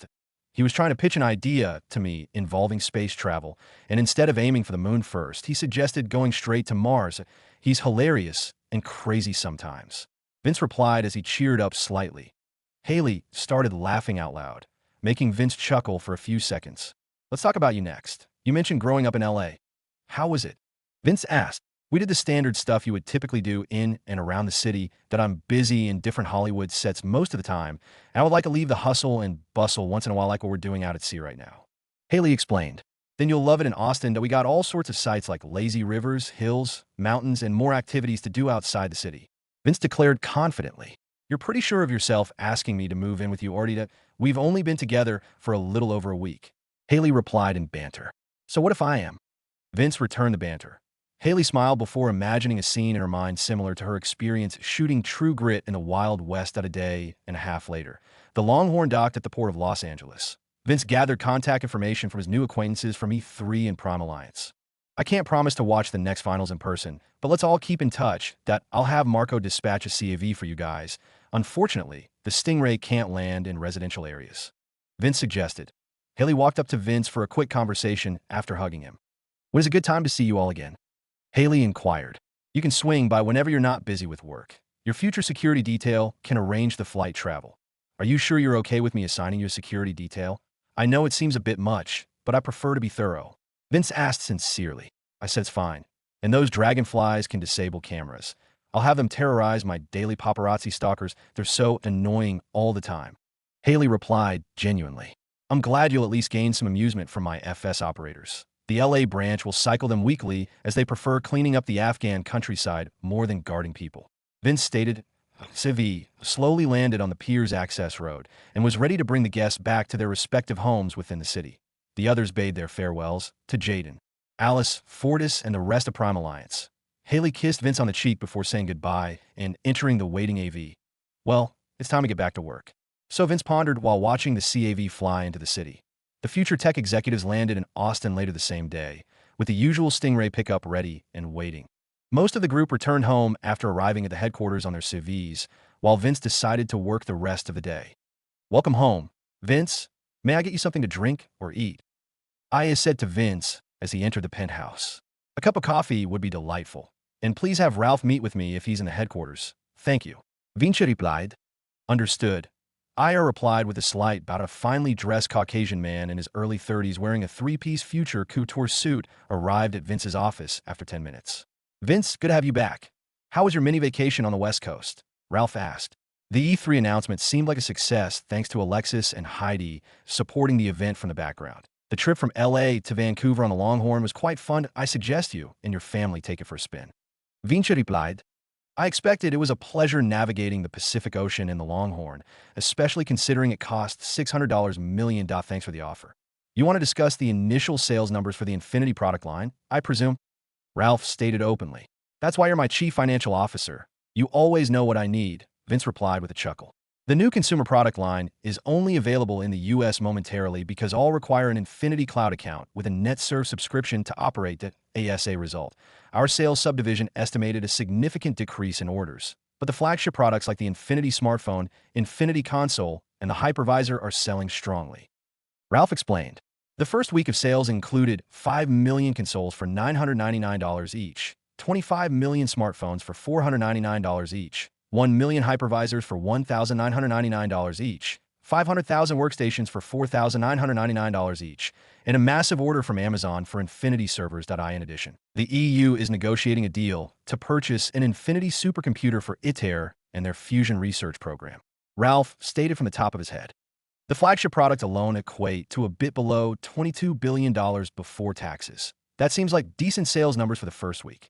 Though I assume more people would test them out if it weren't for the required subscription. I'll have to ask Azuma-san his opinion about a free first-month subscription promo I'm considering to increase our sales volume potentially. Vince replied. "Vince, I need to discuss a sensitive topic with you. I understand your position in saving all our Bitcoin assets, and Director Dollar has maintained the Bitcash and Bitcoin trading platform well. Still, as a person who works in finance, it's difficult for me to concede why we're just sitting on $375 billion worth of BTC at $25,000 each." Ralph explained honestly. "You won't believe it, but that's not even half of what BTC was worth in 2021. Future tech is just accelerating its growth." Vince thought before replying. "Okay, I'll share an outlandish vision I have for Bitcoin with you and the reason why I prefer hoarding BTC and choosing to promote Bitcash to our users. The US dollar is not worth anything, and the government can print more, therefore inflating supply in a market, so Director Dollar. And I designed and implemented Bitcash as a future replacement for the US dollar, backed by the value of Bitcoin. Though it may take years or decades before our economy fails due to the government defaulting interest, payments for bonds, or whatever the suits at Wall Street would do." Vinci explained thoughtfully. "I see now why I've always thought you were a cunning fellow. You practically set up Future Tech to become the global bank of tomorrow. And I assume you came up with this idea when you purchased Bitcoin market in 2011. You're a F-kin genius." Vince, "Oh, even if the US turns to dust tomorrow, we'll still have funds to protect our assets." Ralph replied, amazed. "Gold isn't the only scarce commodity, and users can't seamlessly send gold digitally to other people." Vince thought, "Our traditional profits should be enough for our current rate of expansion. I'm open to selling BTC if required, but prefer otherwise. How are the earnings from our other businesses?" Vince asked. "Thank you for enlightening me about the BTC situation. Everlife is shattering AAA video game records. Last time I checked, the first day sales record is now 15 million units sold, and we've sold 50 million units after a week." Ralph replied, "Not bad for a full-price video game. These stats are more akin to free-to-play mobile games than AAA games." Vince pondered. "Q3 will be rolling over in a few weeks. Has your department projected expenses and gross profit already?" Vince asked. The majority of future tech divisions are still within their 2013 budget limits, except for newer ventures like FT Maritime in Houston and the Fusion Energy Research Program, the ASA result. The accounting department will set aside a portion from our recent profits for funding, leaving $10 billion as liquid cash freely to use." Ralph replied, "All right. Thanks for meeting me in the middle of the day." Vince said in gratitude, "It's my pleasure. I just remember Heidi and Morgan needed to speak with you." Ralph replied before leaving. Meanwhile, somewhere in the Swiss Alps, a man wearing a lab coat entered a lavish office furnished with high-end hardware tools. "Enigma, my team has partially re-engineered the first-generation future tech electronic devices. Our version performs 25% less than the original, but is still faster than current Intel and AMD processors that we've also progressed in replicating the military spec AV turbofan engines from Koenigsegg. But any fuel mix we use burns much faster than what the US military AVs consume during operation, the Anarchy researcher explained. You've done good work, considering it has only been a year since the first-gen products were released. How about the status of our other current projects? Enigma inquired. Lee's ballistic missile system development is almost complete, though manufacturing specific components will be difficult. Our cover organization, called Lazarus Group, gained notoriety in East Asia and is now in contact with Russian GRU cells, which are interested in paying for the group's hacking services, something about disabling the power grid in South Ukraine. The lackey replied, "All right, I'll deliberate on a course of action our little Lazarus Group should take. Update me on your progress daily." Dismissed. Enigma stated, Anarchy needs more time researching and developing the new future tech products like their fuel mix and advancing our AI manufacturing. I guess a distraction is required. Maybe sarin gas or cyber intrusion, or perhaps even both. Enigma pondered with a villainous smile on his face. After discussing the first week's sales with Ralph, Vince decided to visit Morgan to learn about his concerns at the micro-device offices a few floors below. A British man in his lab coat was conversing with 4 researchers next to the laboratory. "Morgan, is this a wrong time to speak with you?" Vince asked. Director Morgan dismissed his underlings and walked with Vince to his magnificent office, featuring a clear view of the tech campus across the Colorado River in the south. The view doesn't seem real sometimes, but after 2 years of continuous construction, Future Tech built a sprawling community with more than 50,000 residents featuring the latest innovations in smart city design. Billions well spent, Morgan stated while Vince was peering out the glass window. The tech campus is a testament to you and all our collective achievements in advancing technology. Austin is lucky to have such talented and skilled residents that I'm lucky. Vince replied, honestly, I haven't been here since day one, but based on what Director Dollar and the Future Studios staff, you've always been the one to lead Future Tech, and every step we take, we rise higher and higher. That I'm glad you bought ARM and shared the opportunity to change the world. Morgan replied, genuinely. Thanks for the reassurance. Morgan. I feared incompetence in myself, in failing Future Tech and my staff, but the recent trip cheered me up a bit. At least, Vince replied honestly. You pay us directors and the staff well for results, and that is what we'll give you. That I've been meaning to ask you regarding expanding the material science subdivision. For example, our graphene composites research project is going well. Still, I require all my experienced researchers to be involved, which would divert resources from material projects for the fusion reactor and rocket fuel. Morgan explained, I understand why you wanted to talk to me directly. Which company are we buying now? Vince asked plainly. A semiconductor materials company based in Boston called Integris. They also manufacture equipment to produce vital components for electronics that we could integrate with the hive mind. The market cap is currently $1.6 billion and would take around $2 billion to buy outright. Morgan replied, lucky for you, Ralph approved a few billion for free spending after the accounting department processed the first week sales. That I accept your proposition. Designate Integris' current headquarters as our Boston Future Tech branch. You know the drill. Vince declared, thanks. The additional professional workforce will keep our project deadlines in check. Have you spoken to Heidi? She mentioned needing to talk to you during our last directors meeting. Morgan added, last time we spoke was before she left the Longhorn in Austin. Ralph already reminded me. Thanks. Vince stated before leaving. That a few floors down, a woman with red hair and glasses read reports from her researchers when Vince knocked on her door. Come in, ID instructed. Hey, I just arrived earlier this afternoon from LA and spoke with Morgan before heading here. What did you want to talk about? Vince asked while sitting down on the sofa.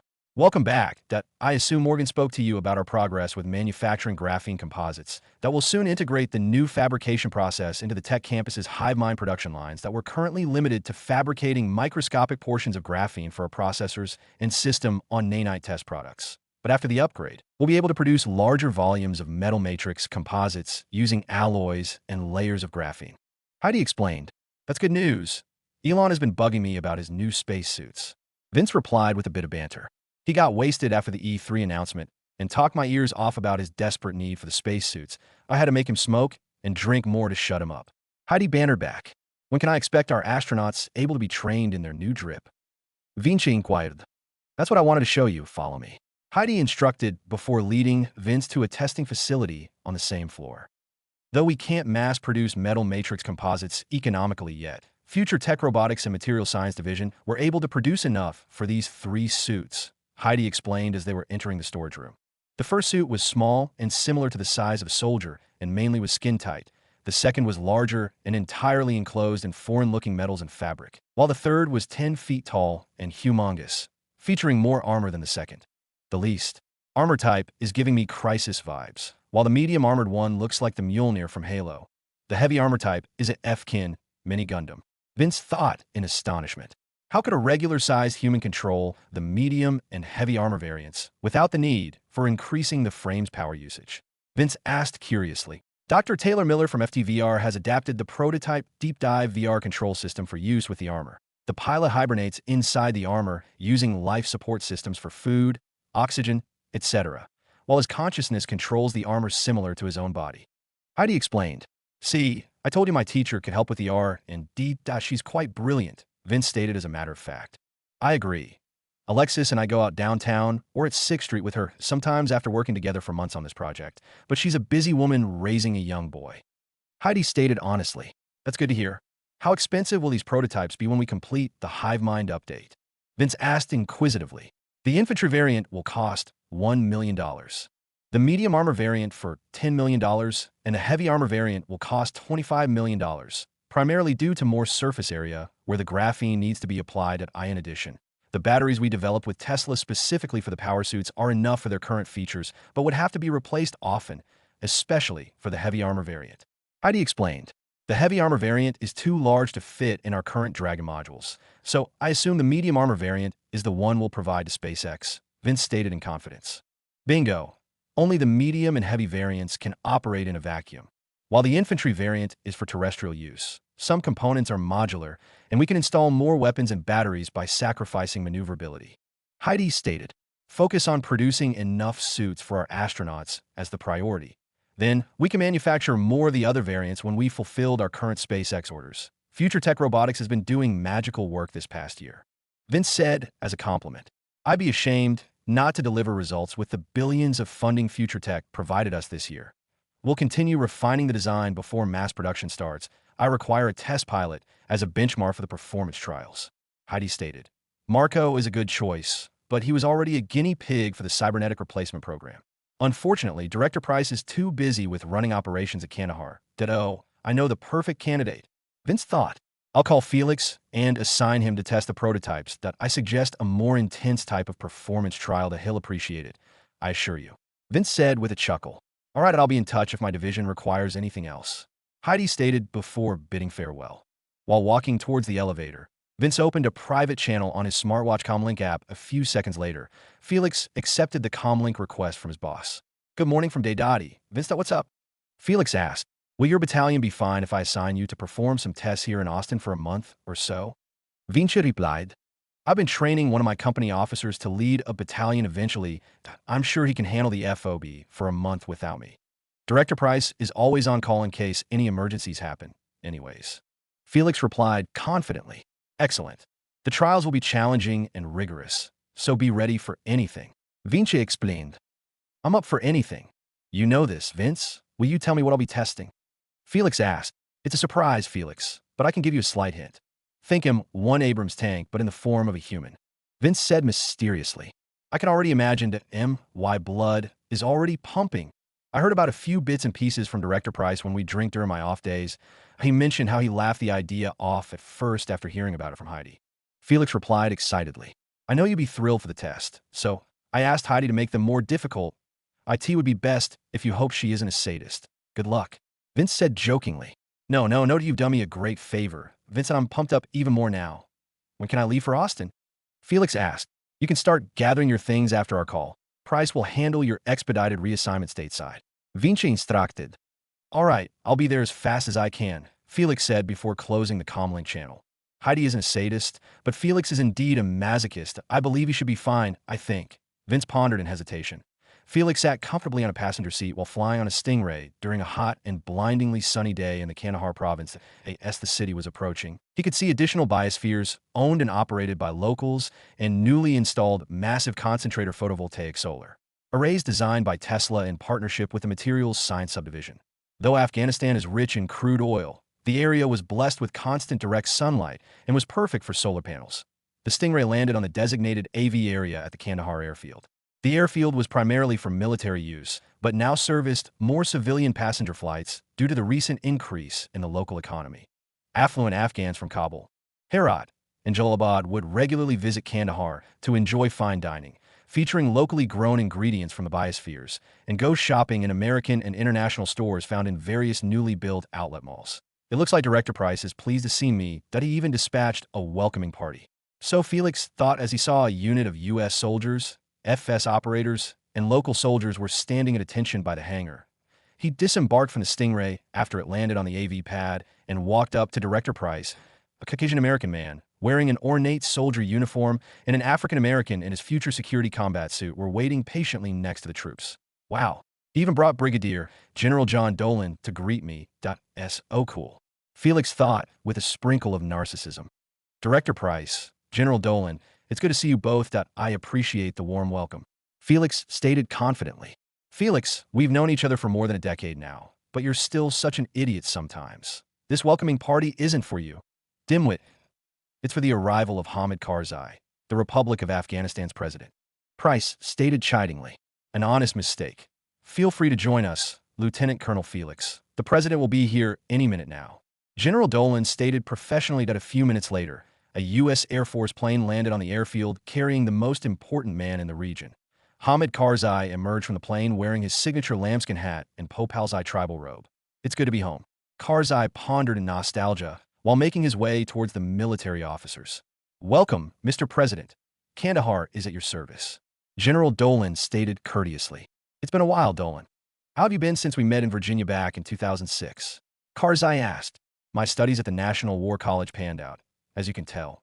Nevertheless, I'm glad to see you again after so long. I want to introduce you to Director Price, the operations commander of Future Security, and his officer Felix. Dolan said, It's an honor and pleasure to meet you, President Karzai. Director Price stated while shaking his hand. Pleased to meet you, Your Excellency, Felix added as they shook hands. I've read the reports. Your men are highly effective in battle and cause barely any collateral damage except for a few destroyed buildings here, and that my trip to Kandahar wasn't only for personal reasons of seeing my home city, but to also discuss matters with you and Dolan. Karzai explained. We expected that much. However, if you'd like to continue our discussion somewhere more private, I've already prepared accommodations and a meeting room at the Future Tech Kandahar branch. Price replied. All right, lead the way. Karzai instructed. Karzai and his security detail followed Price, Felix, and John Dolan and entered a Stingray.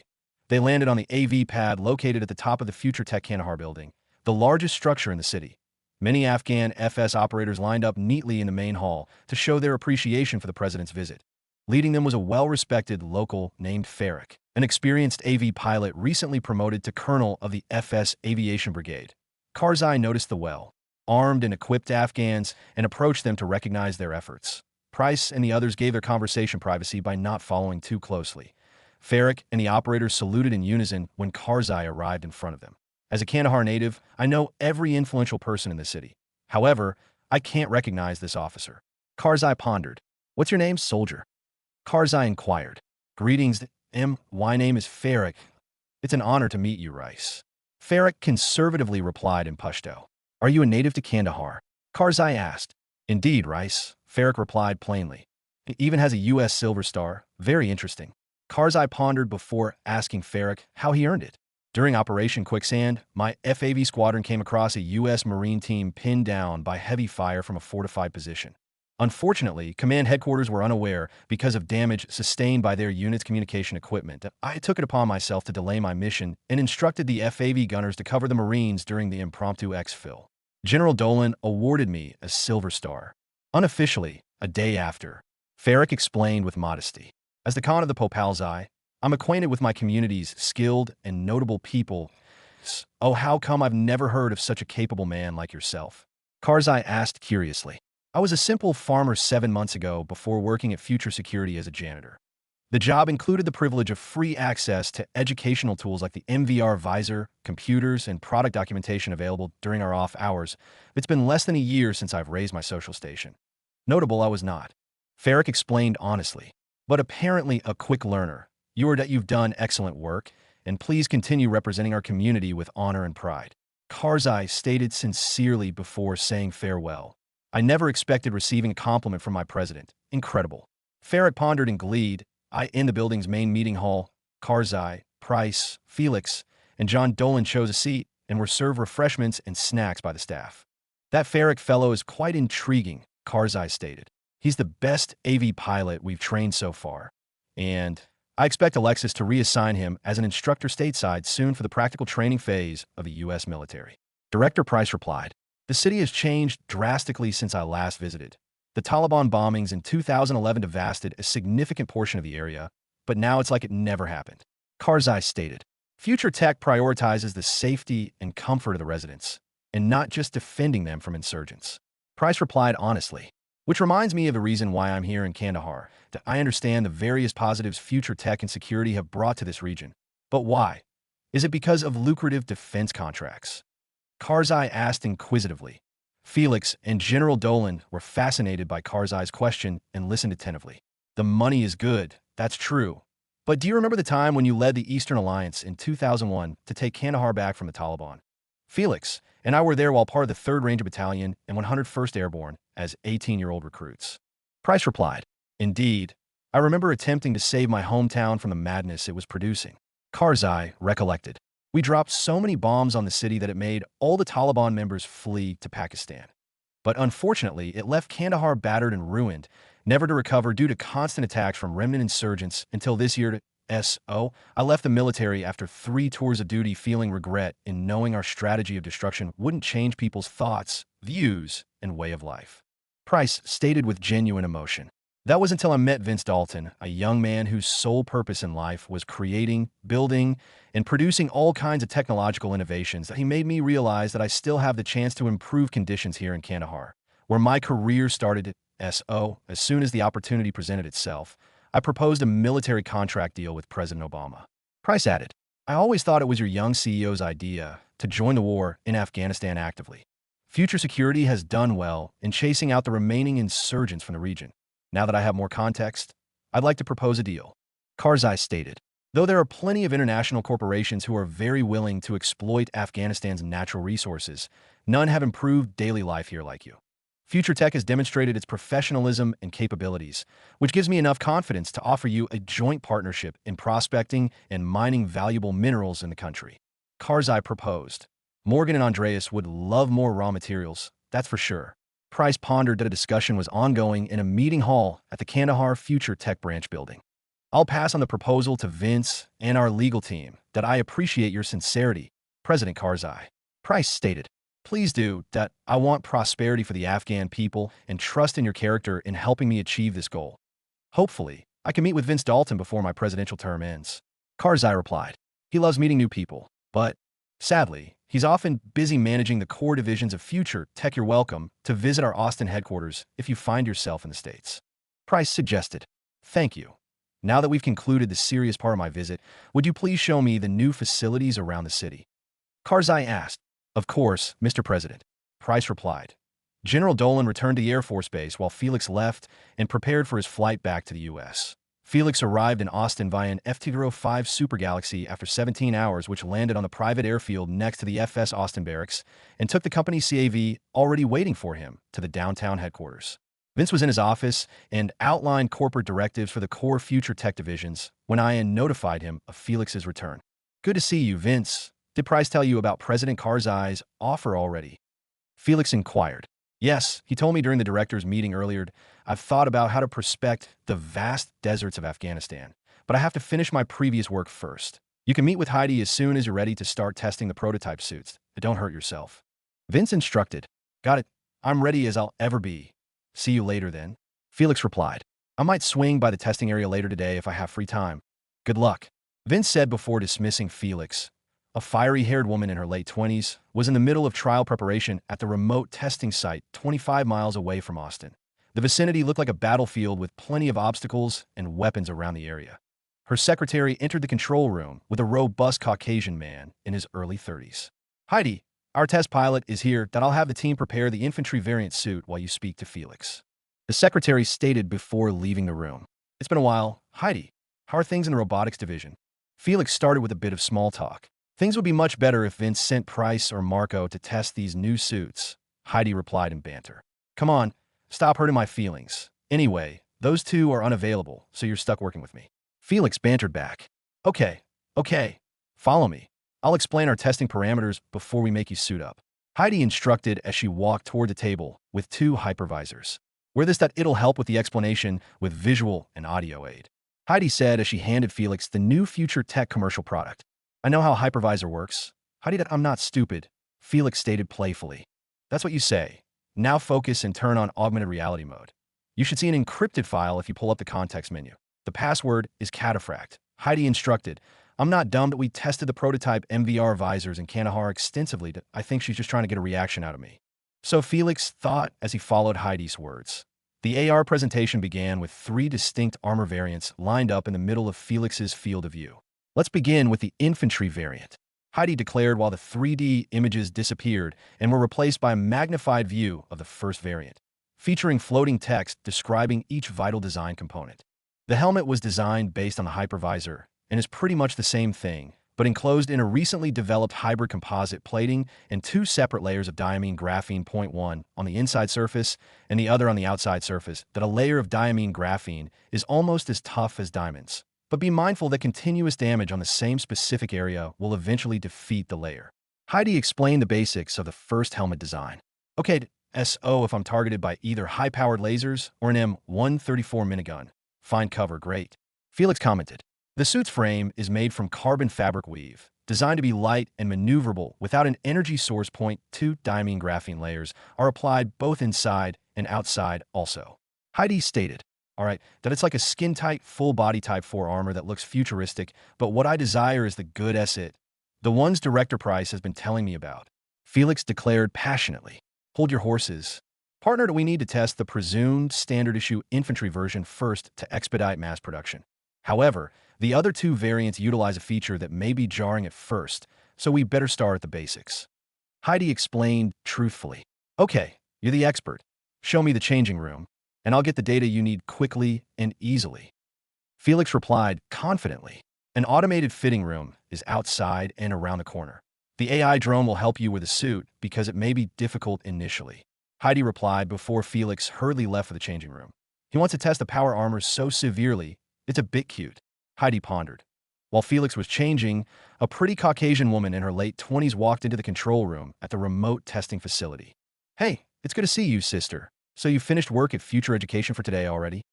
Heidi asked. You look fabulous today, sis. And yes, I was about to leave the office when my secretary notified me about our new test pilot for the Power Armor program that I took an AV and wanted to see a few trials for myself. Alexis replied, we'll only be doing a few tests this afternoon. Let's go to the club or something tonight after. Maybe the Vulcan Gas Company? Heidi offered. Good choice that I'm down. Alexis stated in agreement. Alexis and Heidi have been spending more time together since getting to know each other at E3, and the Longhorn and a man entered the control room wearing the black skin-tight armor, which accentuated his well-toned muscles underneath. OMG, this suit looks so embarrassing. Though there's a hybrid composite crotch guard, it still feels like I'm naked. Felix pondered in doubt. I didn't notice how ripped you were when you wore the regular FS operator uniform. Alexis commented vivaciously. Please stop. It's embarrassing. Now, what do we test out first? Felix asked as he attempted to change the subject. User assist features, then maneuvering, and lastly, ballistics testing. Please head to the obstacle course. We'll instruct you from here in the control room. Heidi stated. Felix followed Heidi's direction and walked a few minutes into the open obstacle field. The variant you're using is meant to be the primary and standard issue armor system for FS soon if the tests are successful. So now, let's start the trials. One of the assist features is the target location tracker. Similar to the Dragonfly drones, the helmet overlays a colored outline over enemies as a marker for a clearer engagement.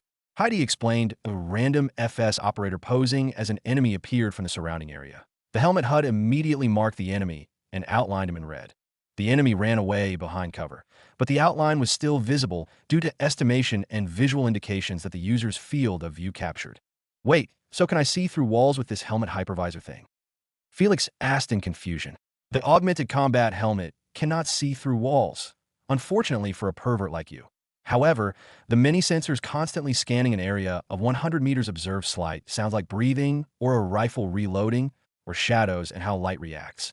which adds critical data to the target location tracker. Heidi explained. That feature alone sounds complicated, Felix commented.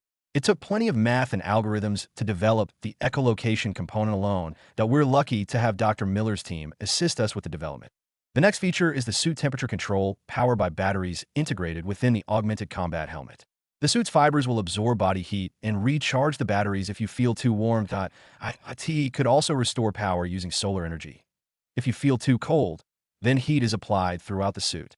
Heidi explained. Felix tested the temperature control after feeling a bit too warm in the middle of the trial field. Wow, the suit instantly adapted to the most suitable temperature for my body. Felix pondered. Most of the other assist features you've already experienced with the hypervisors. The helmet is just a heavily armored version of our commercial MVR product. Now let's move on to the maneuverability trial. Heidi explained. I expect to be much more agile without having to deal with large pads of Kevlar on my body. Felix pondered before initiating the subsequent trial at the remote testing facility 50 miles east of Austin. A man wearing a graphene fiber power suit was busy traversing the obstacle course designed by Heidi. A 6-foot-tall wall presented itself to Felix. Without additional gear wearing him down, he jumped with an explosive force and landed on top of the wall in a crouching position. I expected to slide off the wall pathetically. This suit is more impressive than I thought. Felix pondered. How does my jump get the extra oomph? He asked curiously. The suit generates vibrational kinetic energy underneath the energy boots when jumping. In addition, the battery's limited power output can increase the user's strength by 3 times passively for 12 hours before needing a recharge via solar cells on the muscle fibers or connecting a charging cable to the helmet. Heidi explained. Oh, so the batteries are in the helmet itself. Could I suggest additional power packs to prolong use time? Unfortunately, places underground or in forests don't have much potential energy like the deserts of Afghanistan. Felix proposed seriously. I agreed that we're already developing modular accessory for the 3 types of suits. Now for the last test of the day, the ballistics NFS sniper is locked and loaded a few hundred meters east. He'll be shooting you once in the chest and head with him 993 7.62 by 51 millimeters armor-piercing round from an ideal range for velocity. Say hi if you see him. Heidi stated mischievously. Wait, what? Felix replied before getting shot square on his chest. The sheer force robbed him of oxygen as he suddenly fainted. Felix, wake up. Come on, it wasn't that bad of a first practical test. Look, you're not dead. Just a bit bruised up a little. The graphene fibers acted the way our infinity physics simulations predicted and absorbed the kinetic energy from the armor-piercing round. Hey, are you awake? Heidi stated impatiently. Yeah. I'm just trying to breathe here. While life flashed before my eyes for a split second. Is it necessary to shoot the helmet too? Don't you feel a bit concerned for my tofu brain? Felix replied, shook. Ha! I was kidding about shooting you in the head, that we've already tested it using ballistic gel. The user will survive, but will suffer from a severe headache. Better concussion than straight dead, if you ask me. Heidi stated with a chuckle. Thank God. I thought I wouldn't survive long enough to test the other variants. It's Friday night tonight. Are you and Alexis interested in going out for a drink or two? The trials have me thirsty. Felix suggested. I like that, Felix. Heidi and I have been thinking the same thing, that let's go to this new place on 6th Street I've heard about recently. It's a multi-story digital entertainment spot with a bar on the top floor. Alexis replied after hearing Felix over the Comlink channel. Sounds interesting that I'm down to experience this digital entertainment bar. How about you, Heidi? Felix inquired. Fine. The other bars were growing stale anyways. Let's take a company CV because my LaFerrari can't fit 3 people unless Felix is okay hitching a ride with our security detail. Heidi stated jokingly. Hell no. The CAV is the only option. But wait, you own a LaFerrari? Felix replied in surprise. Can a girl appreciate Italian engineering? But of course, men aren't the only ones interested in high-performance machinery. I'm looking forward to racing Director Price and his Adger SFV whenever he comes back from Kandahar for vacation. He's been talking it during our director meetings nonstop since I bought my LaFerrari. Heidi explained. I feel so left out that I'll go shopping for a supercar while I'm here in Austin, for sure. So Felix pondered as they boarded the company CV. 6th Street is a well-known entertainment district a few blocks south of downtown Austin. Live music and cheap drinks flowed through the area, especially on weekend. An exquisite 8-seater Aerodyne vehicle began landing after performing the typical landing protocol of warning bystanders and clearing the area. University students from UT, St. Edward's, and Concordia were accustomed to seeing more and more CAVs flying around the city. Look, it's a future tech AV. Maybe we'll be lucky and meet Vince Dalton or his friends tonight. The live streams from his yacht were so entertaining. I want more. A young woman wearing a UT burnt orange top said to her friends, two beautiful women accompanied by an athletic and handsome man disembarked from their CV with a few security guards in tow. The place is called the Digital Den and opened a week. 8G.IT should be the corner building over there, Alexis stated while leading the group through the sidewalks. Their entourage noticed the first floor was open to all ages and featured infinity consoles and hypervisors for rent in private booths. The second floor was for customers aged 21 and older, designed like a typical sports bar with flat screens showing esports events and live streams like the APL. Finally, the third floor was invite-only and for VIPs. This place is packed, but I expected such considering it's a Friday night at 6th Street. Felix pondered. A lovely hostess noticed a group of people walk into the building escorted by FS operators the locals were accustomed to seeing around the city. Good evening, everyone. Do y'all work for Future Tech? Digital Den's owner welcomes all employees to enjoy the private floor if you're interested. The hostess explained politely. Yes, and that would be wonderful. I enjoy a wild night once in a while, but the second floor is getting a bit too rowdy. Heidi replied. Sorry about that, madam. The University of Texas versus the University of Houston War Online Arena match is starting, and everyone wants to watch the Arena Collegiate League's first game. Your group will enjoy much more privacy upstairs. Feel free to take the elevator, the hostess explained. Marco has been bugging me about this War Online and gaming thing for a while now. All the youngins look so excited to watch, so maybe I should try it out sometime. Felix pondered while the elevator moved up 2 floors. The Digital Den has only been open for a week, yet the lower floors and a lavishly furnished VIP lounge were relatively packed. The group noticed a Hispanic-American man in his early 30s drinking at one of the tables with 2 much younger people. They approached the occupied table to greet their fellow Future Tech executives. Good evening, everyone. Do you mind if we join you at this table tonight? Heidi inquired. Please take a seat. Guys, that we can't possibly deny a request from Director Heidi. Andreas replied in Banta. You're still the same cheeky bastard from 2 years ago before we started working for Future Tech AI and Patel. Heidi bantered back. Come and sit down. Kyle, Sarah, and I are familiar with Alexis from Future Education. But who's this Adonis of man? Andreas asked curiously. Nice to meet you all.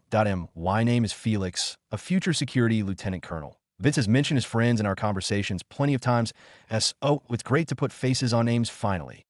Felix stated courteously. Oh yeah, you're the paratrooper Vince told me about a few times. Afghanistan is lucky to have men like you protecting IT.S or you guys watching the ACL match tonight. Sarah said sincerely. We wanted to go out and have fun, primarily .S.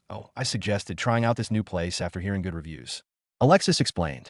That's funny cause my dad owns the Digital Den. He closed down his old bar and built this new and high-tech building to cater to different demographics. Though we noticed Andreas drinking at the bar earlier and invited him to our table moments before y'all arrived. Kyle explained. Oh, that explains why Future Tech employees have access to a dedicated VIP lounge at the top floors. So, where's the rest of your clique? Alexis inquired. Rick and Jessica are getting us gelato from across the street. And Vince is working at his penthouse office still. I'll message them if you guys want some too, Sarah stated. Heidi, Felix, and Alexis ordered a few drinks and snacks to start the night before catching up with their fellow executives.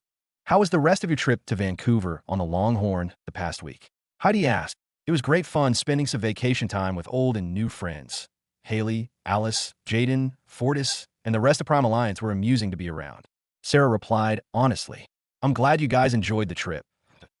I've been playing more Everlife Online since the E3 presentation with my younger brother these days.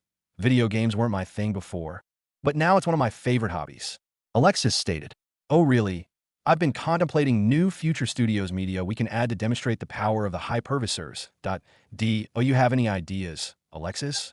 Kyle inquired. Director Kyle asking for my opinion? Helping other executives will surely help me rise through the ranks of Future Tech. Alexis thought while listing a few suggestions based on her experience with testing the hypervisors. Future Tech executives enjoyed drinks and snacks at the Digital Den's VIP lounge, while most clientele focused on watching the Arena Collegiate League match. Future Studios will be incorporating the Battle Pass feature Vince suggested for War Online a year ago in Everlife Online, but I can't seem to decide on a new major game mechanic, Kyle explained.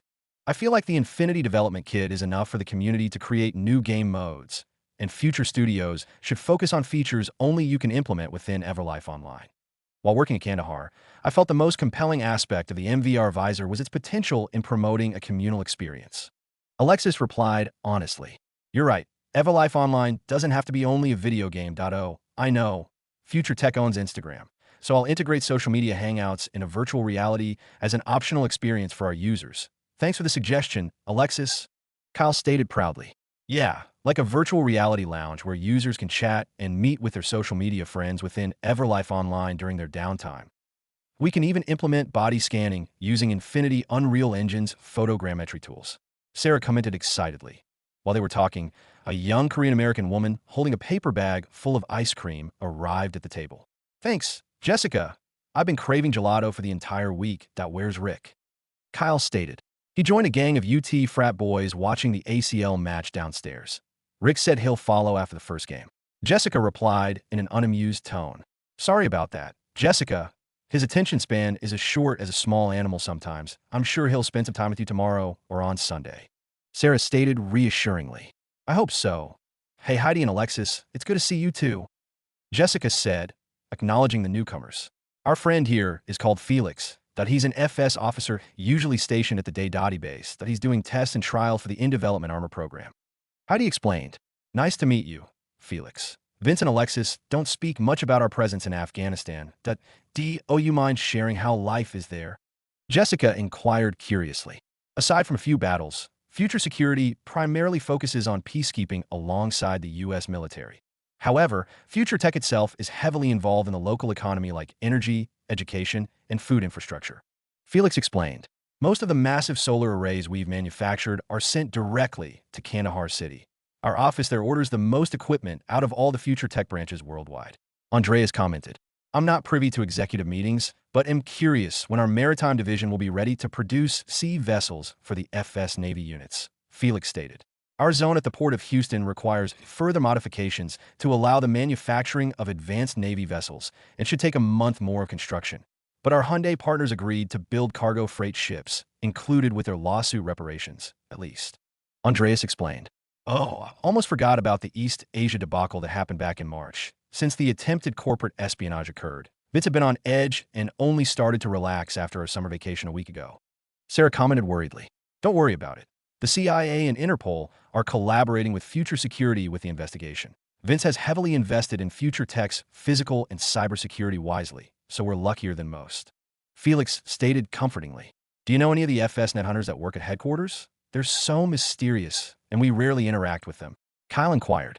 Anthony, the director of cybersecurity, has always been secretive with his work it's natural for him to extend his paranoia throughout the department. Anthony, Price, and I share a long history serving in the U.S. military together. Felix explained in nostalgia. While they were conversing, a blond young man sat down beside Jessica. Who won the first game? Kyle asked curiously. It was close, but the University of Houston team edged them out during the late game. I expect a close best of 5 matches from both teams. Rick explained. Heidi introduced Rick to Felix because they hadn't met before and ordered additional food and drinks from a waitress on standby. What's up with this war online arena thing? Anyway, Marco has been telling me to play with him, but it's a hassle to find free time at the Day base, especially with the massive time zone difference. Felix asked inquisitively. Oh, you know Marco? We spent an entire week together out at sea on the Longhorn. He has a knack for playing initiator archetypes in arena mode. But a simple answer to your question is digital sports. Think professional football, but it's a video game instead. Rick explained. The APL is currently the most prominent sports spectacle in the world, considering Vince invested heavily in plenty of media outlets for promotion and providing large sums of cash for the prize pools. Kyle added. Boomer moment that it's not my fault the FS veterans aren't interested much in new school sports like the APL. Felix pondered. Marco is training the previously disabled soldiers at the FS Barracks Rehabilitation Center. Let's play some unranked matches whenever y'all are free. Sarah suggested. Oh, you should try playing Everlife, which was just released a week and a half ago. I'm confident you've never played a video game as next-gen as Everlife. Kyle stated proudly. All right, I believe you. Does it play similarly to War Online? Felix inquired. Completely different. War Online is played in isometric view while Everlife is played either through third-person perspective or, preferably, first-person view in the hypervisor. You can use the HV game controller, mouse and keyboard, hand gestures, or third-party controllers for inputs. Kyle explained in detail. Playing in first-person VR could easily give you motion sickness cause you're not moving in real life. So be careful that you'll see the enormous warning when switching to VR mode. While playing Everlife on the Hypervisor.0, there's a new mod called PlayerUnknown's Battle Royale. You should try, created by talented community modder. Rick stated passionately. These guys are really into video games, huh? Felix thought in amusement. As a badass paratrooper, you'll love it. Let me explain. 100 random players are dropped from a super galaxy, flying above an unpopulated Everlife city.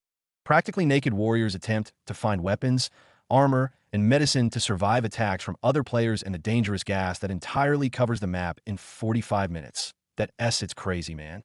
Future Studios invited PlayerUnknown for an office tour next week to award him an Infinity Modding Community Prize. Kyle stated excitedly. That sounds more fun than getting shot by armor-piercing rounds in real life. Felix thought. The Digital Den's VIP lounge also included private gaming booths like those on the first floor. Kyle and Rick invited Felix and Andreas for a quick battle royale match while the ladies continued eating and drinking at the table. Jessica, Sarah, both of you were students of Dr. Taylor Miller, correct? Heidi inquired. Yes, she's a brilliant teacher and mathematician. Unfortunately, I haven't seen her for some time, but I know she works at Future Tech VR. Sarah replied honestly. Ms. Miller has been busy collaborating with robotics and SpaceX with our current armor and spacesuit programs. I agree, she is quite the intelligent woman. Heidi stated. She even raises her 6-year-old son by herself. I asked her to hang out with us more often, but quickly realized she had more responsibilities than Heidi and I, Alexis commented. What has her department contributed to the armor program? I'm aware of her work with VR, but what does that have to do with spacesuits? Jessica asked inquisitively. It's primarily confidential information, but what I can say is that we've applied her initial progress in Deep Dive VR into new in-development armor products, Heidi explained.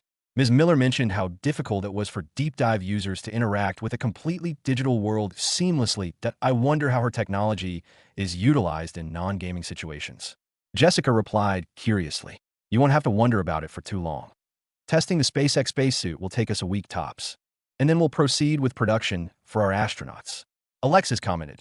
Half an hour later, the group of 4 emerged from the booth full of excitement from almost winning a group battle royale match and reaching the top 3 teams. Playing that game in VR mode was insanely thrilling. The only thing that could improve the experience is using my body as the input instead of a controller or relatively simple hand gestures. Felix stated while talking. They heard the crowd on the lower floors cheering wildly because the University of Texas ACL team won the historical first match 3-2 against UH. Video games are more entertaining than I gave it credit. Interesting. Felix pondered while watching UT students celebrating their school's victory. A few weeks later, 200 miles north of Austin, a Caucasian man in his early 40s wearing glasses was busy testing a competitor's product at the ID Software headquarters in Richardson, Texas. John Carmack, a living legend in the gaming industry as a pioneer in 3D video game programming, was comparing the newly released hypervisor with his Oculus Rift dev kit. The performance isn't even close. How did Future Tech fit such intricate mini LED screens across the visor? The size is so compact that the user barely notices it. John pondered deeply. The young Caucasian man in his early 20s was on speakerphone from the Oculus offices in LA. Our small crowd-funded company won't be able to compete with a behemoth like Future Tech, but unfortunately, that's the reality of things right now. So Palmer Lucky stated while John immersed himself in the hypervisor. When we met each other for the first time last year, I thought the VR industry was but a small kindling, but little did I know it was already a massive forest fire, John replied. How long have Future Tech been developing their cutting-edge mixed reality HMD? Palmer asked curiously as a young leading expert in head-mounted displays. Based on my research, the earliest evidence of Future Tech's HMD was the MVR visor trialed and tested in Afghanistan. That information came from U.S. soldiers training with Future Education, which should be reliable. John replied, It's crazy they developed the hypervisor without even focusing on the video gaming aspect. That's probably why all 3 VR, AR, and the standard modes work perfectly. Palmer stated in a depressed tone, Don't get too down on yourself. This type of HMD was our dream, and it's a bit unfortunate that we weren't the ones to introduce it, but the hypervisor is here now. I recommended we take this chance to collaborate with Future Tech and improve their VR capabilities. John suggested. Making money from VR headsets was only secondary. Creating more fulfilling experiences for gamers and general users was, and still, is the goal. So John Carmack pondered while enjoying the environment demo bundle with the hypervisor.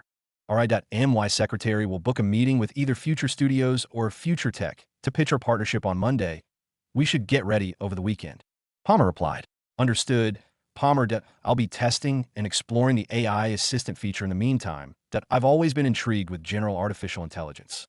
John stated before Palmer ended the call that the Future Tech headquarters in Austin the next week. Vince was still busy upholding his end of the bargain in the Afghanistan prospecting partnership with President Karzai. I'm lucky that Elon and his team had enough foresight to have started the development of a mining drone meant for the moon mission. Heidi's engineers are in good hands at SpaceX for now. Vince pondered while he immersed himself in the hypervisor desktop environment.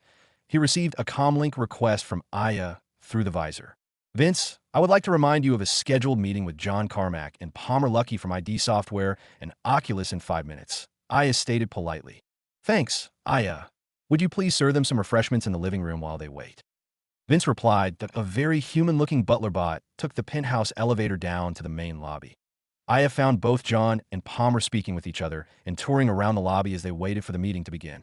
Good day, gentlemen. Vince would like to invite you both to his penthouse. Please follow me.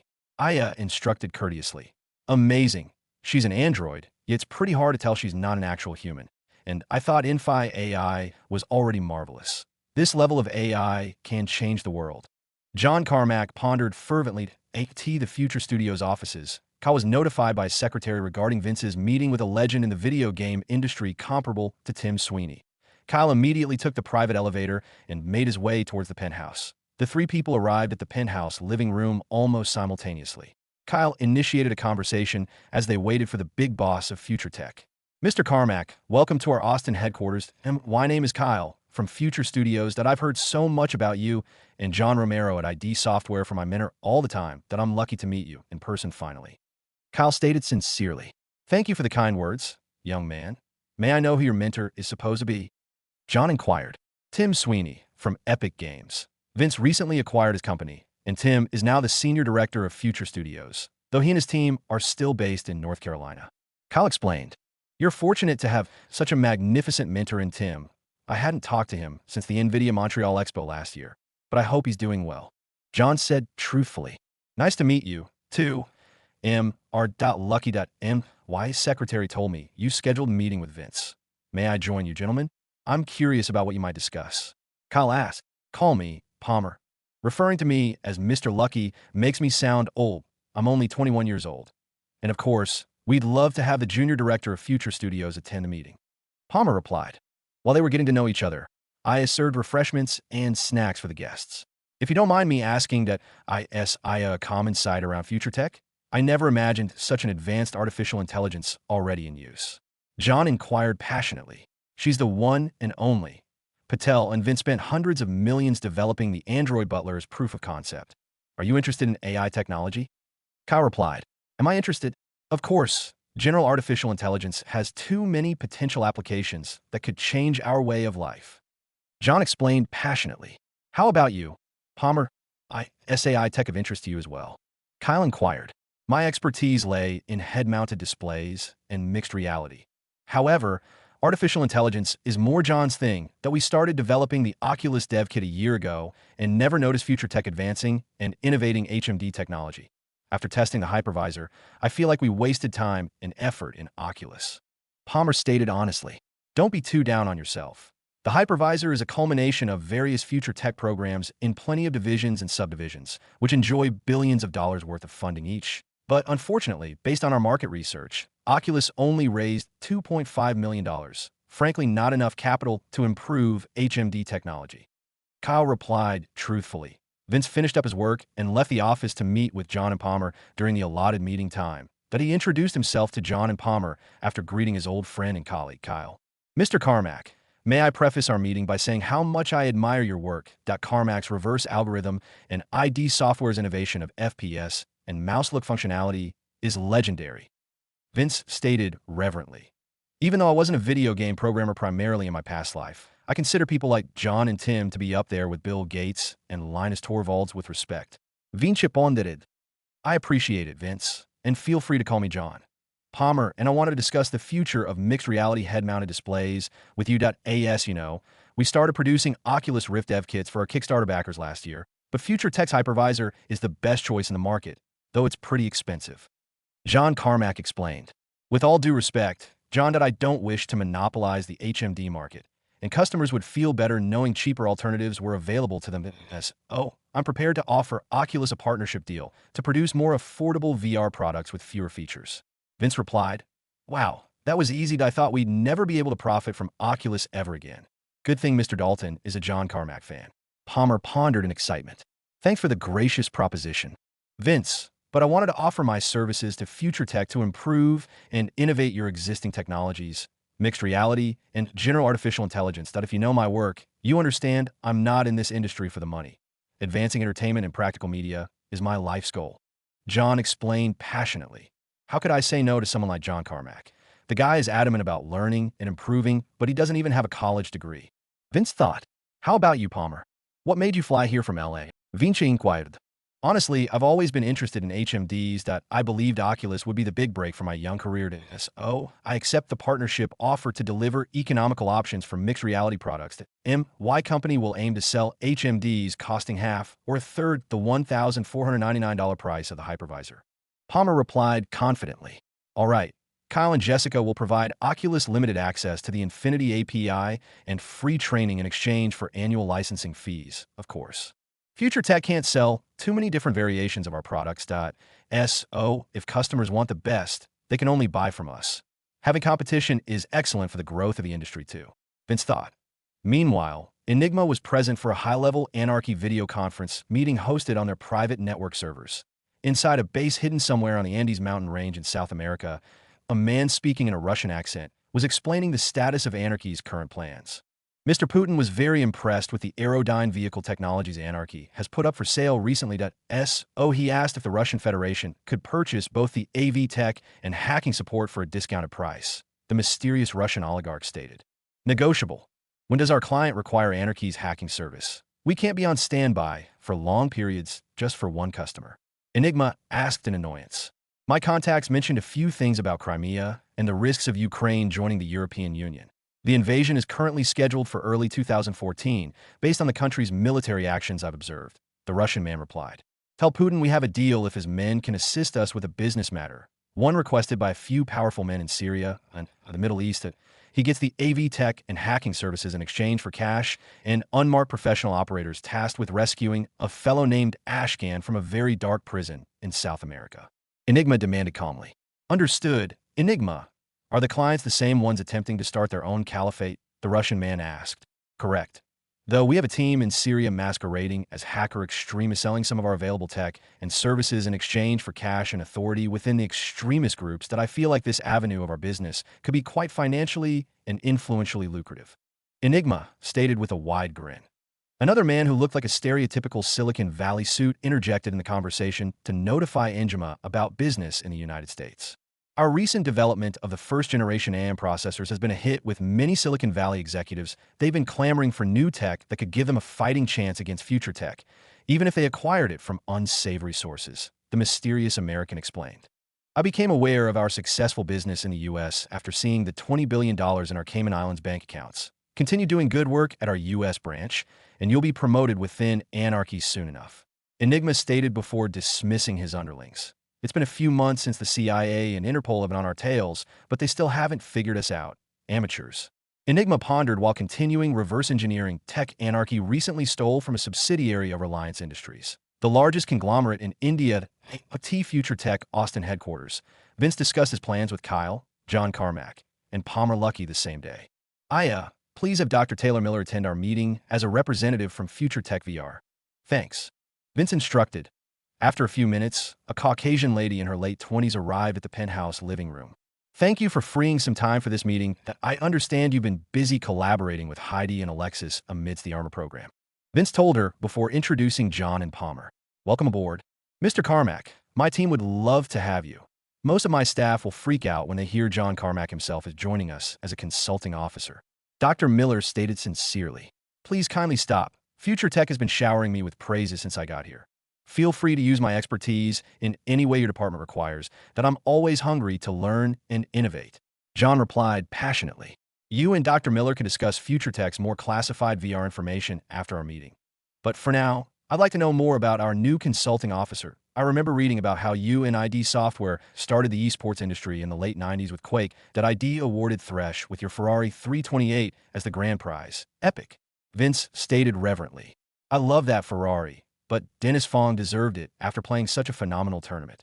However, our events back in the day pale in comparison to the APL and its biannual finals that Future Studios started hosting in 2012. John replied, genuinely. The APL can't take away the fact that ID Software pioneered the competitive video game industry. You guys were a huge inspiration for us at Future Studios. Kyle commented with his point of view. Side note, many of us here at Future Tech are into high precision and performance engineering, so we own traditional vehicles you might be interested in, like Heidi's LaFerrari, Vince stated in a playful tone. What? I heard those only came out last week. The Ferrari waiting list is insanely long, and I wonder if any of those listed are even real. John replied in surprise. Heidi's LaFerrari is the first and currently the only one in the United States. She paid for an FT Super Galaxy aircraft out of pocket to transport the car from Maranello to Austin. Our resident robotics expert loved the car after tearing up Coda on a track day. Vinci explained. I can imagine cause I felt the same way with the Ferrari Testarossa back in the 90s. The Aerodyne vehicles that Future Tech introduced earlier this year have also been an interest of mine. John replied, hang on, you own a Formula One team, right? John inquired suddenly. Yes, they've been doing well this season. What's up? Vinci replied curiously. I've been thinking of a new video game that ID Software could start developing while I consult with Future Tech. Your Formula One team already has a working physically realistic driving simulator. Wouldn't it be natural to refine the application and sell it on the Infinity Store for regular display and VR players? John suggested. Oh, you're onto something, John. What if we could implement a league ladder system like real life to make it more legit? That I can even speak to Gene Todt for a partnership with the FIA as the official racing simulator for their entire auto sports portfolio. Vince brainstormed out loud. Whoa, I can see why you're so successful, Vince. Your ambition speaks for itself. Those are fantastic ideas. However, we'd have to sell sim racing hardware for players who want a more immersive and authentic experience. John stated, Future Tech has reliable peripheral partners like Logitech, but they may not be up to the task for manufacturing sim racing equipment. We can worry about that further into the development stage. Though I'm uneasy about ZeniMax's involvement as ID Software's publisher and parent company. Vince said as he brought up the elephant in the room. That may be a problem. How about I negotiate a buyout deal with ZeniMax? My staff can support expanding the Infinity console game library with new intellectual property based on our experience. John suggested. War Online and Everlife has taken most of Future Studios' attention, while Epic is busy with the Infinity Unreal Engine. That IT may be worth purchasing ID Software outright to bolster my video game portfolio. Vinci pondered.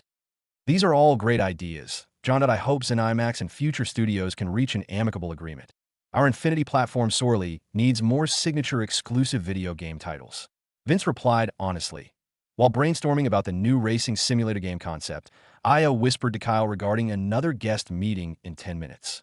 Brendan Green, also known as Player Unknown, is waiting at the lobby for the office tour and to accept his reward for Best Infinity Community Mod. Aya explained. Thanks. I almost forgot because of all the excitement from speaking with Mr. Carmack that I'll welcome our guest shortly. Kyle stated before bidding farewell to the others in the living room. An Irish man in his late 20s with brown hair sat patiently at the Future Tech headquarters lobby. This building, no, this city is drastically different from what I expected. But on the other hand, modding Everlife might be the best decision I've made in my life based on how prosperous everybody here seems to be. So Brendan thought while drinking tea served by a Future Tech employee. Kyle emerged from the private elevator and introduced himself to his guest. My name is Kyle, the Junior Executive Director of Future Studios. Welcome to our headquarters. Brendan, I can begin showing you around if you don't mind starting earlier than our scheduled meeting. Kyle stated, Of course. Thank you for inviting me. I recall you speaking at the E3 announcement about 2 weeks. IT was a great show and inspired me in a modding Everlife during my free time working as a photographer and web designer in Brazil. Brendan said, while they were walking around the Future Studios offices. I'm glad to hear about your interest in modding Everlife. We designed Everlife and Infinity Unreal Engine to allow modders of all skill levels to contribute ideas on our platform, ensuring the longevity and variety of our new AAA game. Kyle explained, Good thing I watched the E3 announcement, or else I'd still be stuck in Brazil, eating ramen noodles and working shitty gigs. Brendan pondered while the Future Studios offices amazed him at every glance. Advertisements from Apple and other consumer electronics manufacturers played throughout United States television channels and online media. The commercials revealed new products releasing soon, much cheaper than future tech's higher-end devices. For example, Apple's new iPhone was demoted to a middle-class mobile device, but would now boast processing power equivalent to the first-generation AIM electronic devices. Many consumers were thrilled to hear about more economical options for their favorite devices and now wouldn't have to shell out the big bucks to buy from future tech.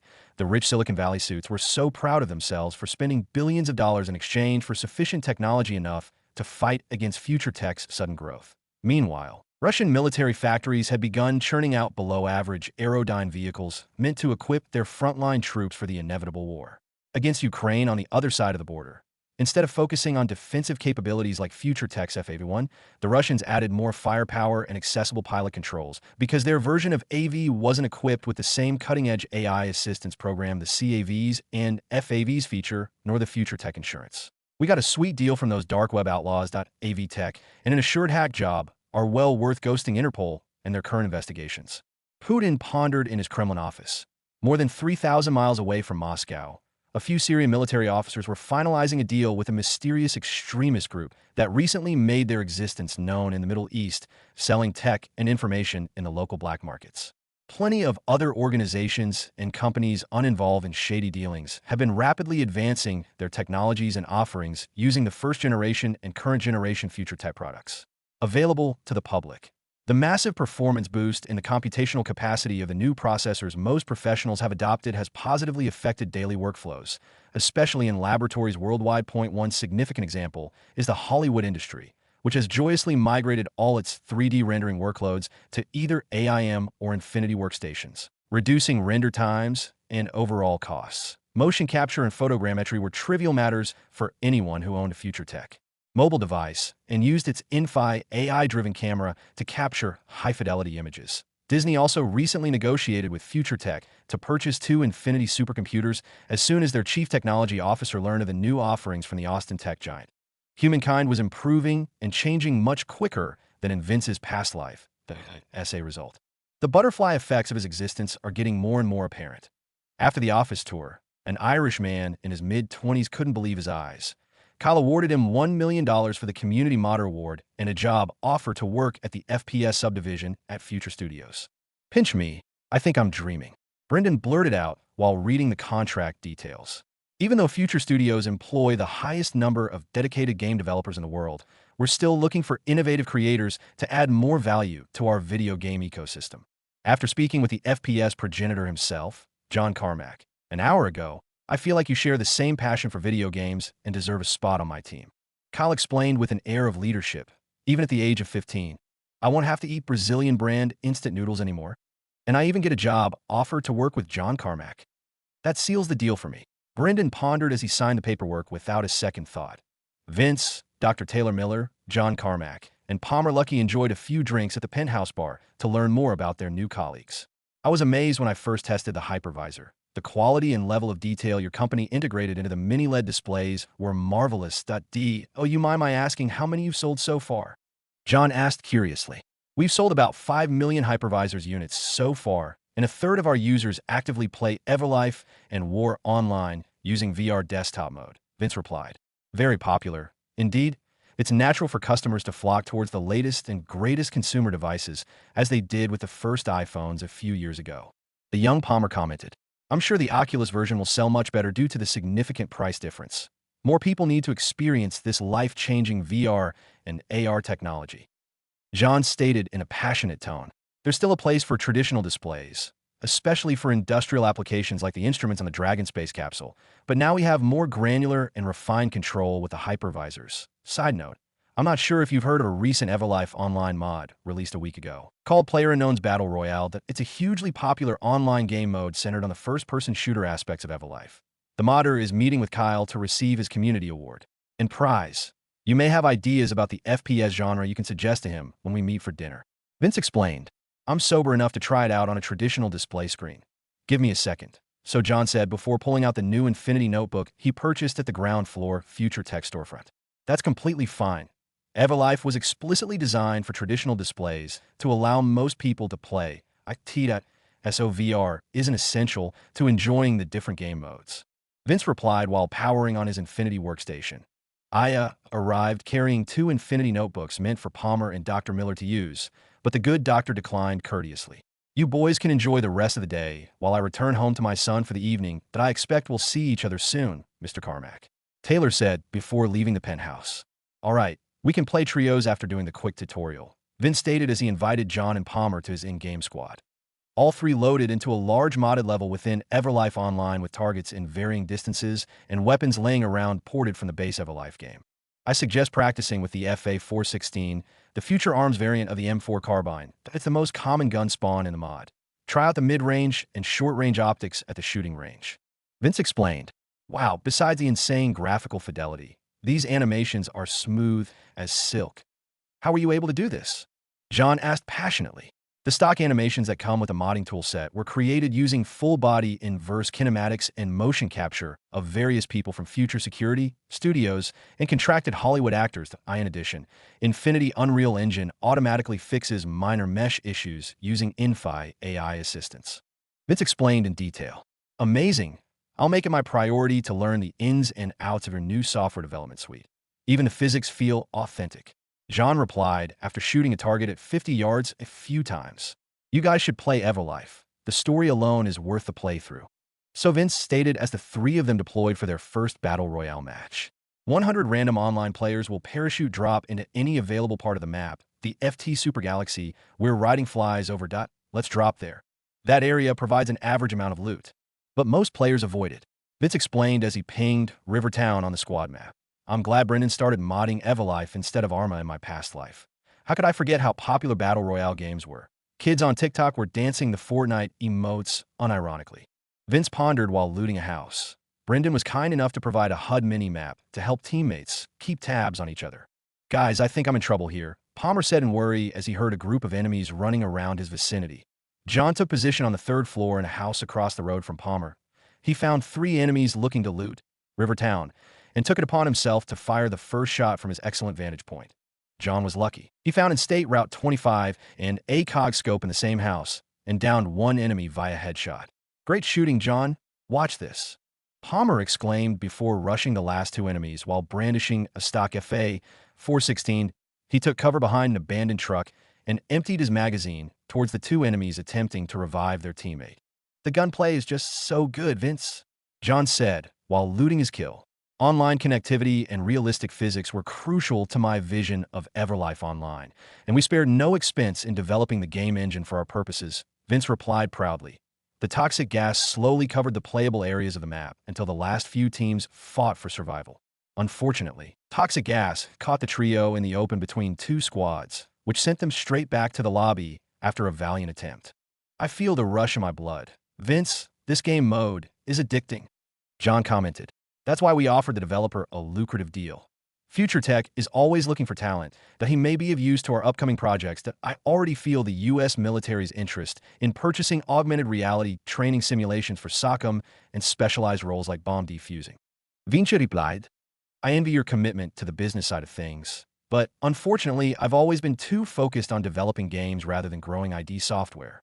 John said, honestly, my mother thinks it's my affliction. Vince replied in jest. The 3 of them laughed before jumping into another match of Battle Royale in mid-July of 2013, roughly a week after Brendan Green officially joined Future Studios.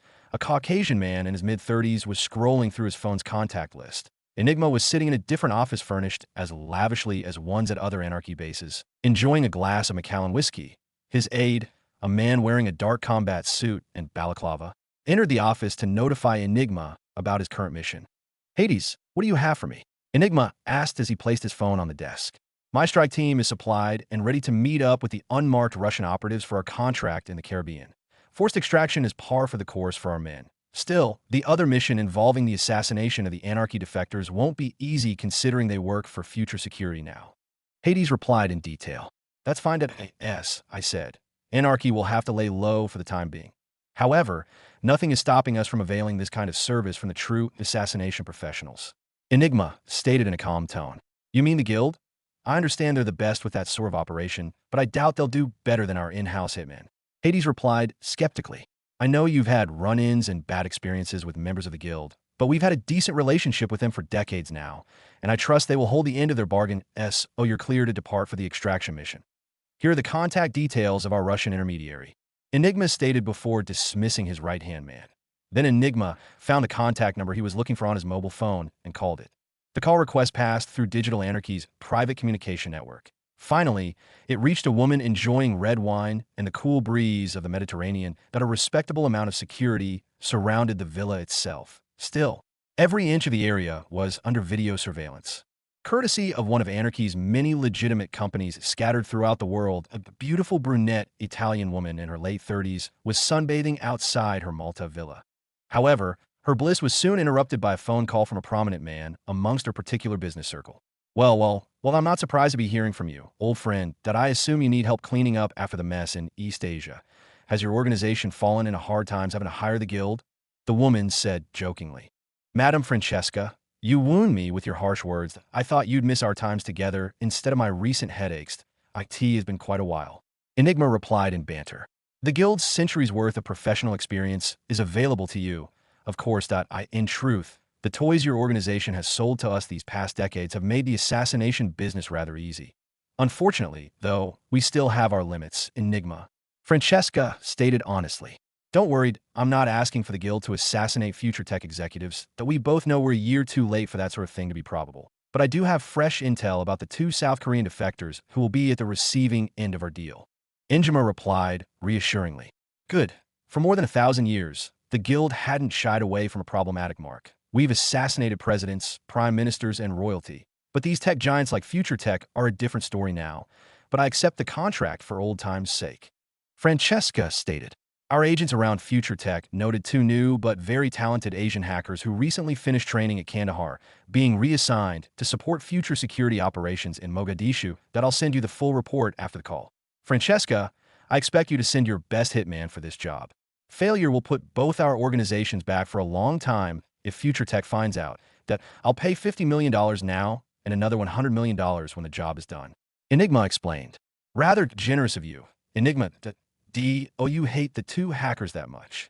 Francesca asked curiously. You of all people should know that traitors must die. It's a given in our business circle. Enigma replied. Quite right. When will you be in Europe? I miss the nights we've spent together. Francesca asked. I'm rather busy at the moment, but I am required in Europe next month that we can arrange dinner and time alone. Then that I appreciate the guild's cooperation with my recent headache. I'm lucky to be closely acquainted with the boss herself. Enigma replied. Very lucky indeed. Francesca said seductively before ending the call. Francesca returned to her room and chose one of the many future couture outfits she bought while shopping in Monaco a week earlier. Beautiful and elegant as always.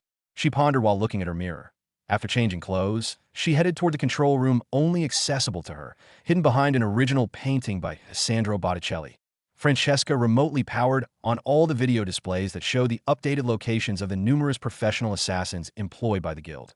Instead of choosing one already in East Africa, Francesca looked for her ace assassin, codenamed 11. It looks like he's in Dubai right now. That isn't too far from the targets, fortunately. So Francesca thought, while requesting a secure communication link using the computer console, an ethnically ambiguous man in his mid-20s was unpacking a set of bartender clothing that looked exactly like what the staff used at the Burj Al Arab. Perfect that I'll blend in at the Skyview bar for just enough time with this disguise. 11 thought. While planning out his mission for later in the afternoon, he received a call from the top dog of the guild. 11. How is your current mission going? An important client requested our best man for a job in Somalia. Francesca inquired. All of my preparations are in place. Based on my scouting report, I only have to perform the hit in a few hours, and I'll be off to my next target. 11 replied unemotionally. All right, I'll arrange transportation for you later today. Francesca stated before closing the comlink channel a few hours later. 11 entered the hotel via one of many employee passages. Thick doors and RFID readers secured each entry, and 11 had just the right tools for silent infiltration. The guild has procured various tools and services, such as RFID spoofers and legitimate-looking credential from their good friends at Anarchy. However, none of the assassins truly knew where these cutting-edge devices came from. S11 predicted. His mark, an influential black market weapons dealer who loved day drinking, arrived at the lobby. The incoming civil war in Yemen has been quite lucrative. I should treat myself to some expensive cocktails as a reward. The mark pondered as he rode an elevator toward the Skyview bar. His numerous bodyguards followed in tow, which narrowed down the assassination methods that 11 could utilize. Point 11 systemically traversed through the employee passages while avoiding direct contact with other staff members and CCTV cameras. He arrived at the bar and found two bartenders attending to their affluent clientele. At least one of them will notice I'm not a real bartender. I need a low-key distraction. 11 pondered. He observed that the younger bartender seemed worried and unaccustomed to the environment. The young one is new and won't notice my presence, but the senior bartender will have to go. 11 thought. Point 11 passed the bar once and saw the bartender using his phone for a quick second before a customer asked for a drink. He placed his phone down on the counter to free his hands to mix the customer's order. Point 11 smoothly swiped the phone and walked out of the bar, searching for a random employee. Excuse me, I found this phone in the men's restroom. Oh, you mind taking it to the main lobby in case the guest goes looking for it? 11 asked the staff member politely. I appreciate you turning this in, sir. I'm glad to be of assistance, the Burge employee said before heading toward the reception area. Hotel management notified the bartender a few minutes later that his phone was currently in the main lobby. Point 11 took this chance and immediately changed into his bartender disguise.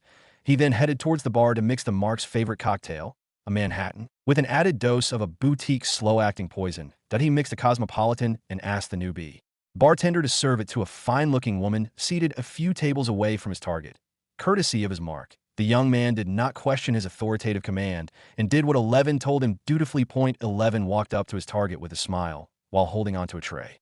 The young lady over there noticed your love of Manhattans and asked me to serve you one on her tab, 11 said as he looked over his shoulder towards the woman, being told the same thing by the young bartender. The two customers smiled at each other, and as Mark happily drank the Manhattan. Point 10 minutes later, after the target finished the drink, the Mark was about to approach the lovely woman to express his gratitude and flirt a little.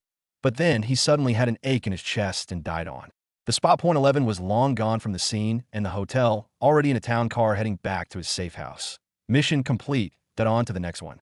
11 pondered while reading up on the South Korean targets. An inferior version of a mil-spec Stingray landed in an open field surrounded by dense tropic vegetation. Hades and a strike team rendezvoused with Anarchy's Russian contact on a remote island amongst the Caribbean. Their contact brought 20 unmarked operatives to support Anarchy's 30-man strike team. All the men's identities were kept safe using balaclavas and thick helmets featuring night vision goggles. Greetings, you can call me Hades. Let's get straight to the point. What crucial intel are you providing us? I believe the value is pegged relatively high, Hades stated in fluent Russian. The large man decked out in heavy assault armor and helmet nodded in agreement. I go by Kadrovic. Our government found a CIA black site a few months ago on a nearby island, meant for prisoners that the Americans deemed to deserve a darker cell than available at Guantanamo Bay. Kadrovic explained. I see where this is going. Oh, you have proof that Ashgan is being held in this particular black site? Hades inquired. When the SVRRF located the site, they had no reason to raid it immediately and instead conducted surveillance around the island. As a result, a security drone captured your Mark's face in the vicinity a week ago. Kadrovic replied while showing Hades the footage on his tablet. I'm glad the new toys we've sold you have been helpful, that I can finally fulfill this long-standing contract. My strike team will take point on the extraction. We go in slow and steady while your military AV unit covers us from the sky. Hades stated as a matter of fact. You're the boss, that we're only here to provide assistance and support. Kadrovic replied before ordering his men to prepare for the assault. They waited until midnight before taking boats across the narrow sea channels towards their target. The CIA black site was off the books at IT, therefore, was not included in the security upgrade contract between the Department of Defense and Future Tech, leaving the area vulnerable to security threats and no future cybersecurity remote assistance. After landing at the beach, Hades' pair of top-tier hackers got to work and took control of the local wireless communication channels. Boss, we found a communication hub 2 clicks north. I suggest we take control of the area and find more specific information about the black site, one of the veteran hackers stated. All right, one of you will join a detachment to secure the hub, while the rest of us make our way towards the black site, Hades commanded. The island was remote and therefore had few guards. Most of them relied on early warning systems scattered around the island, but those were outdated and easily disabled by the Anarchy hackers. The 3 guards stood no chance against the well-trained and heavily armed detachment. Moreover, all of their weapons were equipped with suppressors, which helped them avoid attention. The anarchist approached the communication hub console and plugged his laptop to perform a breach protocol. After a few minutes of disabling layers of cybersecurity, he succeeded in intruding into the black site's computer systems. We're in, boss. The anarchist stated over the comlink channel. A disheveled Syrian Arab man, wearing plain prison attire, sat silently in his small dark cell as CIA operatives routinely dragged him out of his box for daily interrogation, leaving him weak physically but still strong-willed enough to withstand the torture. Give me one chance, a chance to avenge my defeat at the hands of the infidels. Then I will shed the shame away with glorious feats. Ashkin prayed. Suddenly, the cell guards were alerted about the security breach via their earpieces and left the area to investigate their surroundings. Hades and his team entered the compound unimpeded by the security systems and dispatched any guard they came across on the way to Ashkin's cell. The anarchy hacker who wore their version of an AR visor guided the team through the black site and towards their target. Hades, the package should be behind that locked steel door that I'll have our demolition team make us an entrance, he stated. Good. Detachment 1, can you read me? Vacate the area and rendezvous with our exfil 1 click south of the compound. Hades instructed. Thanks to the anarchists running interference within the communication channels, no reinforcements would arrive anytime soon. Though highly trained, the minimal amount of guards could not regain control of the building through force. A controlled explosion blasted through the thick doors and allowed the team to enter the prison block. They found a surprised and confused Ashkin standing in one of the cells. The demo team opened the locked door almost immediately, and Ashkin instantly understood he was being saved from the wretched place. Ashkin said no words and followed the instructions Hades gave him in Arabic. The strike team made their way out of the compound and towards the exfil landing area. They met Kadrovic waiting by 2 transport AVs and the rest of Hades' strike team, which destroyed the communication hub. Packaged acquired. Let's take to the sky, boys. Hades commanded as he boarded one of the AVs. IT would take at least a day before Langley HQ realized what had happened at the remote island, halfway around the world. 11 was performing maintenance on his kit, including his suppressed pistol and fiber wire. After scouting the area for a day, 11 found the base of operations Future Security was using to support their peacekeeping contract with the Somalian government. They used a state-owned mansion provided by the local authorities outside the city, powered by solar arrays installed by Future Tech. Gaps within their security routine are few. For example, car explosives are out of the question because they store all the CAVs indoors with armed operators. Poison won't do with how tight I assume the kitchen security will be. 11 pondered while cleaning his beloved custom Chaytak M200 sniper rifle. 11 scouted the area within 2 kilometers of the mansion the day before and noticed a hill around 1,800 meters north of his targets. He decided to camp out on the hill and observe the mansion using high magnification scopes for the rest of the day. Finally, they make an appearance. So 11 thought as he peered through his binoculars. 2 South Korean men walked out into the balcony and enjoyed a few cigarettes before heading back to work after a 10-minute smoke break. He recorded how often his 2 targets went out to the balcony and noted the windage and distance. 11 chose the most accurate ammunition on hand and dialed his sniper scope at 1,855 meters. He went prone and took position on top of the hill covered by a beige cloth to conceal his presence, though it didn't matter too much considering he was almost 2 kilometers away. I get one shot. That's it. Giving chase to fulfill this contract after a failed attempt will be a massive headache for the guild and me. I cannot miss. 11 pondered that a few hours later, the air was still and unmoving, and the 2 targets showed themselves at the mansion's balcony. 11 stayed calm for 9 minutes until the 2 decided to walk back inside their makeshift fortress. He exhaled and waited at the precise moment when the 2 lined up perfectly with each other. The trigger pull was smooth as silk, practiced during 11's undercover tenure, training with the U.S. Olympic shooting team. The projectile flew through the air for a few seconds, affected by mostly gravity. Thankfully, the wind calmed at the perfect moment. Both anarchy defectors died almost simultaneously. By the same .408 round through their skulls. 11 decided to vacate the area after alarms started roaring from the mansion as soon as possible. He chose not to open any communication channels until leaving Somalia in case Future Cybersecurity was sniffing around. Back in Austin, at the Future Tech headquarters, a Filipino-American man was alerted by his phone of an ongoing attack against his team in Mogadishu. Anthony rushed towards the NetServe control room and found Edward Snowden leading his team on a digital network sweep centered around Somalia's capital.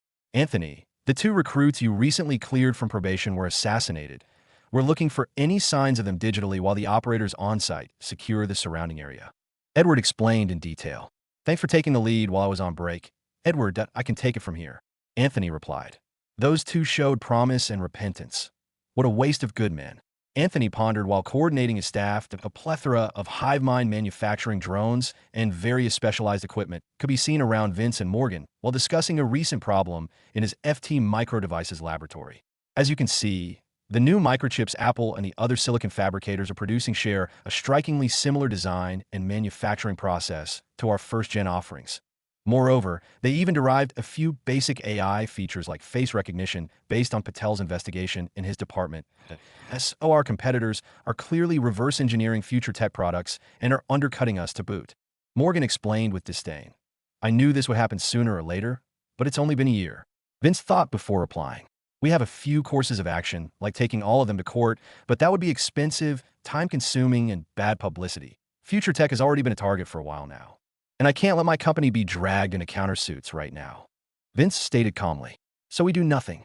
Morgan replied, disappointedly. What we do is maintain the status quo that we need competitors to avoid antitrust lawsuits. And even then, future tech will always be the best and premium option. Yes, we'll lose profits, but that's better than being forced to break up my company by the government. Vinci explained. We'll focus on advancing our technology to keep our competitors at bay, while providing better and better customer experiences that in addition. I'll speak with Heidi to improve our hardware protections to reduce the risk of reverse engineering. Vince added. While the two discussed adjustments with future tech's development strategy, Vince received a message on his hypervisor inbox. Excuse me, Morgan. Anthony needs me at the NetServe Control Center. We can finish our discussion later today. Thanks for your time. Vince stated. It was my pleasure, Morgan replied before he returned to working with his lab assistants. Vince took his private elevator towards NetServe's dedicated floor within the headquarters. As soon as the young CEO walked into the control center, he felt a heavy atmosphere shared by his cybersecurity director and his team of NetHunters. Anthony, did something happen? Vince asked curiously. Vince, I'm sorry to inform you about an attack on our Mogadishu operating base. The assigned detachment and my NetHunters have secured the perimeter on land and the network, but we couldn't find a culprit. Anthony replied solemnly. First, the reverse engineering issue, and now this. Vince thought angrily. I hate asking this question, but how many casualties did we incur? Vince asked inquisitively. The two targets were our newly recruited Korean hackers who were involved with the so-called anarchy. We believe the hit was in retaliation for their defection to future security, but further investigation is required. Anthony replied truthfully. Vince forced himself to calm down after learning about future security's additional casualties since its inception. Find out more about the people who orchestrated the hit that I authorized the use of your network creepers. Future Tech will make sure to compensate their families via the casualty fund. Vince instructed before returning to his penthouse to clear his mind. While Vince was lying down on the sofa overlooking the Austin metropolis, he received another unscheduled call from the future security director. Price, are you calling about the tragedy in Mogadishu? Anthony has already updated me about it. Vince asked via his hypervisor. The NetHunters notified me regarding the incident earlier. I spoke to those two when they were locked up here at Kandahar. They were decent lads, even though they tried to hack us because of their greed. But unfortunately, I'm calling about a different incident. MYCIA contacts have just informed me Ashkan, the rebel leader who failed to overrun our Didati FOB, escaped from his prison cell with the help of unmarked assailants. Price explained in detail. Vince was livid after hearing about yet another blunder experienced by Future Tech in a single day. Motherf, my enemies are relentless. For some reason, I feel like all of these incidents are connected. Vince pondered after slamming both his fists on the sofa. What's the CIA's excuse? I thought all the foreign bases' security systems have been updated by Future Tech already. Vince replied, fuming with anger. The CIA transferred Ashkan from Guantanamo to an off-the-books black site, which wasn't part of the upgrade deal with the Pentagon, that I take full responsibility for failing to keep track of Ashkan, that I should have ensured his imprisonment for the murder of our dead FS operators. Price replied solemnly. You aren't to blame, Price. The government is as unreliable as ever. I'm no military strategist, but I assume Ashkan will seek revenge after regrouping with whatever jihadist group saved him. I've already authorized FSC to use network creepers with their investigations. Collaborate with Anthony and find whatever you can about the unmarked assailants, and devise a counterplay, if able. Thank you for the update. Director, Vince said with a stern tone. Of course. Vince said I won't let you down. Price out. The director replied before closing the comlink channel. I feel so powerless. The growing pains aspect of business this painful. I'll need to get used to hardships like these to continue developing Future Tech, or else everything I've achieved with my friends and family would be in vain. Vince pondered deeply. A beautiful butler android with short brown hair slowly walked up to the sofa. holding refreshments on a tray. Vince, would you like me to call your mother? Aya asked after her empathy module detected Vince's negative mood. Just because I'm a teenager doesn't mean I always need my mom. Thank you for offering, though, Vince replied with an annoyed tone. What a headache. So Vince thought as he enjoyed the glass of juice while watching Wonder Alice and Haley streaming together on Twitch while attempting to calm his nerves. Meanwhile, in South America, two fully armed and armored men spoke in Russian at the same time. Their respective squads loaded up an Anarchy Transport AV donning Lazarus Group symbols with supplies and the $300 million worth of rubles in cash as advance payment for their hacking services. Mission complete. Kadrovic, that will keep in touch once your operations in Crimea ramp up. Hades said plainly. Our PsyOps department requested an upgrade recently. The president wants to expand Russian social media operations before commencing the war in Ukraine. Kadrovic explained. It will be expensive, but our holistic services are more than worth the pretty penny that I'll have a team dispatched to Moscow within the week. Hades replied. Kadrovic nodded in response and yelled, Move out! Instructing his men to board their own AVs, the Hades team departed a few minutes later, transporting Ashkan to one of Anarchy's remote airstrips in the Caribbean. The sickly-looking man was curious where he was being taken and respectfully inquired about his current circumstance. Thank you again for saving me from that horrible place. God bless you all. Who should I thank for my liberation? Ashkan asked. You have rich, powerful, and connected friends. Ashkan, IT may take a few days, but will provide you safe passage to your home. Hades replied. Syria? I would appreciate it. Ashkan stated honestly he rightfully chose to ask only a few questions out of self-preservation and a bit of respect. My homeland .1 I haven't seen in years. What would I say to my superiors? That I failed them in Afghanistan.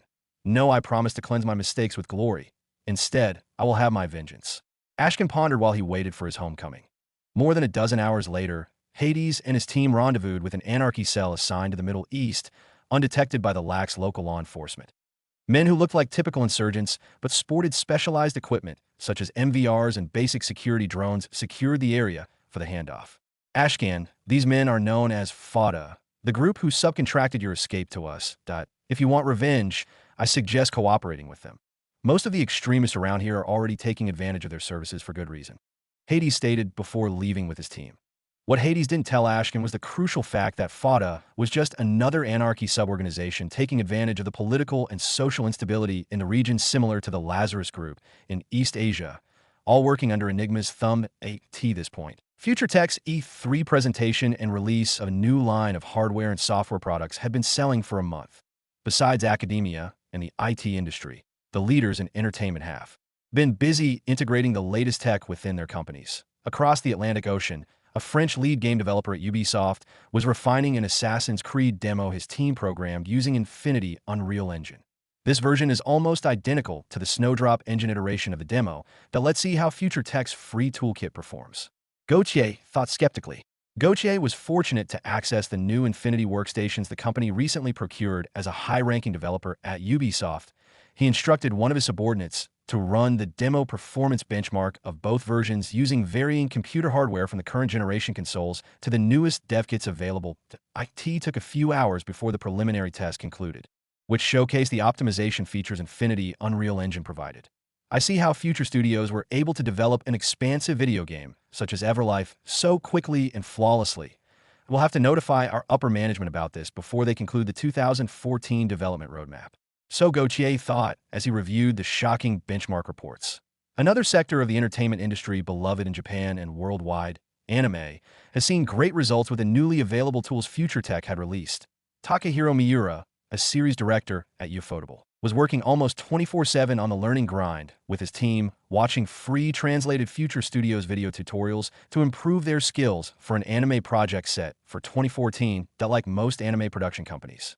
In Japan, most of Ufotable staff were underpaid and overworked. In addition, illustrators weren't even issued company pen tablets as a standard and had to buy their own. This is too good.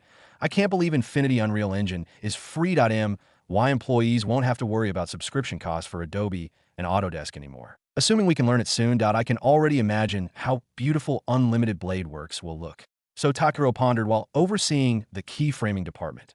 Fortunately for Takahiro, Vince Dalton instructed FT Investments to purchase businesses that provided products and services related to full-stack development pipelines, such as HitFilm for video editing and Fruity Loop Studio for music production integrated within the Infinity Unreal Engine. At the same time, Blender, an open-source tool, facilitated 3D workflows. After 2 years of improving Unreal Engine with Epic Games, Future Tech slowly amassed more, if not as many, media software engineers compared to massive properties like Pixar and DreamWorks, giving Hudson plenty of work. At an exquisite office in Burbank, executives and directors were discussing the preliminary trial results after a month of testing the Infinity Unreal Engine for their purposes. An Argentine woman in her early 40s initiated the discussion while holding a PowerPoint clicker. Based on our VFX and animation trial results, it's safe to assume it would be a mistake not utilizing Future Tech's state-of-the-art media tool set. You'll see what I mean after you watch The Avengers. Ultron previs Joss Whedon and his team worked on the past week rendered using Disney's new Infinity supercomputer. Victoria Alonso, the vice president of Marvel Studios, said seriously. Kevin Feige and other executives focused on the 30-second video of the Sokovia fight scene playing on the widescreen TV. Wow, the destruction physics looks amazing. Kevin blurted out halfway through the clip. Are all the 3D meshes in the clip high poly? I can't find any artifacts on the edges. Trin asked curiously. Infinity Eye-assisted physics can handle more destructive scenes than this, while the Nanite feature allows scenes to contain billions of polygons as a default setting. These are only 2 of the many useful plugins available on their platform, and it only costs 5% net profits for the commercial use license fee. Victoria Shorty explained. I guess the industry forecasters were correct in assuming the video game industry would soon overshadow the film industry. Victoria thought, but is it worth our 5%? Our intellectual properties rake in billions of dollars in revenue, so 5% would be a significant portion. How about the others' opinions? Kevin said skeptically. My brother and I are more familiar with Future Studios after directing the EvoLife campaign that I understand that the 5% policy is meant for indie game developers. Marvel Studios could probably negotiate a separate license if it tried. Joseph Russo interjected with his 2 cents. All right, then I'll entrust you both to liaison with Future Studios if we vote in favor of adopting their production ecosystem. Kevin Feige instructed before they deliberated further. Meanwhile, in the independent scene, freelance video game devs kept busy designing and producing digital assets like clothing and armor for EverLife and War Online, which would be sold on the Infinity Marketplace in exchange for Bitcash from any interested users on the platform. The community-ran Unreal Engine subreddit buzzed with users sharing ideas and their work as small creators flocked towards the new free resources available to everyone. Broke music producers who couldn't afford the full version of their favorite DAW, digital audio workstation. Fruity Loop Studio now had access to all the plugins without paying a cent. Hey, check this fire track out.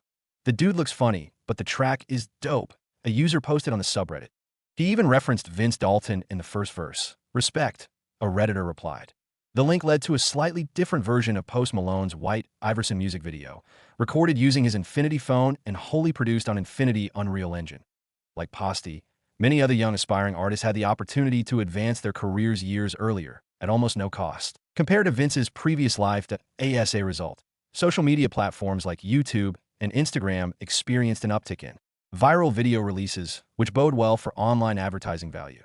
Vince arrived at the penthouse via C/V after his daily training session at the Fury Gym. Aya, could you please get me a glass of water? I'm so thirsty right now. Vince instructed the obedient android. Training is practically my therapy these days. Vince pondered before downing the glass of water Aya delivered. He found his hypervisor and immediately wore it to start working again like he always did. Vince started reading digitized reports from dozens of Future Tech divisions and subdivisions regarding matters ranging from finances to design schematics.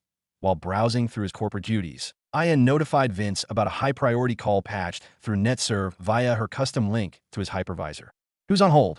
I'm busy right now, Vince stated plainly through his hypervisor microphone.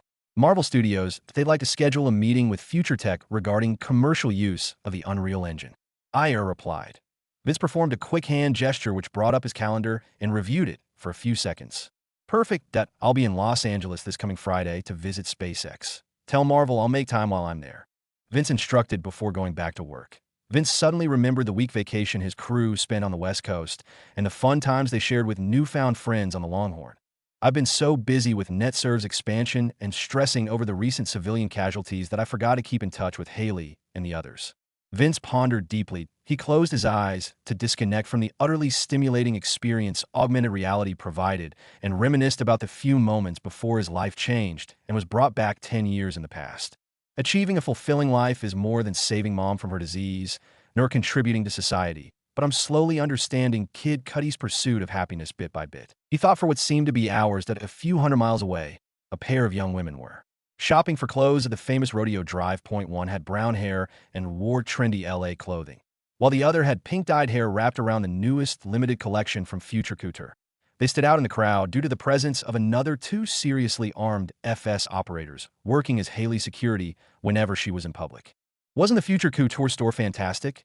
I can't recall any other apparel store that takes measurements and produce custom-fit clothing within the hour in-house too. Wonder Alice said.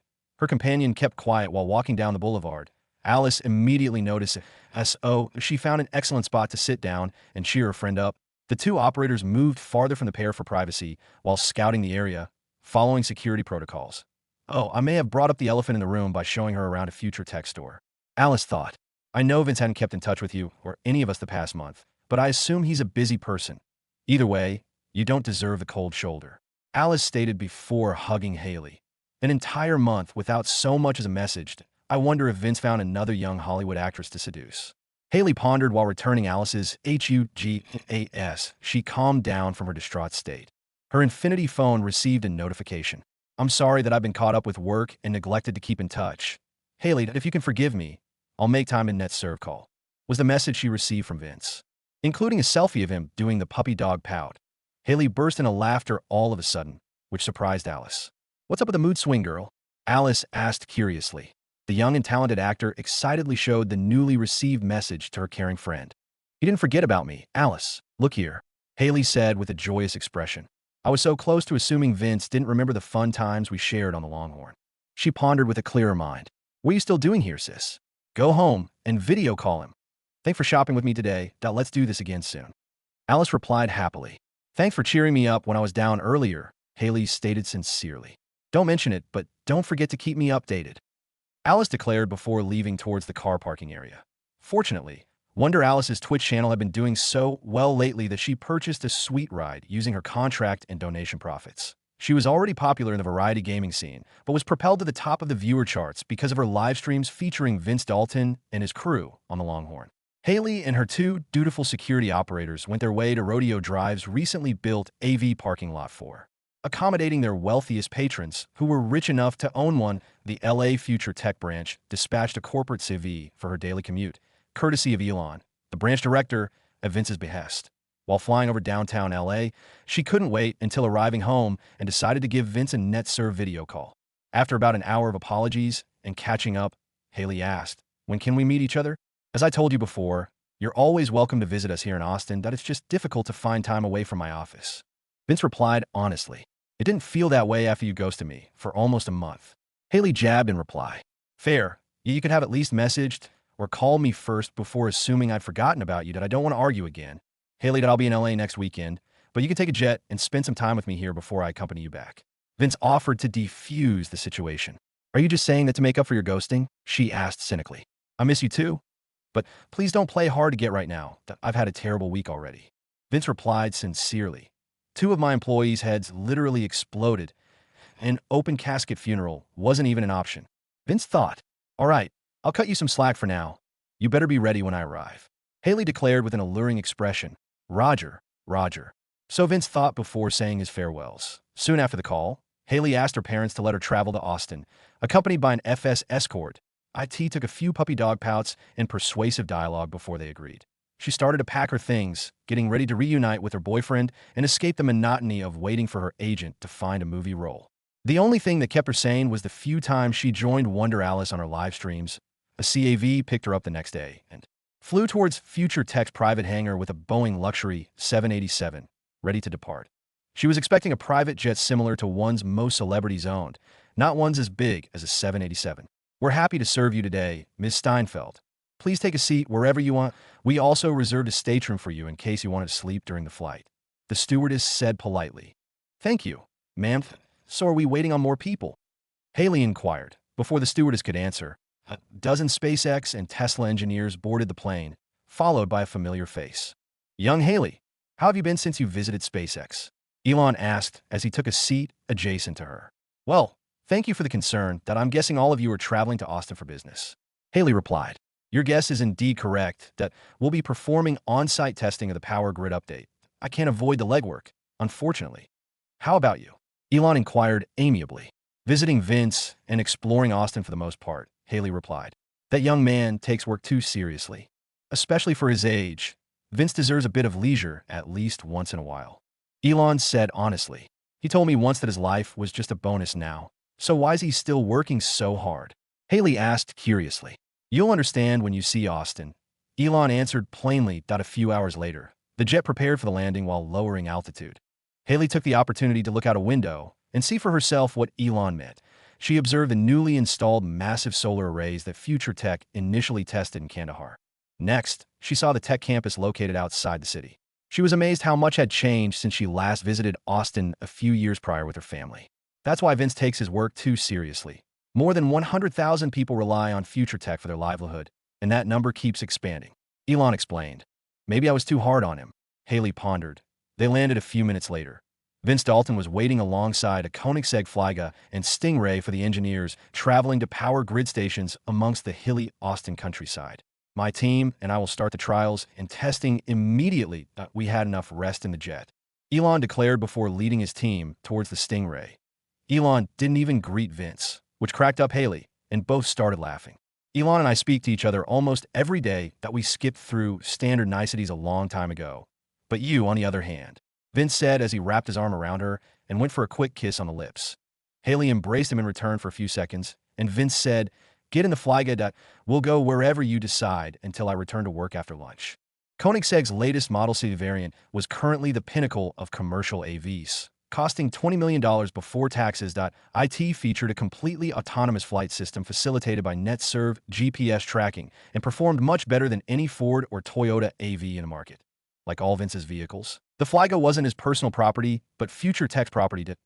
As the owner and CEO, he had the privilege of purchasing anything legal for his use and having Future Tech pay for any upkeep cost at IT.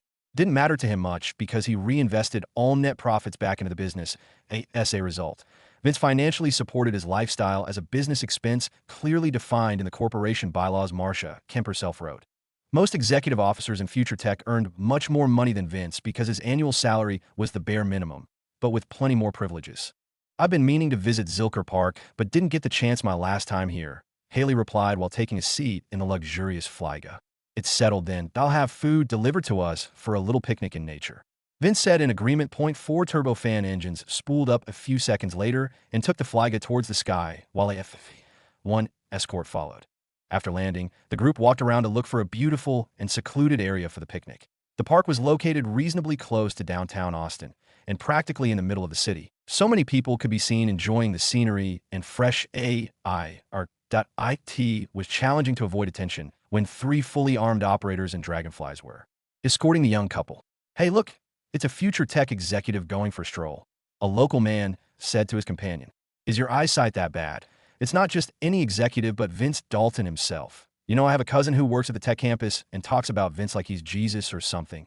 The woman companion stated. This is Austin, that it's no surprise everyone loves Vince Dalton here.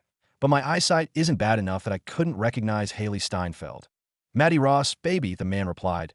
The bystanders were gossiping about Future Tech, but none were brave enough to approach the couple to ask for autographs. Vince and Haley kept up their conversation while walking through the park, oblivious to everyone around them. It was the perfect day for outdoor activities, and they both took full advantage by doing a lap around the park before eating lunch under a tree. A beautiful and sunny day blessed Austin's residents who enjoyed spending time in the outdoors. FS operators could hear laughter from a picnic area 20 feet away, within their line of sight.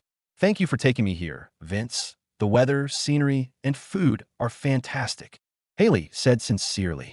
We're lucky cause it's usually too hot during summers here. I'm glad you're enjoying our short escapade this morning. That I have a meeting with my NetServe director at the headquarters at SO. You can visit Sarah and the others while I'm busy with work, if that's fine with you. Vince replied warmly. Please, I've wanted to catch up with your crew for a while now. SO, let's go. Haley replied. Vince stood up and took responsibility for cleaning up the picnic set delivered by his staff earlier. Having his FS escort clean up after them never crossed Vince's mind because he respected the veteran soldiers and understood their job was to protect him. Soon, the group made their way back to the Flieger parked near the entrance, and it took off moments after boarding. The Flyga arrived at the Future Tech headquarters after a few minutes of flight due to how close Zilker Park was to downtown. Vince's dutiful android, Butler, greeted and welcomed the couple as they landed above the penthouse. Haley, meet Aya, the most advanced android project in Future Tech. She's one of a kind. Vince said proudly. Your words are too kind. Vince, it's my pleasure to serve you to the best of my ability as Vince's guest, Haley. Aya stated. Thank you, Aya. I'll need the support considering how much has changed in this city. Haley replied in gratitude. Vince kissed her on the cheek goodbye before he left for a meeting with Azuma and Edward at NetServe. See you later, and have FUN. My mom is in her office in case you want to visit her. Vince said, Of course, I do. Aya can help me find my way to don't work too hard until I see you again tonight.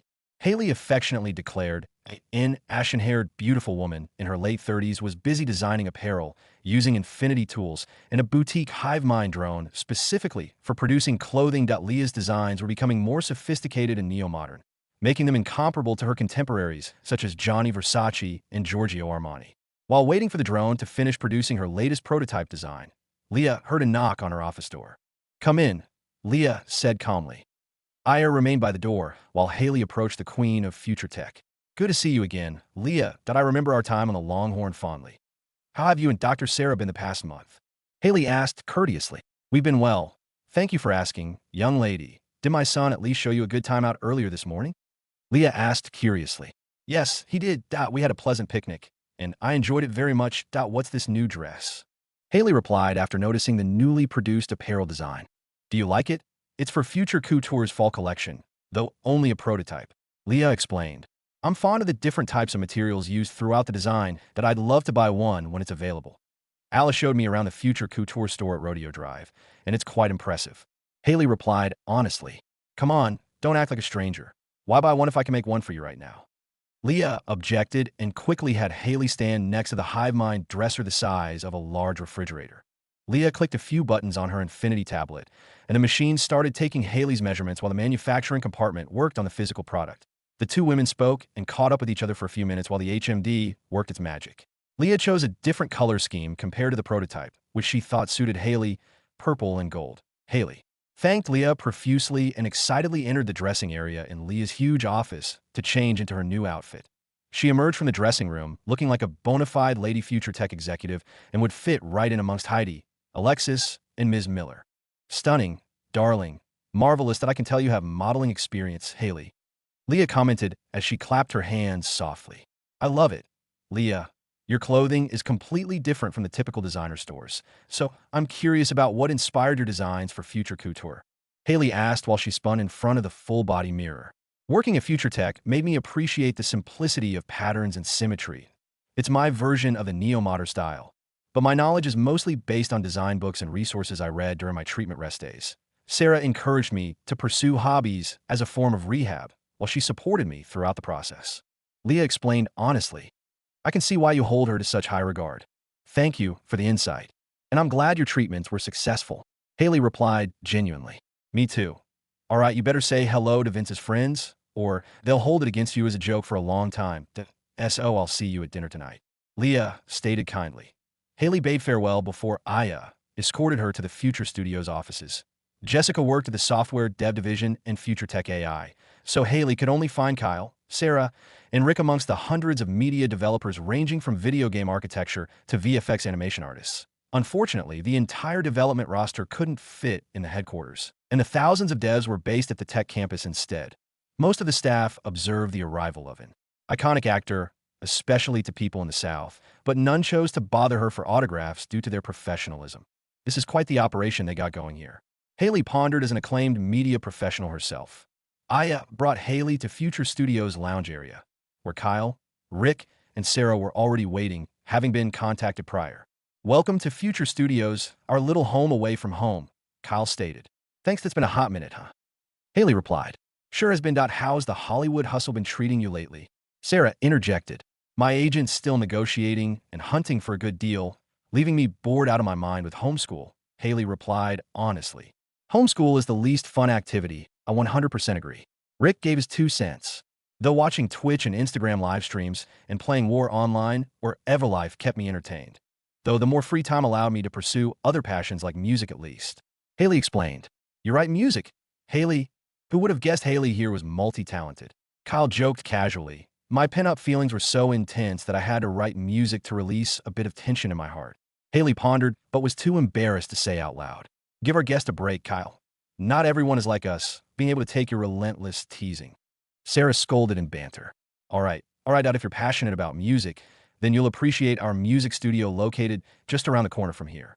Kyle explained a short walk later. Their group arrived at Future Studios' in-house music production facility, primarily used for creating video game soundtracks and sound effects. There were 7 young men inside the recording booth, while another was working behind the soundproof glass. As a producer point, one thing they all had in common was being Korean. This studio is crazy, comparable to the mainstream music studios in LA, for sure. Haley commented excitedly, initially ignoring the people inside. We contracted Pharrell Williams to produce the Everlife soundtrack and included his consultation for setting up this music studio. All I can say is, it was expensive. Kyle replied. Awesome. So who are these guys? Haley asked inquisitively. During the South Korean financial crisis, FT Investments bought out numerous South Korean companies, which included Big Hit Entertainment, if I'm not mistaken, if that's Dog, the producer, and those guys are known as the Bangtan Boys. Their first studio album is a work in progress, so you've probably never heard of them. Sarah explained. Directors, we thank you again for allowing us to record in your studio. The one we have in Seoul isn't half as good. Dog stated sincerely with his thick Korean accent. Don't mention it, that we're all family here at Future Tech. Rick interjected. Also, our esteemed guest here apparently loves music, so let's entertain her when you're done with the recording session if you don't mind. Kyle instructed with an air of authority. Of course, Director Kyle. We would be happy to be of service to Miss. Dog asked with his broken yet understandable English. My name is Haley, and I would really appreciate a rundown on how stuff works in a music studio, Dog. She stated truthfully. The smaller recording studios were being used by voice actors recording dialogue for Everlife's expansion plan to release at the same time as GTA 5 in September. But Kyle, Rick, Sarah, and Haley decided to hang out with Dog and BTS in the main recording booth instead of touring further. After a few takes, the group of young Korean artists finished recording their new single and exited the soundproof booth to pay respects to essentially their bosses. The 7 young Korean men bowed slightly towards the Future Studios executives before sitting on the large sofa. Good work with the vocals today. That will continue our session tomorrow morning. Dog stated before introducing BTS to their valued guest. Each of them was enchanted, meeting a unique beauty like Haley that Jungkook couldn't help himself from flirting. It's our pleasure to meet such a fine lady like yourself. Jungkook commented with an almost perfect American accent. You flatter me. Thank you for the kind words that I didn't understand the lyrics of your song earlier, but the beat, singing, and rapping were pretty good. Haley replied respectfully. We're glad you enjoyed it. Haley, I can run you through the recording process if you're interested, but you'll have to put up with my accent through the in-ear monitors, unfortunately. Dog stated honestly. Your accent isn't that bad, and I would appreciate the mentoring, Dog. Haley replied sincerely. Rick, Kyle, Sarah, and the other members of BTS cheered her on as she entered the soundproof booth to experience working as a musical artist. Haley positioned herself in front of the microphone behind the soundproof glass while listening to Dog's instructions. I wrote music the past month that I'll sing it a cappella first if you don't mind. Haley said through the mic. Go for it. We can work on the chord progression and melody once I know what I'm working with. Dog replied. While Haley was singing her song, Starving a cappella, Jessica entered the recording studio after Sarah texted her about Haley's visit. After a few minutes, the entire group listening started clapping for Haley's incredible non-instrumental vocal performance. Okay, I'll follow your BPM and build out an E major chord progression. Then you'll try singing again. Don't worry too much, because music production is a trial and error process. Dog explained expertly. Dog started with basic guitar loops and percussion sounds for Haley to follow. Thanks to Dog's professional mentoring and direction, Haley's song was slowly evolving. Wow, I didn't expect our impromptu recording session to be this productive. I think the pop electronic genre would suit your style. Give me a second. Dog stated while he performed his magic on the Infinity Studio console. After 5 minutes, Dog played Haley's recorded vocal on top of the new beat, and everyone got excited suddenly. That's fire, dude. Rick commented while the BTS crew agreed in unison. The track is practically done. It just needs a bit of refining, but it's a hit single for sure. Tell me the truth. Are you a professional singer, Haley? Dog said over his microphone. Of course, not that you've been phenomenal for showing me the ropes in music recording. I've absolutely enjoyed our short session. Thanks to all of you. Haley replied genuinely. Much more fun than homeschool, that's for sure. So she pondered while re-listening to the new track. The key and progression were similar to Vince's previous life, but this new starving track featured the iconic K-pop flair and texture. Jessica, Rick, Kyle, and Sarah crowded Haley when she returned to the control room. I never knew you were a fantastic singer. Haley, we should try karaoke sometime. Jessica Myrie, the Korean-American, stated excitedly. It's good to see you again. Jessica, that I thought you were too busy to hang out today. Haley replied. I decided to finish up all my work first before coming down to Future Studios and hang out. Rick, Sarah, and Kyle have it much better than me these days. Jessica explained. Hey, it's not our fault you enjoy working on so many projects at the same time. Kyle rebutted in banter. Anyway, now, all four of us are free the rest of the day to show you around Austin. Jessica stated while ignoring Kyle's rebuke. That's so sweet of you guys. Haley replied. Come on, we spent a week together out at sea that we're friends. Simple as that. Sarah commented. The boys and I will be staying in Austin for a month to produce the new studio album, so don't be shy. Stop by, and we can record more tracks. Also, Big Hit Entertainment is searching for 4 music artists if you're interested. Any friend of our Future Studios executives is a friend to us. Dog said honestly. You guys haven't watched True Grit, have you? Our friend here is an Oscar-nominated actor, but unfortunately, she's probably too busy acting in movies. Rick interjected. The BTS crew, including Dog, finally realized why Haley was so professional in taking direction and instructions. Oh, I see. Forgive our ignorance. None of us have watched the movie you mentioned. South Korea doesn't screen all American movies, sadly. Dog stated. No offense taken. I'll take you up on the offer. I need something to do while Vince is busy with work this week. Anyway. Haley replied. Oh, you mean Vince Dalton, our CEO? Dog inquired curiously. Yeah, he's my boyfriend. I'll tell him all about this fun experience. Haley replied. Please send our regards. Though we haven't met Mr. Dalton, we appreciate the support here at HQ and the States. Dog said respectfully on behalf of his agency and young artists. While the dozen young artists in various forms of media socialized at the luxurious studio control room, Vince made his way towards the music studio as he used the hypervisor to locate Aya. Oh, speak of the devil, it's the big boss gracing us with his presence. Kyle joked, shut up, dude, I'm spending my meeting break to see you guys, so don't mess around too much. Vince replied in banter. So how has Future Studio been treating you, Haley? Vince asked. She replied about how fantastic the experience was working with the K-pop group and his friends as an audience. I knew she'd enjoy the music department. She's a true artist, after all, Vince thought. Each BTS member and the producer took the rare opportunity to introduce themselves to one of the most influential personalities for the past 2 years. We're glad to meet you, Mr. Dalton. Your facilities here at HQ are the best we've used so far. Dog stated sincerely. Call me Vince, please. Instead, you should thank Rick and Sarah's team because they're in charge of audio and video production. Vince replied humbly. Shower us with more praises, the twins commented in unison. That was enough praise for one day. It's nice meeting you all. You mentioned Bangtan Boys as the group stage name, right? Vince asked inquisitively. Why does it sound so familiar? Vince pondered, attempting to remember his original memories. Correct, but they go by BTS for short, Dog replied, confirming Vince's suspicions. BTS? I can see why Richard works at Wall Street, that he's lucky as FCK to purchase BTS agency before they gained any fame yet. Vince thought excitedly. Dog diligently found headphones for Vince and asked him to listen to Haley's new track. After a few minutes, Haley eagerly asked Vince's opinion on her new song. When did you write this? Vince inquired. Around a week after you left Ellen, it's one of the more positive songs I wrote. You did me dirty for ghosting, don't forget. Haley replied with a mischievous smile. I love the track. Hayes, have you thought about a concept for the music video? Vince stated after giving her a quick kiss on the lips. Oh yeah, I haven't given it much thought yet, Haley replied. Don't worry. Our directors here in Austin and South Korea are trained and well-equipped for that sort of thing. Sarah interjected. Excellent.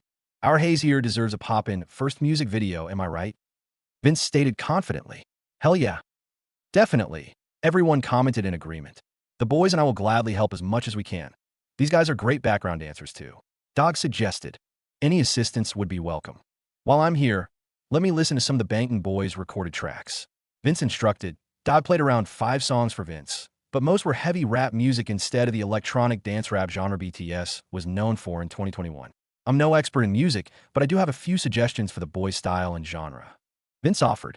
You're the Vince Dalton, and no one here would dare question your insight. I don't think anybody in the entirety of Future Tech would. Kyle interjected, reminding Vince of his godlike status as a man of business. Amazing. I think this is Bangtan Boy's new sound and style. You have quite the talent in music direction, Vince. Dog said excitedly after an hour of coaching from their CEO. Not really, Dad. I just guided BTS towards their inevitable signature style. Vince thought, that was all you guys. All right, Emma bounced that y'all are welcome to Haley's welcoming dinner tonight. It's the least I can do to thank y'all for entertaining my special guest. Vince offered graciously before heading towards the NetServe control center. Vince emerged from his private elevator on NetServe's dedicated office floor a few minutes later. He found Azuma-san and Edward waiting in the meeting room, discussing the project. Have you guys deliberated enough about the release date yet? Vince asked as he sat down at the head of the table. As we concluded earlier in the meeting, the unique media identifier initiative is ready for market, but the augmented cyberspace project is lagging behind the development.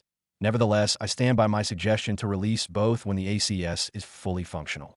Azuma-san stated, I respectfully disagree that we have the opportunity to level up future tech security protocols if we implement the identifier system while also protecting our clientele's digital property. The ACS can wait.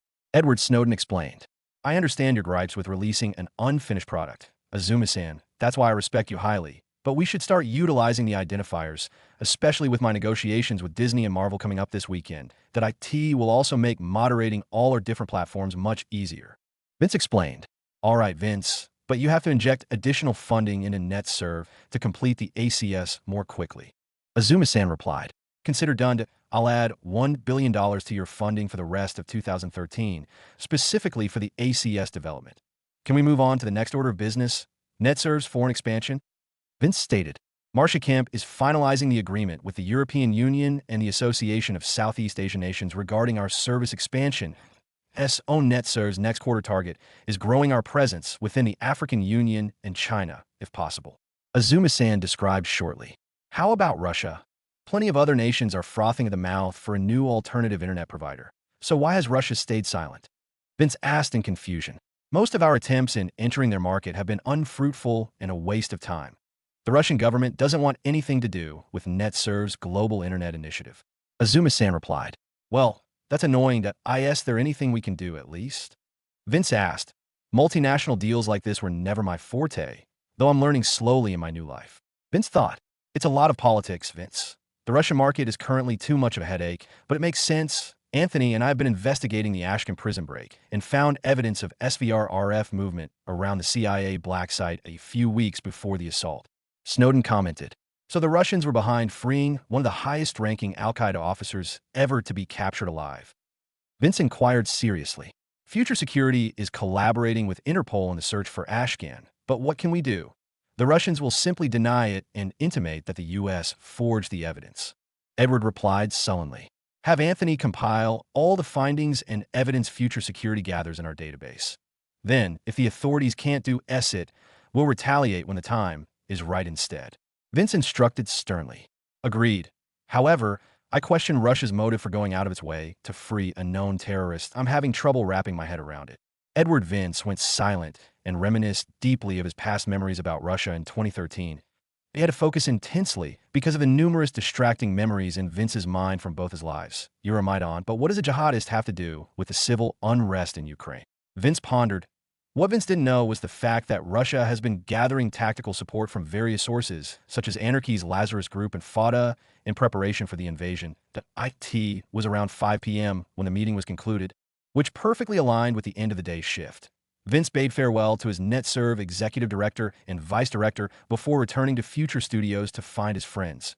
Game developers on the way out of the office noticed Vince Dalton going in the opposite direction.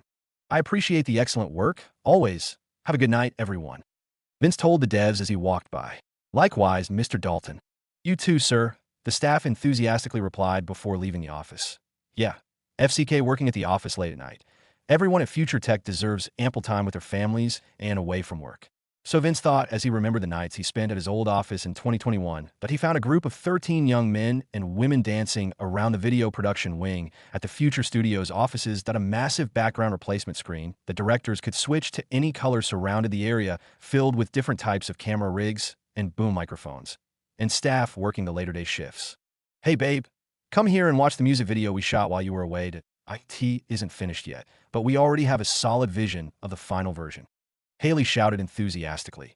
Vince complied with her request as a supportive boyfriend and thought it was good enough to post on YouTube and Instagram as is.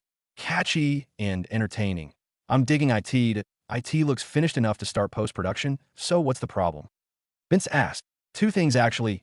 Firstly, I've decided to sign with Future Studios as my music label. I called my agent earlier to receive approval, and they're fine with it, but no feature-length movies yet. Secondly, I want you to be in my first music video, Vince. Haley explained in detail. You're messing with me, aren't you? Did Kyle or Rick put you up to this? Not cool, guys. Vince replied in mid-surprise. It was all her idea. Stupid. Why does everything have to be my fault? Kyle commented jokingly. I'm serious. Babe. I wrote the song about you, so it seems fitting to have you appear in the video, at least. Haley said with a puppy dog pout. The things I do for the women in my life. Vince pondered before Sarah and Jessica went to action and started doing makeup on his face. Future Studios employed staff for this sort of thing, but Vince's friends insisted they would do it. The music video primarily featured Haley singing her song, Starving, with BTS acting as her background dancers at certain parts of the song. The only scenes missing were Haley and Vince's short interactions in different parts of the production set. Jessica and Sarah revealed Vince's transformation as they arrived from the dressing room. He was wearing a set of active Future couture clothes meant for exercising, similar to an Adidas tracksuit, but designed with Leah's unique style. Rick and Kyle were having the time of their lives, laughing their asses off because they were about to watch Vince make a fool of himself on stage. Ha ha ha, Vince sarcastically murmured as he shook his head like a monkey. Thanks for doing a terrific job, ladies. Haley said to Jessica and Sarah. Don't mention it. All I want to see is Vince dance on two left feet, honestly. Jessica replied, bantering. Wait, you can make me dance too? We might be here all night, if that's the case. Vince said as he tried to escape from his evolving predicament. Come on, Vince.J-Hope will show you a few moves that don't stress about it, babe. Hayes interjected that IT took about 15 minutes until Vince was comfortable enough to dance with Haley on set. But there was one more thing he had to do. Before we start, I want you to take off your shirt, Haley requested. Everyone started laughing, including the Korean artists, the moment after she made her request. Hayes, not even my sparring partners train with me while I'm shirtless. Is it really necessary? Vince stated. Come on, man. Why ask me, the body-shy person, to remove my shirt for a music video that millions of people will watch? Vince pondered before bottling up his embarrassment and going shirtless. Vince wasn't hugely muscular, but the supplements Tom Fury recommended to take every day made a decent difference. Whoa, what the hell? Vince, you're shredded. Kyle reacted first. I've been pushing you to attend daily training at the Fury gym, but you keep on making excuses. This is what an hour of anaerobic activity every day can do for you. Vince rebatted. All right, remind me again tomorrow, Kyle replied. Remind yourself, dude, Vince replied before heading up the stage. The production crew began the video production process as Vince held his own with the dancing and positioning around the stage. To his relief, the video shooting took half an hour, thanks to pre-recording most of the sections prior to Vince arriving. You did great, babe. Thanks for being a good sport and putting up with your friends' teasing. Hay said before giving Vince a quick kiss on the cheek. Please tell me beforehand if you plan on doing that again. We can leave the post-processing to Future Studios that will eat dinner at my house in an hour, but I want to show you something first. Vince explained. I'm yours tonight, so please take me wherever you want, Hayes replied with a playful smirk. The various city lights illuminated the city of Austin, while Flyga and one escort flew toward a middle-class neighborhood. Due to Austin's recent prosperity, the district government improved the residential area with better roads and brighter street lamps. However, it remained almost the same since Vince last visited. The Flyga landed in front of Leah's old house where Vince grew up. The FAV-1 stayed, hovering in the sky, while monitoring Vince's safety from above. What are we doing here, Vince? Haley asked curiously. I want to show you my roots, so you know what to expect from me. I never claimed to be wealthy or born of high status. Just a regular Joe who lived and went to school in this very neighborhood only 2 years ago. Plenty has changed in my life, but I didn't change much, Vince explained as they entered his old home. Vince kept the tiny house as a reminder of his roots. One of the biggest reasons Future Tech has to succeed is to help people in different ways, attempting to solve a wicked problem with Vince's complex solutions. They walked around the house, and it only took a few minutes because of how small it was. Thanks for showing me your childhood. Vince, you've been honest with me since we met, and I understand your situation, that I'm sorry if I was too hard on you over the phone last night. Hayes said genuinely. No worries, that I deserved it. The others should be at the house for dinner, so let's bounce and eat some Texas barbecue. Vince replied with passion. The Flyga took off a few minutes after and flew towards Vince's residence at Barton Creek. They arrived 10 minutes later and landed at the mansion's AV pad after descending slowly. The mansion's yard was so large that it took 10 garden staff to care for the sprawling hedge maze daily. Courtesy of Future Tech, Vince lived mainly at the headquarters penthouse, but as his personal property. He spent some of his yearly budget as the CEO to further improve the manor. Vince had wholly remodeled the structure based on Leah's designs, which started in 2012 and only recently finished. Adjacent to the neo-modern primary structure was a decently sized vehicle glass showroom, where the Adra R, Adra SVF, and Class and Phantom were parked and maintained. Two-seater hypercars weren't too practical for Future Tech executives, with their security escorts preferring a more controlled environment to operate like in AVs. Vince, why do you have 3 of the same car, but in different colors? Haley asked after checking out the beautiful glass-laden garage. The orange SFV is Randall's, that he's busy flying around the world to race for Future Tech F1, while the black SFV is Director Price's ride, that he keeps it parked here while working in Afghanistan, that I still can't believe how he fits in the thing. Vince said jokingly, "It's still kind of crazy how your company produces video games and music videos while part of it fights conflict abroad." Hayes commented honestly. "I feel the same way sometimes. Trust me that we can walk around the property after dinner." "Hayes, shall we?" Vince asked as he offered his left arm to Haley. "Lead the way," Haley replied, while wrapping her right arm around him. The house's interior was its most remarkable and stunning feature. Conceptualized by Leah, high ceilings contrasted by enormous dangling chandeliers that formed a symmetrical pattern welcomed the couple as they entered the foyer. Leah obviously spared no expense for her and her son's residence. Leah, Sarah, Heidi, Alexis, BTS, and Vince's crew were sitting together in the living room watching Haley's new music video on the projector. The Future Studios production staff spent a total of 6 hours of recording and post-processing to finish the music video, a testament to their continuous training and the power of Infinity Unreal Engine.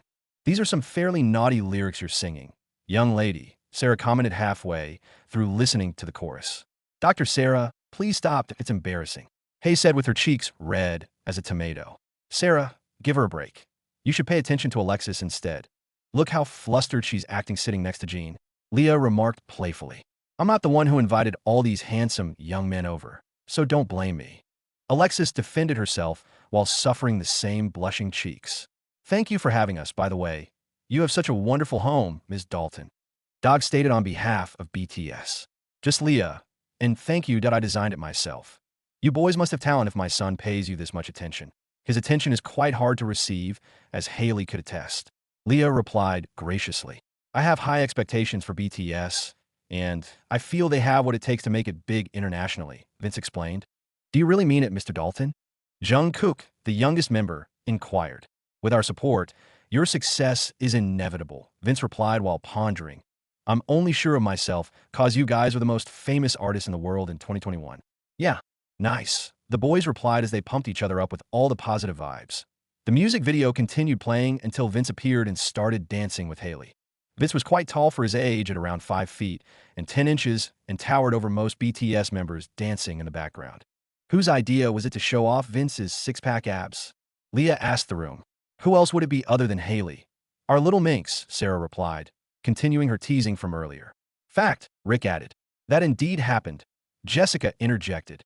"True," Sarah remarked. "Honestly, I thought Vince wouldn't do it," Kyle commented. All of a sudden, half the living room was teasing Hayes until she went completely red. "I thought it would look entertaining for the potential viewers out there. Vince always tries to avoid the limelight, so it's another outlet for him to connect with his loving fans." Haley explained, attempting to defend herself. "Okay, stop that, we get it. Sex joke here, there, everywhere. Can we start eating? The smell of brisket and ribs is making me go crazy." Vince begged his friends. Usually working in the penthouse, Vince's cooking staff were transported to the mansion by CV to serve as guests. Chef Tony, a local in his 40s who has served Vince and Leah the past year, prepared the Texas barbecue classics like brisket, ribs, and a varied choice of sides with his cooking staff.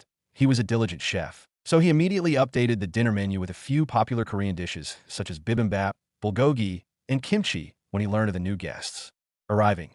Fortunately, the young Korean men appreciated both courses and were delighted to eat authentic local cuisine. Leah, Heidi, Sarah, and Alexis caught up with Haley in conversation as they were eating, while the others on the opposite side of the table were discussing War Online. My dream is to perform live during a big show like an APL finals. I still remember watching the match in the arena filled with more than 50,000 people, cheering on Clear Sky to win in South Korea. Jungkook mentioned after enjoying a piece of tender brisket, as the youngest member of BTS, he had high aspirations for himself. That event was crazy. I recall Vince being there watching from the VIP box with former President Lee. Dog commented, Charlatan carried his team to a close victory. Fortis was devastated after losing Game 7, but Clear Sky was the better team that day. Vince replied, have you guys played our new game? Everlife? Rick inquired as he finished another side of potato salad. Who hasn't? The boys and I play Everlife online during our downtime, and I've even replayed the campaign twice already. Dog replied, future studios will require more original tracks for Everlife and War Online's expansions, so we can probably feature BTS and Haley's music in the new updates, Sarah interjected. The boys and I can add that to our to-do list while we're here in Austin. Oh, you mind if we shoot the next music videos outside HQ, like at the tech campus or downtown? Dog inquired. Definitely. More people need to see what future tech fosters and builds here in Austin. You can even record a few scenes in my hedge maze. Vince replied in approval of the Korean producer's request. While Vince and his guest enjoyed dinner at his opulent mansion, Future Studios' social media subdirector received confirmation to publish Haley Steinfeld's new music video on YouTube, Instagram, and other platforms. California was blessed with almost never-ending beautiful weather and sunshine. Alice, a young 20-year-old blonde Caucasian woman, was hard at work live streaming on Twitch while entertaining her rapidly growing online audience. For apparent reasons, her computer of choice was the Infinity Workstation, which could seamlessly stream 4K video while running Everlife on max video settings. Wonder Alice's chat was as busy as usual because of the more than 100,000 concurrent viewers she attracts daily. As a result, her variety stream had been highly lucrative, with Future Tech as her primary sponsor to the tune of $2 million a year, based on her performance metrics. Future Studios provided less significant streamers on Instagram Live and Twitch with contracts, but ones more appropriate to their level of success. Wonder Alice was one of the many modern media personalities who've had breakout successes since Future Tech popularized the utilization of online platforms to promote their products effectively. I'll be continuing my no-death run of Everlife's campaign. Thank you all for being the first ones to log into my stream today. Wonder Alice said to her live viewers over her Shure SM7B microphone. Everlife single player was no walk in the park for most gamers, and a few journalists from Polygon couldn't even get past the starting area with only street thugs to defeat. Every time the player dies, their character would be revived back at the upgradable base, but without any of their previous gear like weapons, armor, and a large portion of experience points. Hence the title Everlife. The game city was open world, but the player could quickly tell if their character wasn't strong enough to explore specific map areas by getting one-shot by a boss crime, Lord Security operators. That a game mechanic meant to help awful players was the upgrades for the player's base that could be purchased while progressing through the campaign, which doesn't reset even if the player dies. Wonder Alice had done well so far by reaching the first boss without dying, which should unlock Dwayne Johnson's NPC after beating it, opening various side quests meant to upgrade her base. Due to still being in the early game, Wonder Alice's female main character had no access to powerful guns, cybernetics, or armor, and only had a combat knife and Glock 19 with almost zero penetration power. Wish me luck, guys, Alice said before attempting to overrun the first boss base of operations. Alice noticed her chat going nuts after successfully saving Dwayne Johnson's character in the story and watching the detailed cutscene. Wonder Alice, you need to check out this new music video that Future Tech posted on their channels. Poggers, the text-to-speech bot, said over her stream, due to a donation. Alice paused the game and alt-tabbed to watch what her viewers were raving about in chat. Oh, these boys are cute, she commented while watching the intro to Haley's Starving music video on YouTube. She didn't worry about copyright claims or DMCA because Future Tech legally protected their content creators via Kemp Jacobs, included in their contracts. This situation was in stark contrast to Twitch and YouTube in 2021, when creators struggled with using certain content on their channels in fear of copyright strikes. Some viewers who were well-informed of K-pop culture quickly pointed out the background dancers as the new and upcoming group. BTS in the chat. Alice went crazy when Haley started singing and went even crazier when she noticed Vince dancing in the music video. I can't believe this. Jaden, come here. You gotta watch this. Alice shouted to get her boyfriend's attention in the room next door. Jaden quickly saved the video he was editing on Infinity Unreal Engine for his YouTube and Twitch channels and went towards Alice's streaming office. Oh my God, is that Vince dancing shirtless? Jaden asked, dumbfounded. Yeah, Jaden, when will you get a six-pack like that? Alice asked while still streaming live to so many people that Alice's chat started spamming Peppa when Jaden just stood there comically, thinking of a reply to Alice's question. A Twitch clip of the humor that ensued on Wonder Alice's channel was shared by her fans on the Twitch Fail subreddit and social media platforms, adding another reason for Haley's music video going viral on the internet. BTS and Haley worked together the rest of the week, while Vince and his friends were busy during the day and couldn't hang out. The overnight success of their first music video inspired them to write, record, and produce more music videos to capitalize on their early achievements online. Future Tech knew precisely how well the video was doing due to the recent implementation of the digital media unique tags, or DMUT for short. An automated system introduced by NetServe counted every time a user tag interacted with a piece of media, like the music video, on the internet. The system assisted with statistics and metrics tracking, with the added benefit of enforcing proprietary anti-piracy methods for interested parties, such as music labels and even video game developers using Infinity Unreal Engine. Haley shot her second music video for Love Myself in downtown Austin, with a few of the locals joining in, and she also appeared on a BTS music video as a featured artist, singing the chorus with the K-pop group. Throughout the week, Future Studios produced a total of 2 videos for Haley and 3 for BTS' first studio album with the help of its professional staff. During a Friday evening of the second week of August, Vince received a notification on his Infinity Watch while he was signing documents from Kandahar, which he usually did towards the end of the workday. BTS and Haley want to celebrate their productive work week and wanted to visit my dad's spot downtown. Let's meet up at the Digital Den around 6 p.m. tonight when you're done with signing autographs.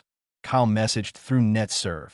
Approving initiatives and programs for dozens of future tech divisions and subdivisions isn't as easy as signing autographs.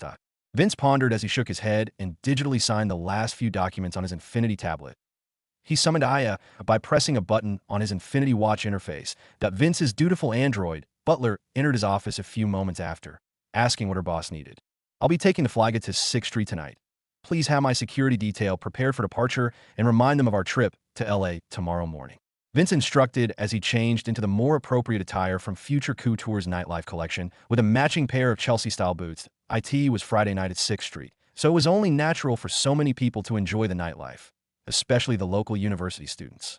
The Digital Den's first and second floors were packed with people enjoying drinks while consuming media, such as live streams being broadcasted on video displays hanging from the ceiling.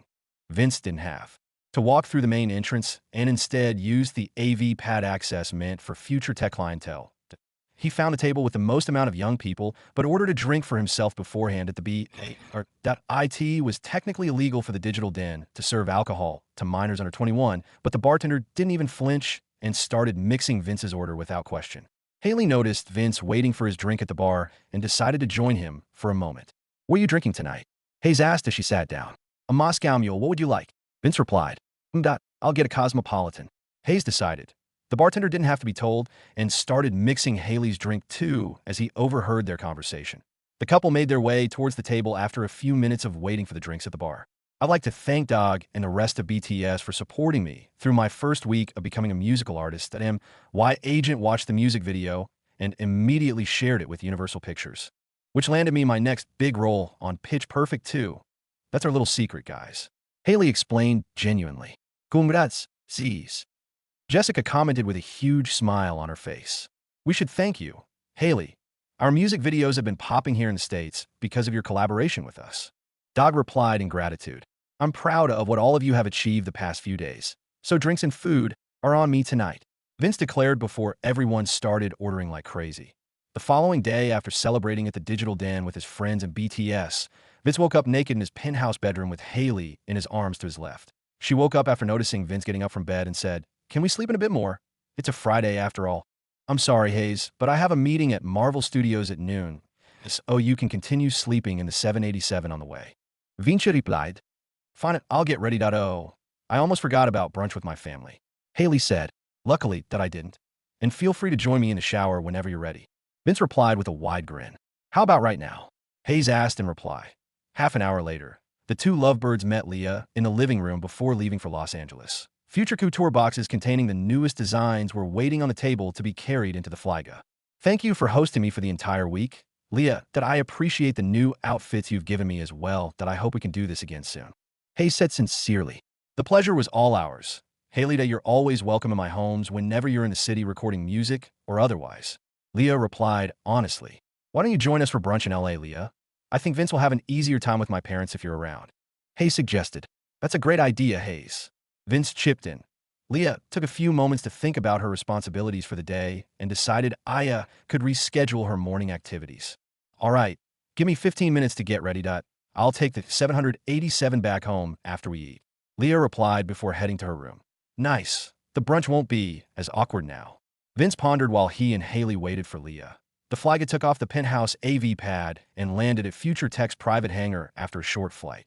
David Henderson, one of the highest-ranking senior partners at Kemp Jacobs who's been with Future Tech since the beginning, was sitting inside the 787 waiting for the rest of the passengers.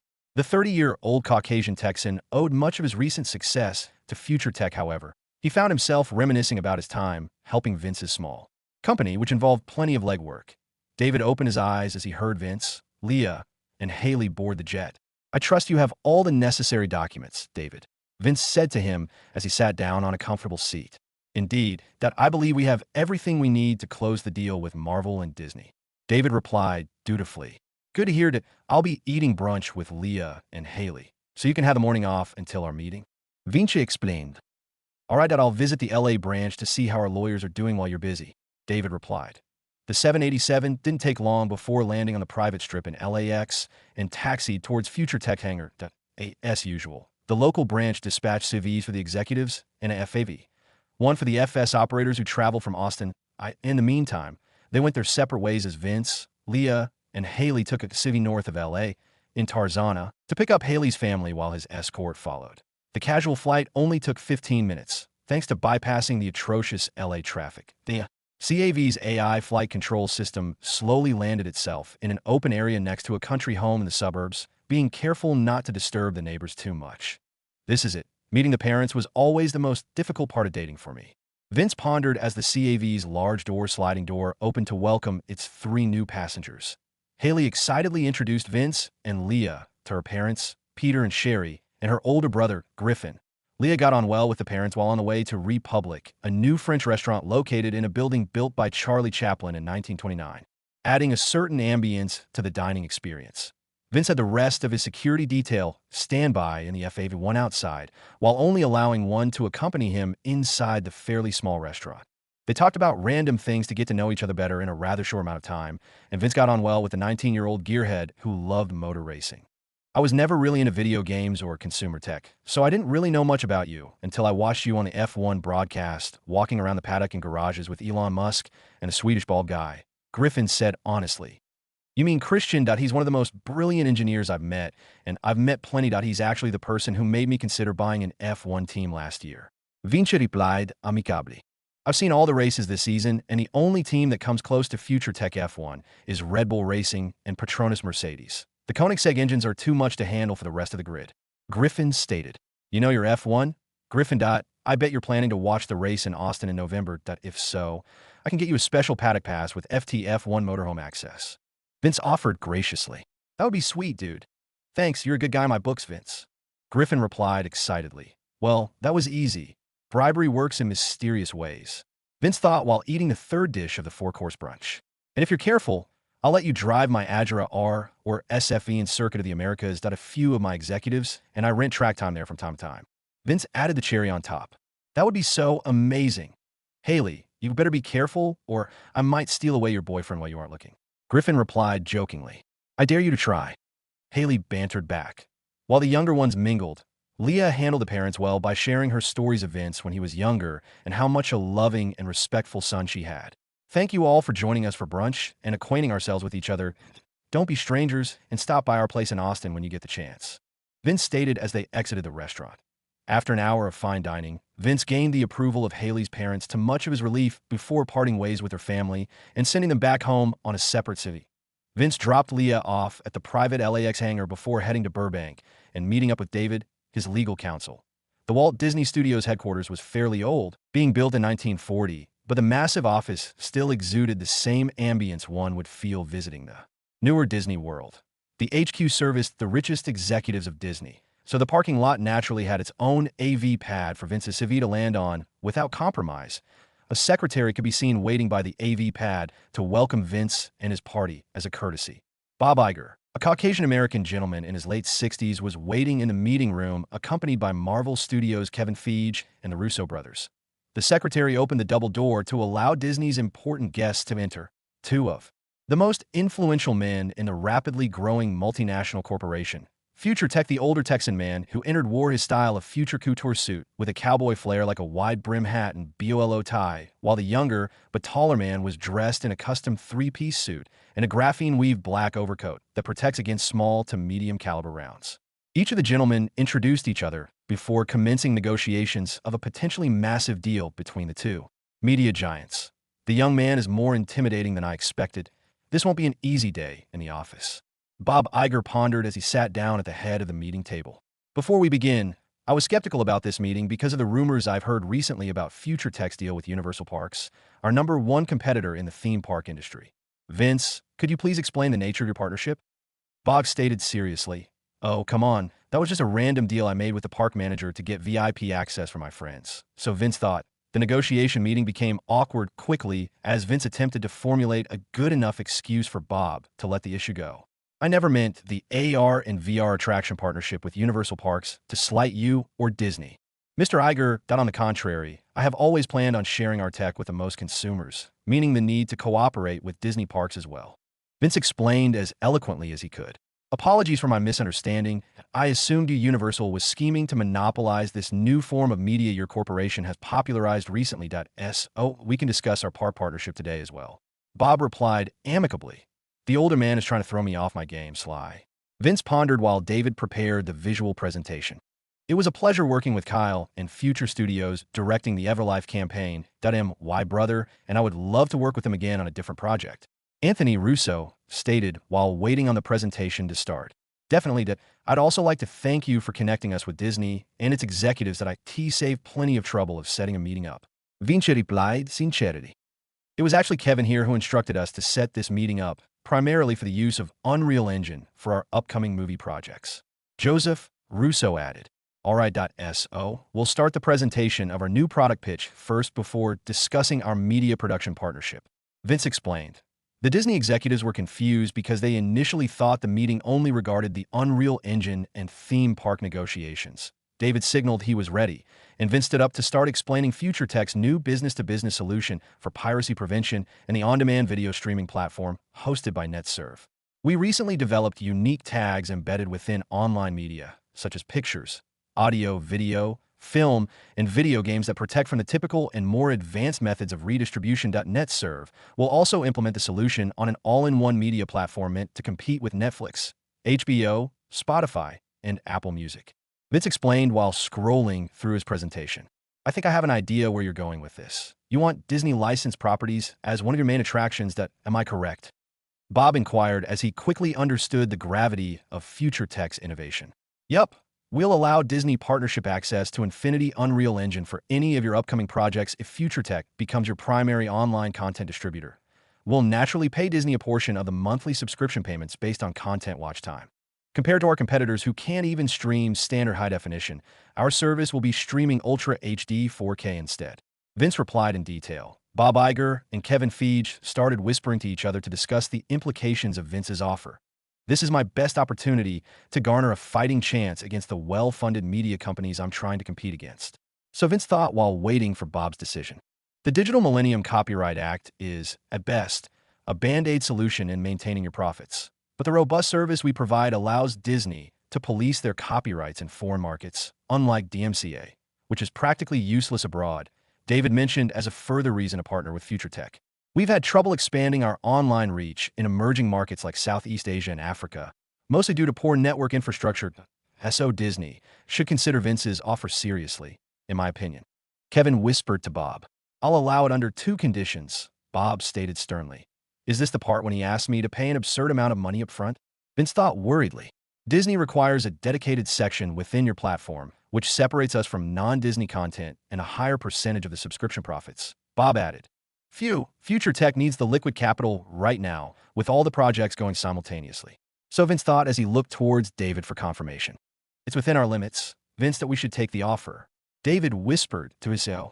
Acceptable. We can move on to the theme park partnership. Then I'll offer you the same deal we have with Universal Parks. Future Studios will provide the technical and development expertise in creating licensed VR and Arkansas park rides based on whatever you want in exchange for a small portion of the park's revenue. Vince stated politely. That should be fine. Though I'm more interested in Future Studios' core business. Video games, because of how excited the Russos get whenever we discuss the matter. Bob Iger replied. Everlife is a phenomenal experience, Bob. You have to try it out yourself to understand what my brother and I mean. Anthony commented as an avid gamer. If that's the case, then Future Studios could probably develop a compelling Marvel video game. Bob stated nonchalantly. Wait, I asked Mr. Iger serious. I can't let this chance go to waste. Vince thought deeply. Future Studios and Epic Games are very interested in creating third-party licensed video games, especially now that we're only working on updates and expansions for Everlife and War Online, Vince said excitedly. Video games are slowly rising these past few years and are projected to eclipse the film industry, which dominated the entertainment industry for almost 100 years. So, I think it's only proper for Disney to explore this form of media with the best in the business. Bob Iger explained eloquently. The Marvel games don't have to be too expansive like Everlife, and instead should be an enclosed, single-player experience that Future Studios could develop in a reasonable amount of time. Kevin Feige commented, You don't have to worry about development time, considering my staff's expertise. Future Studios doesn't run into crunch issues like our competitors because we treat our people well throughout the production process. Vinci explained proudly. Say no more that I'll have Kevin discuss the details of an appropriate Marvel property to adapt into a video game. Would you like to talk about anything else today? Bob inquired. One last subject I'd like to raise is the production of an Everlife movie for the mass market. I'm willing to shoulder most of the cost, at around $500 million, and I want the Russo brothers to direct it. Vinci replied, I think it's a great idea. My brother and I have already discussed a possible film adaptation we'd pitch to you eventually, but now you've made it a lot easier for us. Anthony commented, Future Studios will have Disney's support if required now that we're officially media partners. Let's sign the paperwork already, so I can leave you gentlemen to discuss the projects further. Bob suggested. David Henderson opened his suitcase and retrieved an infinity tablet, having a secretary print the edited documentation for signing off the tablet. That a few moments later, the secretary from earlier arrived with the paperwork that both parties immediately signed. It was a pleasure to meet such a young and talented businessman like yourself, Vince Dalton, and I hope our partnership leads to success for both sides. Bob Iger stated before bidding farewell to the younger gentleman. So which Marvel property are we adapting into a video game first? I suggest saving an Avengers game for when the video game series is more established. Vince stated, how about we start where the Marvel Cinematic Universe began, with Iron Man? Kevin Feige pitched. True, depending on the first game's reception, we can follow it up with a Captain America and Thor video game that I'm sure we can afford to get Robert Downey Jr. reprise his role as Iron Man and the other actors involved in the original movie. Vince replied with his opinion. All right, how about the Everlife movie? We were thinking something along the lines of a prequel to the story campaign rather than a sequel. Joseph stated, the movie's main storyline could be about the past experiences of the major NPC characters in the game like The Rock and Jennifer Lawrence, Anthony added. Then we'll start a script with that concept in mind that I trust both of you to direct the prequel movie as well as you did for the Everlife campaign. Will $500 million be a big enough budget for your vision of the movie? Vinci inquired. More than enough. Vince.my brother and I have a lot on our plate right now directing the Captain America sequel, so we'll likely begin pre-production for the Everlife movie later this year. Joseph explained. Understood, I'm in no rush to release Future Studios' first ever feature film. Quality is what's most important. Vince replied honestly. With this agreement in place with Disney, the other companies like NBC Universal, Comcast, and Warner will have more reason to join FutureTech's multimedia initiative. Vince pondered as Kevin Feige concluded the lengthy meeting. While Vince was busy negotiating deals for FutureTech's new media platform, a group of al-Qaeda forces led by Ashkan was also mediating an agreement between the Syrian government and Fatah. President Bashar al-Assad had been fighting rebels against his regime since mass protests started in 2011, though Russia assisted him politically and financially. Most of his citizens were relentless in voicing their concerns regarding al-Assad's policies. You vouch for these people. Ashkan, one of the Syrian officers loyal to al-Assad, inquired in Arabic. Yes, Fatah were instrumental in my escape from our enemy's clutches. Ashkan replied honestly. Let's get down to business. Then we've heard about Fatah's capabilities and the many useful toys it's willing to sell for the right price, the officer stated. The two mass FATA members chose to show the officer a tablet, which contained a list of goods and services available for purchase instead of speaking directly. We have plenty of Soviet-era chemical weapons in our stockpile, but reliability issues have been too common, and what you're selling is much better than the ones we've developed so far. Can we get a discount if we also buy the missile system schematics? The officer asked. 10% off, and we also sell different types of warheads such as blast and fragmentation. One of the masked men replied plainly. So these guys are Arabs, at least based on their accent. The officer pondered. Does the system work properly in high-interference environments like around radio towers? The officer inquired. You mean work properly in high-population dense areas with plenty of radio signals going simultaneously like a residential area? The system is unaffected by such things as reliability is of no concern. The other masked man replied. So you're still going to sell it to us, even though you know we'll be killing civilians with it? The officer asked in confusion. Do we look like we care? As long as you can afford it, we'll deliver whatever you want, the FATA leader stated. Well, if that's the case, my government will be ordering 10 blast warheads, 5 sarin gas warheads, and the missile system schematics, the officer replied. All right, FATA will expect half of the $500 million total cost today. The warheads should arrive at the Tartus port the following week, the FATA leader replied. It was a pleasure doing business. My president will be very pleased, the officer said before he left the area with the rest of his men. Idiot pawns. The FATA leader, who was actually one of Haiti's subordinates in disguise, pondered. Towards the east, across Iran and Iraq, Director Price traveled to Kabul on an FT-05 Super Galaxy to discuss his strategy with the president of Afghanistan. The capital city of Kabul showed signs of prosperity thanks to the growth of Kandahar's economy in the south. The people of Kabul now regularly did business with their southern neighbors due to the lacking presence of the Taliban, which usually blockaded the highways, though AVs were now more common. The masses still relied heavily on road transport and logistics. An African-American man, wearing Future Security's newest light infantry armor and metal matrix, weaved overcoat, entered the presidential palace, with 5 operators also wearing the new standard equipment. How are things in Kandahar going, Director? President Karzai inquired amicably. Well, Mr. President, regular shipments of super galaxies have been delivering equipment for our mineral prospecting partnership, which I wanted to discuss with you further. Director Price replied respectfully. Go on, Director. I'm open to your suggestions, considering how much good future tech has done for my people and me in Kandahar. Karzai stated, I feel like this new initiative will breathe new life into Afghanistan's economy, though it won't be enough in achieving our shared goals in bringing this country into the 21st century. Price replied, Then what did you have in mind? Karzai inquired. I'd like to expand the prospecting initiative to include rebuilding Afghanistan's highway infrastructure. IT will be an expensive endeavor, especially if we decide in boring through the Hindu Kush Mountains. But it's the only way to unite the tribes culturally and economically. Director Price explained passionately. Considering the Taliban's recent defeat, now will be the best opportunity to finish building the national highway we've planned since the 90s. The president's advisor commented in agreement. And with future tech's assistance, there's an actual chance of success. Unlike in the past decades of continuous wars in the region, the boring machine had been tried and tested in the U.S., upgrading the utility grid infrastructure, which we could also tackle here in Afghanistan. Director Price added, How expensive are we talking? Karzai inquired. Frankly, too expensive for your government to afford right now.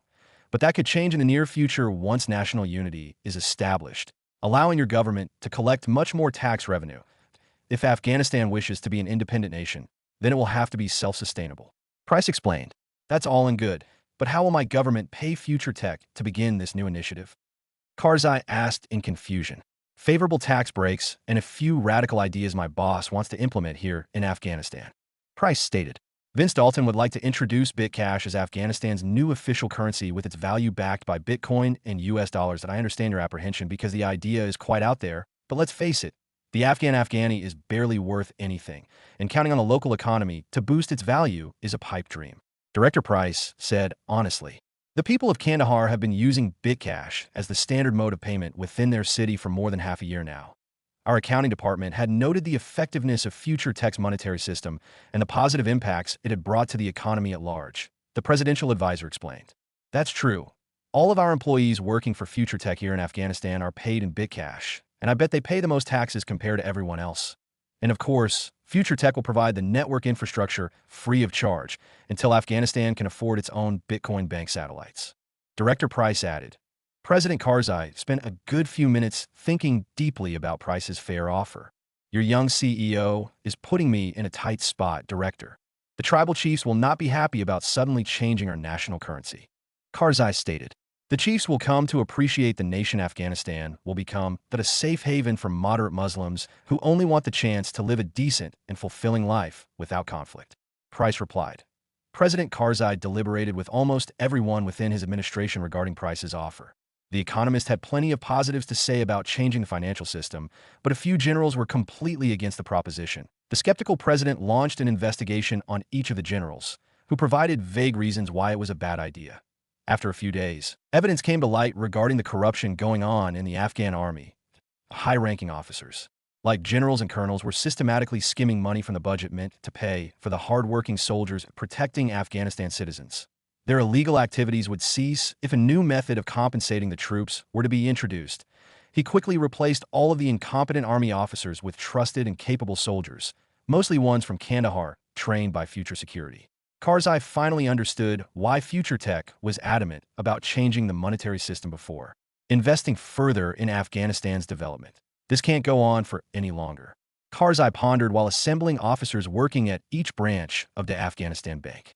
We'll be purchasing all the Afghanis in circulation in exchange for US dollars and Bitcash, while providing everyone one free Bitcash wallet, courtesy of Future Tech. Any questions? President Karzai stated with authority. Rice, with all due respect, I'm familiar with hardware wallets, but what if a citizen accidentally loses or destroys theirs? Will their accrued wealth also be lost? An officer of the Jalalabad Bank inquired.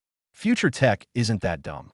All the Bitcash is stored within their satellites, and the wallet is just for ease of use.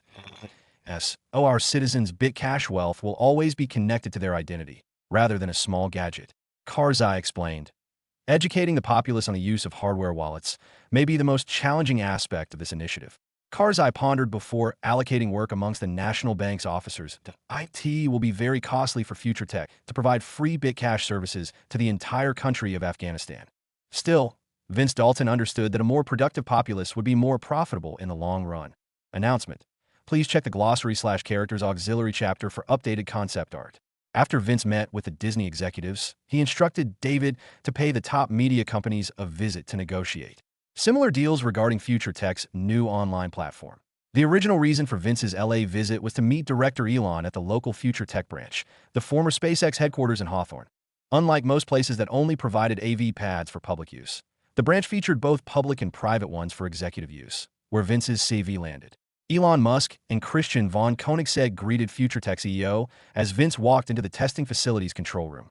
I know we regularly speak over NetServe conference calls, but it's good to see you in person after so long, Christian, Vince said respectfully.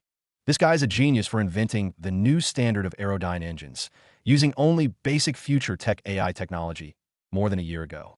So Vince thought while ignoring Elon. Musk didn't take it to heart because they spoke and saw each other more often than Elon spent time with his children. The Raptor engines are ready for testing.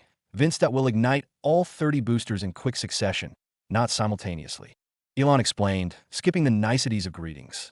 Based on our Infinity simulations, there's a small chance the entire rocket may explode if the onboard AI system, which facilitates the engine's free valves, doesn't fire correctly, Christian commented calmly. Okay, I don't even want to think about how expensive it would be if half of the Starship explodes. So just begin the test and pray for the best. Vince plainly stated. You heard the man. Commence successive stage ignition. Elon instructed one of his engineers. Around 500 meters away from the bulletproof glass was a staging area surrounded by water with the Starship rocket right in the center. SpaceX used the water to cushion the outgoing heat and sound energy produced by the 30 screaming Raptor engines. Unlike the original engines from Vince's previous life, these were designed in Sweden in collaboration with SpaceX aerospace engineers. These Koenigsegg brand Raptors utilize Future Tech's AV jet fuel mixed with liquid oxygen, compared to the Merlin engines used in Falcon rockets. These new ones provided almost 3 times more thrust while maintaining fuel efficiency throughout the voyage. Each engine ignited in consecutive order within 10 seconds without signs of misfires or failures, to everyone's relief. Yes, Christian, your engines are works of art, my friend. Elon shouted excitedly. Patel's continuous updates for Infi AI made my job much easier designing these monstrous engines. Christian responded humbly. I guess our space exploration program could start practical testing now. We've assessed the Raptor engine's performance. Vince commented. SpaceX should be ready to launch our first crewed mission by the end of the year, Elon replied. Will the private spaceport be ready in time for the mission? Vince inquired. Marcia Kemp finalized a deal with the California state government months ago. Texas was very interested in hosting the spaceport at Boca Chica, but California was adamant we build ours here. Elon explained. Makes sense. Texas has the tech campus in Austin, so building the spaceport there too would be unacceptable for the two competitive states. Vince stated. We have no escape from politics, sadly, Christian commented. Speaking of politics, how's the development of future securities spy satellites going? We need them as soon as possible, based on everything going on with FS right now. Vince asked seriously. I'm not quite sure how I feel about the new type of satellites Director Price and Future Robotics proposed to us. Some of the features seem straight up illegal. Vinci. Elon explained honestly. You mean the defense systems which are meant to protect our assets in geosynchronous orbit like the 20 Bitcoin bank satellites and our future space station, Elon. Nobody would know except us, and you're aware how difficult it is to steal corporate intelligence with Anthony snooping around. Vince stated reassuringly. If it were any other client, I wouldn't launch them into orbit, but you're right that we can ask for forgiveness later if needed. Elon reluctantly replied. Future Security wants at least 5 spy satellites up there before we start the Starship missions that I can add to your budget to expedite the launch within a year. Vince offered. SpaceX will need $1.5 billion to complete the 5 with its remaining armaments. Remember, we can't refuel or resupply them without the space station. Elon reminded the young man. No worries, we'll have plenty of options once our astronauts are deployed out there, of course. Performing spacewalk for maintenance will be a piece of cake for Heidi's medium power suits. How's their training going, by the way? Vinci replied curiously. They've been spending plenty of time at the Future Med Wing, preparing physically and practicing the deep dive control system in conjunction with the space power suit's future tech design, Elon explained. Good. The astronauts need to accustom themselves to living as one with their suits. Besides our ventures in SpaceX, how's your Tesla doing lately? Vince asked. The updated and redesigned Model S is being mass-produced by the updated HiveMind suites we recently ordered from Austin HQ.S, so we won't have to worry about production issues for a while.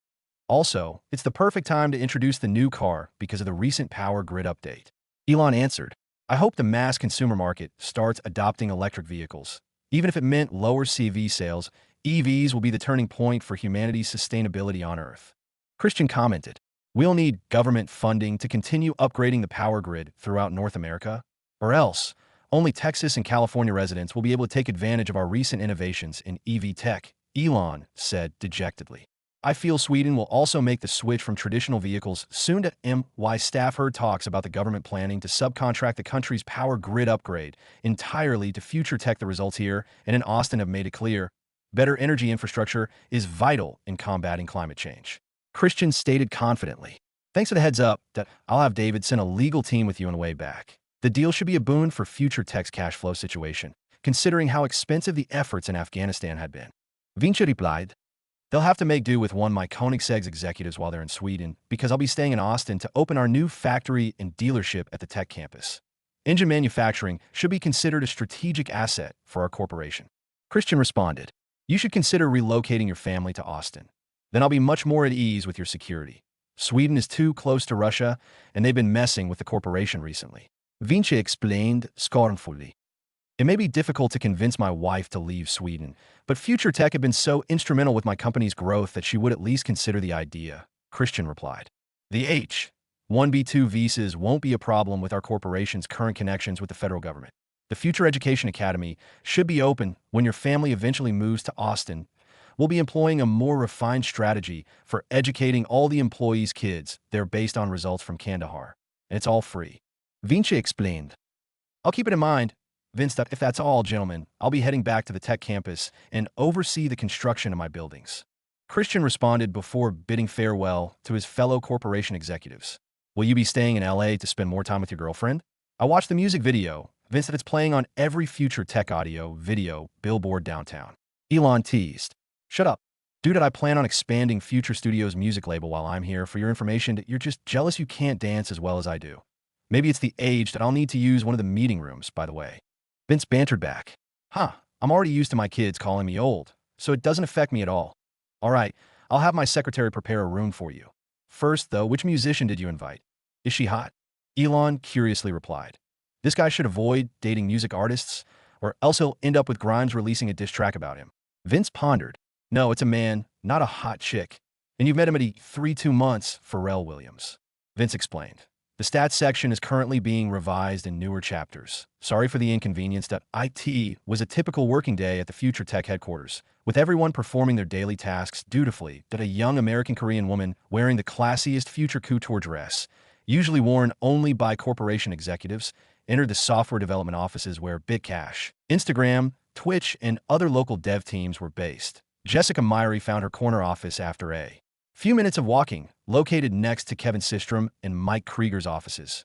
Instagram had only 13 developers when Future Tech Holdings purchased it for more than $1.2 billion in 2012, and all of them moved to Austin to work in the most advanced headquarters in the world. That a Brazilian-American man in his late 20s noticed Jessica and greeted her good morning. As a sign of respect for one of Future Tech's earliest executives, Mike Krieger, the former CTO of Instagram, was a brilliant software engineer who mastered computational linguistics at Stanford University, a cornerstone subject in computer science involving AI, cognitive science, neuroscience, and programming. That if regular programmers could write code, Mike Krieger could write the language the code is written on, like C or Java.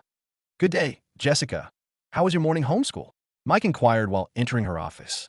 It was boring, as usual, especially compared to our work here at Future Tech. Jessica responded as she powered on her Infinity workstation for the day. We've made significant progress on the multimedia platform meant to compete with Netflix and Apple Music. That I've heard Mr. Dalton has been negotiating distribution rights in LA recently. So we'll need to pick up our development pace in the next few weeks in refining the application, though I'm proud of what our team has accomplished already. Mike explained, I've learned so much from you and Kevin the past year. I can't thank you guys enough. Jessica replied genuinely. It's the least we can do considering Instagram's recent success with live streams and shorts. Suggested by Future Tech, there are so many possibilities for our app now that the corporation is supporting us. Mike stated honestly. Vince Dalton spent plenty of his time and resources attempting to foster a team-oriented culture within Future Tech, aiming to uplift employees to achieve their full potential. Save some of the praise for your earlier mentors like Director Dollar and Patel. That Instagram's contributions to the corporation pale in comparison to Bitcash and FTAI. Mike humbly retorted, don't sell yourselves short. Contributions will be aplenty once the multimedia platform is released to the general public. Vince values the entertainment industry, so you don't have to worry about Instagram's place in this corporation. Jessica replied reassuringly. They proceeded to continue discussing short-term goals for developing the upcoming media platform before starting the workday like usual. A few floors down, Kyle, Rick, and Sarah were in their offices working with the Infinity Unreal Engine on the various VR and AR projects they've been helping Epic Games with for the past month since the hypervisor's release. The twins were busy with the video and audio compositions while Kyle was scripting. Simple user-driven events using Unreal blueprints for a few AR advertisements meant for Times Square and Shibuya Crossing. IT was the same node-based scripting language utilized by Everlife contributors in producing community mods like Battle Royale, which was created by one of Future Studios' newest game developers, Brendan Green. While 3,000 of the Future Studios devs worked at HQ, the rest were either at the Tech Campus or the Epic Games offices. Future Studios successfully procured ID software from their competitor, Bethesda Softworks, for $1 billion after a long series of lawyers deliberating for both sides. Bethesda was able to flip their 2009 purchase of ID software for a hefty profit and was more than happy with the deal, as it wasn't their only other video game studio. John Carmack maintained his duties at ID Software, while he consulted with Taylor Miller at Future Tech VR, advancing the hypervisor initiatives. Carmack's former staff were now entrusted with developing updates and expansions for War Online and Everlife alongside Future Studios and Epic Games. A Caucasian-American man in his early 40s was writing initiative directions in an executive office on the dedicated floor meant for ID software developers. This is why I never sold live service games at ID. Paying subscribers will always expect more from the devs, but I trust Vince's vision for Future Studios. John Carmack pondered as he reviewed the upcoming street racing update for Everlife Online. John launched the beta version of Everlife Online 1.1, but on a regular 4K display instead of the hypervisor. His online character spawned in a luxurious apartment bought using in-game currency, which supported the beta vehicle garage. Official server players are able to buy in-game currency from Future Studios instead of grinding the different game modes. But it was a different story for users who preferred the hardcore role-play private servers where cash was purely from game activities. The roleplay community of Everlife Online had been clamoring for an official race solution instead of the janky options the private servers were using the past month. The game update mixed elements of future Tech F1's race simulator, but adjusted for each licensed car available in the game, including performance analytics.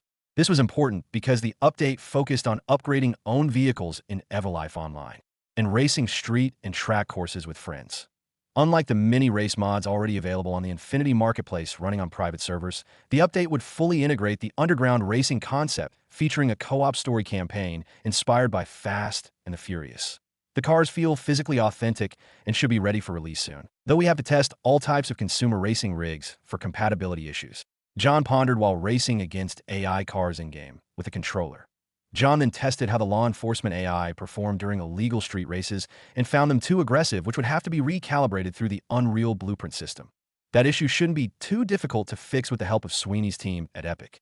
John thought, while upgrading his character's LaFerrari in the garage. Similar to licensed vehicles, the update featured licensed vehicle components from manufacturers ranging from BC coilovers to Garrett turbochargers, which affected the vehicle's performance.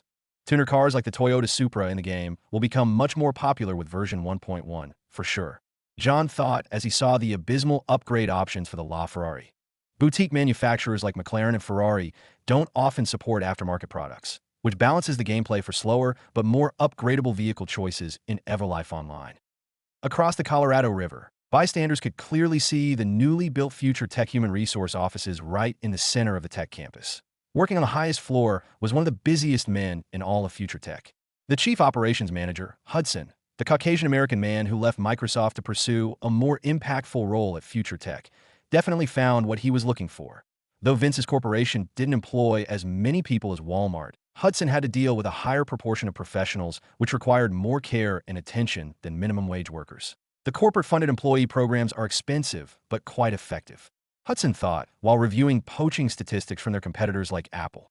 Almost all Future Tech employees decline lucrative job offers from large companies like Microsoft, Samsung, and Sony because of all the privileges available to them working for Vince Dalton. Perks like free housing, education, and plenty of opportunities to climb the corporate ladder were too much for Future Tech employees to sacrifice. This situation is completely different from my market research on developer turnover. Hudson pondered as he moved on to his new assignments. For most companies, it was a norm to fire the entire workforce and replace them with cheaper, but less proficient staff, the opposite of Vince Dalton's strategy, which focused on self-betterment instead. Hudson assumed he'd learned everything he needed to know to properly run a company's operations, but spending more time with Vince made him realize things can be done differently. You just had to TRY.AS one of the first people to assist in Future Tech's growth. Hudson wasn't surprised by the corporation's quick success. They were revolutionizing what it meant to be a corporation, one that lifts its community up and moves forward together. Stats last time checked. This area will be revised in future chapters. Future Tech current valuation, $300 billion, 15 million BTC. Currently trades at $25,000. $13 billion cash in Future Tech 105,000 plus employees. FTAI, Future Studios, Highmind Manufacturing, FT Micro Devices, Bitcash, FTVR, Future Tech F1, FT Investments, Future Arms, Future Med, Future Tech Robotics, Future Education, Epic Games, 60% of SpaceX, 10% of Tesla, 10% of Koenigsegg, 20,000 plus operators under Future Security personal vehicles, Class and Phantom, Adra R, Adra SFV, Boeing Luxury 787. Dreamliner, The Longhorn, Flyga Collaborators, Epic, Koenigsegg, SpaceX, Tesla, Hyundai C, and Disney, numerous subsidiaries under Future Tech Holdings, i.e. Instagram, Twitch, Big Hit Entertainment. And that's the end of today's chapter from the Dimensional Diary.